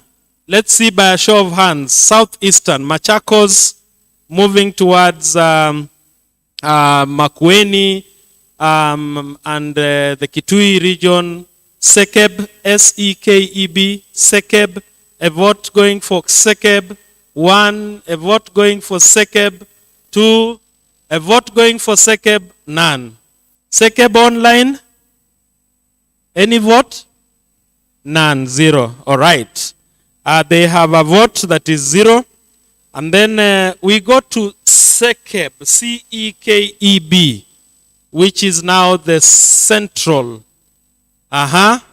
Central, there was a vote for Meru online, but I see that could be within the Mount Kenya region. There are 2. And there's what one? Central and Meru, 2 votes online. Central and Meru. Let's get any other in the room. Where did my people go? Embu and the others, they disappeared. The Embu team that was here. Okay, so we have 2 votes there. Very quickly, let's move on to the next one, which is the Mount Kenya and Aberdare Region Economic Bloc. Mount Kenya and Aberdare Region. That I think is still part of, I don't know the distinction in that particular one, but do we have anybody there? Anybody voting for those? Online? Online? Sawa.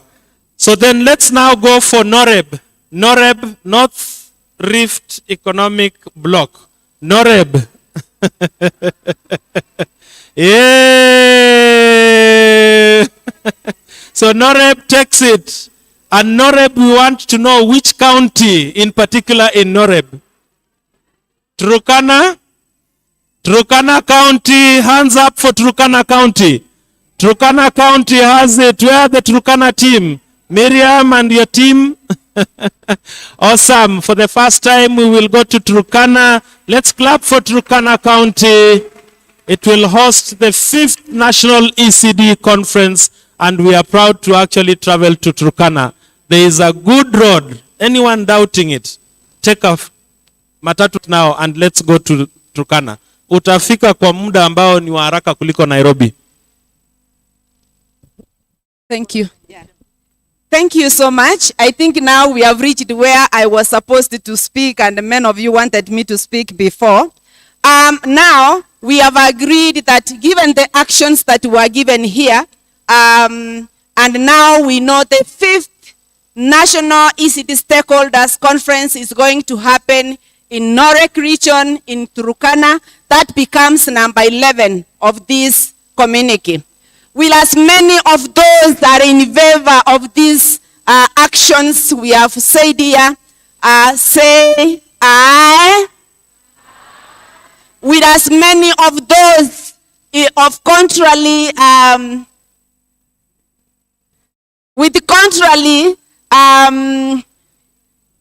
say nay? Wow.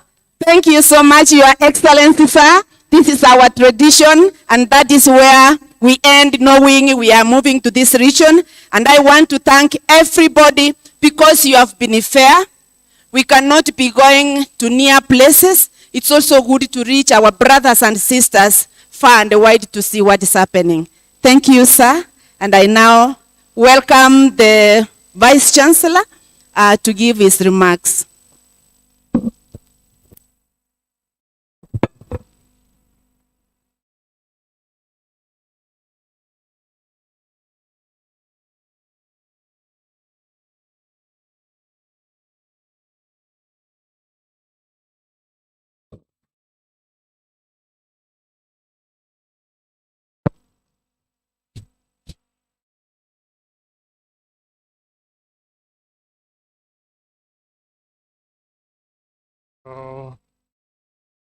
To our chief guest today, His Excellency Deputy Governor, Siaya County, distinguished guests, ladies and gentlemen. This morning I say, how are you? How are you? What is it this morning, this afternoon? Yes, so I stand before you this particular afternoon, first of all, to join my other colleagues that may have been here before me, to warmly welcome you, Jaramogi Oginga Odinga University of Science and Technology. In short, JOOUST. I am here to represent our Vice Chancellor, Professor Stephen Gaya Agong, who was supposed to be here this afternoon, but because of some pressing issue which were unavoidable, he was not able to be with us here, and he requested me to pass his greetings to you. How many people welcome his greetings? Yes. So in my name, in a full, my name is Professor Obelgor Christopher. I'm an associate professor of agricultural economics. I'm an associate professor of agricultural economics, and I'm also the dean of students at JOOUST. So at JOOUST, we welcome visitors warmly, and with the able leadership of our county government, we are proud to have hosted this particular conference. So fellow, welcome.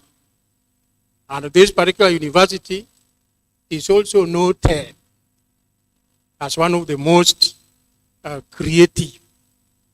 So therefore, welcome to JOOUST, which we can say is a center of excellence, also home of creativity. And you are in the presence of this particular county, which is proud of its heritage. You are not very far from Jaramogi Odinga Mausoleum, who is resting just a few kilometers from here. So if you didn't have a chance, possibly before you leave, you can go and pay homage. Even the great Ramogi Hills is not very far from here. And if you have heard of Mama Sarah Obama, not very far from here. So meaning this particular county, where you are in a very rich area in terms of heritage. But we work very closely with the county government, And for that matter, we believe that we have done our best in terms of hosting, but we are also aware that as visitors, you may have seen one or two things which may not have pleased you. But for us, we feel that we have put our best foot forward. Okay, we may not ask you to forget those bad things, but kindly forgive us in case you noticed one. Otherwise, I would like to indicate that this university has also been very active in terms of educational forums, and therefore one of our most outstanding schools is the School of Education, where the ECD is hosted. We have 7 other schools within the university system. But the most outstanding, even in terms of numbers, is the School of Education.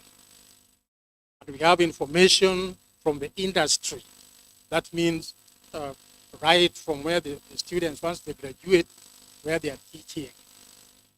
So we have good record, and our students basically are in demand because of the discipline and the dedication that they exhibit. We are also having a very vibrant, I would say, drama and theater festival. As we are here, we have just come back from the national competition, which was hosted at Meru University of Science and Technology. And we came back with 7 trophies, which is not a small achievement. So therefore, we pride ourselves also being creative. So you are in the home of creativity and center of excellence. So therefore, we are asking you that as you leave, our Vice Chancellor made a small request, which the organizing committee can consider. We are aware that the national network is posted at KU, but we are now humbly requesting if there's a possibility for us at JOOUST to host the Western Kenya or Western Stroke Nyanza region ECD network at JOOUST. Arrangements are in place, and we are going down our needs that you consider our request favorably. Otherwise, I think I will stop at that, and I wish you a safe journey as you travel back, and all the positive arrangements that you make towards the next conference. Thank you, and may God bless you.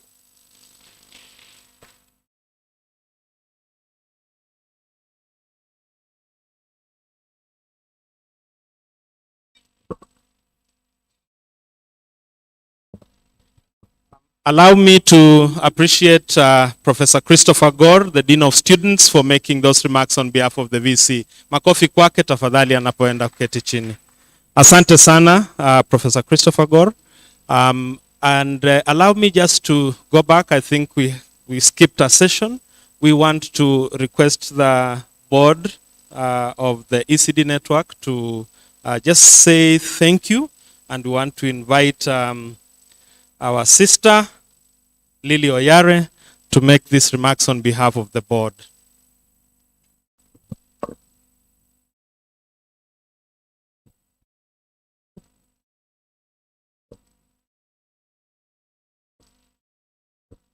Honorable Deputy Governor, Siaya County, His Excellency Dr. James Okumbe, respected Honorable CECs from different counties represented here, the First Lady, Her Excellency Rosela Rasanga, Dr. Teresa Mwoma, Executive Director, ECD NEC, our most vulnerable invited guests, ladies and gentlemen, good afternoon.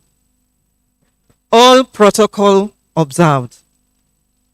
It is a great honor and privileged to present the vote of thanks on this memorable occasion as we celebrate the successful completion of the National ECD Stakeholders Conference 2021. Despite the many challenging times we have experienced through the pandemic. My most sincere thanks to the Almighty God for the fine weather we have experienced and the excellent coordination between the different teams on behalf of the ECD Net. This convening was made possible through generous financial, technical support from the government of Kenya, various actors, institutions in ECD space, all participants who registered both physically and online. Without your support, this amazing conference would not have been possible. Asanteni sana to the different committees who worked tirelessly. The planning committee led by Immaculate, assisted by Dr. Roslyn Olumbe. Logistic committee chaired by Caroline Linda. The scientific committee led by Ruth. Finance committee chaired by Oscar Kadenge, our able MC. The government of Kenya, through the support of the Division of Neonatal and Child Health at the Ministry of Health, Ministry of Education, Council of Governors, and the county government of Siaya, and more so, Her Excellence, the First Lady of Siaya County, who has embraced ECDE with passion. I further extend a hearty thanks to the ECD Network for Kenya, board members, Dr. Teresa Moma, Lily Oyare, Dr. Hudson Ouko, and Joyce Wesonga. I express my sincere gratitude to the development partners led by the Institute of Human Development, the UNICEF, AFCAN, Kenyatta University, Aga Khan University, Institute of Child University, Jaramogi Odinga University of Science and Technology, Save the Children, PATH, Child Fund Kenya, Catholic Relief Services, the Lake Region Economic Bloc, Smart Start Siaya, World Vision International, APHRC, Community Initiative Agenda, Little Rock IECD Center, Mtoto News, Hanko,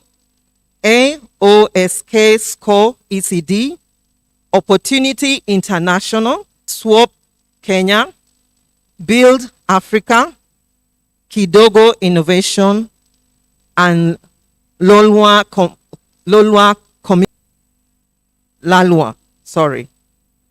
Mothers to Mothers, Madrasa Early Childhood Program, Uthabiti Africa, Upward Bound Kenya, Clean Start Kenya, Faraja Found Nutrition International, Global Development Incubators, Tiny Turtles, and Terrace Days Home. My deep thanks and appreciation goes to all session chairs, Immaculate, Community Initiative Agenda, Lizzie Nyaboke, Build Africa, Leonard Chumo, Uthabiti Africa, Carolinda Luala Community,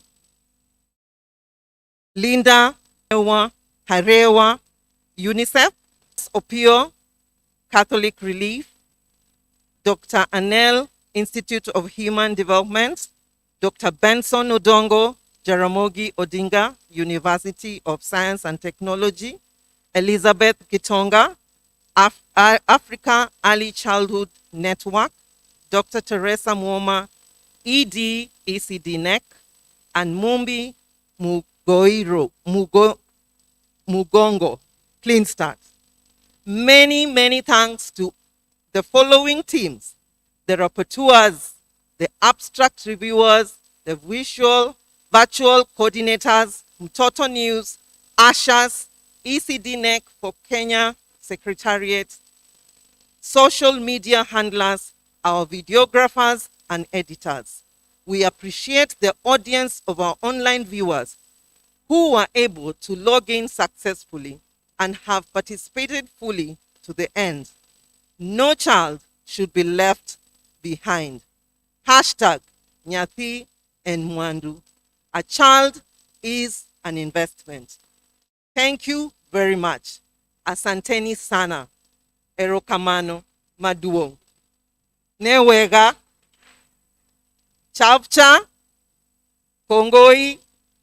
Webale. Nemuvea. Ambuya muno. Shukran.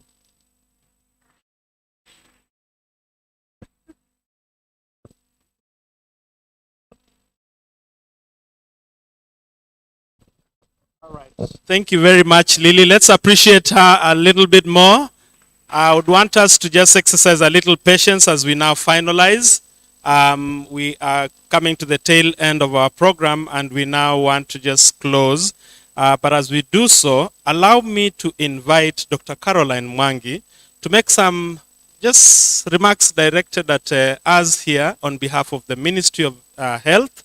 The CS was meant to have made his remarks today, and Dr. Caroline will speak to us briefly. Just jambo.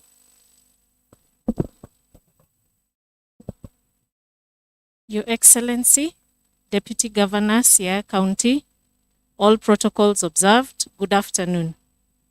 So I'm here on behalf of the Ministry of Health, and I pass greetings from my senior officials who are to be here. They had last-minute assignments, but we've been able to work together with the ECD network and all other stakeholders to ensure that this conference was a success. And we acknowledge the working relationship we have with the Siaya County team, health and education, and we thank you for hosting us. Thank you. Thank you very much. Let's appreciate Dr. Caro. She has given of her time to be with us and was actually a keynote speaker at a very, very big conference that happened just the other day, the launch of the ECD Workforce Hub, where we got a new champion in the CJ, Martha Koome. She's our newest champion for early childhood development.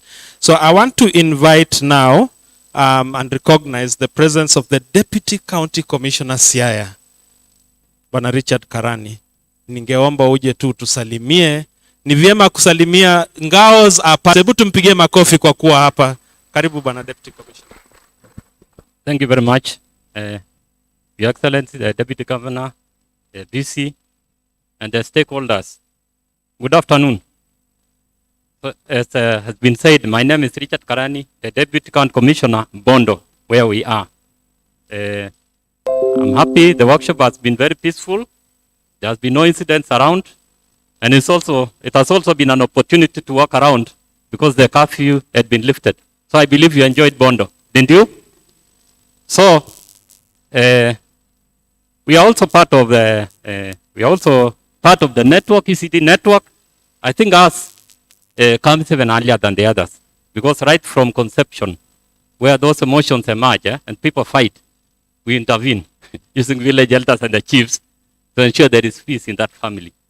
All through to vaccination, where we advise those who are those who conceive or those who are pregnant to go for vaccination.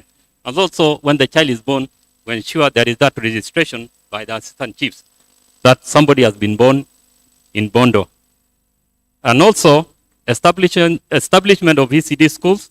We also now with the county government to ensure that we identify the right land where these ECDs are established. Also the disabled, those vulnerable children, some are hidden due to cultural beliefs and what have you. It is us who really identify so that they get assistance. We also ensure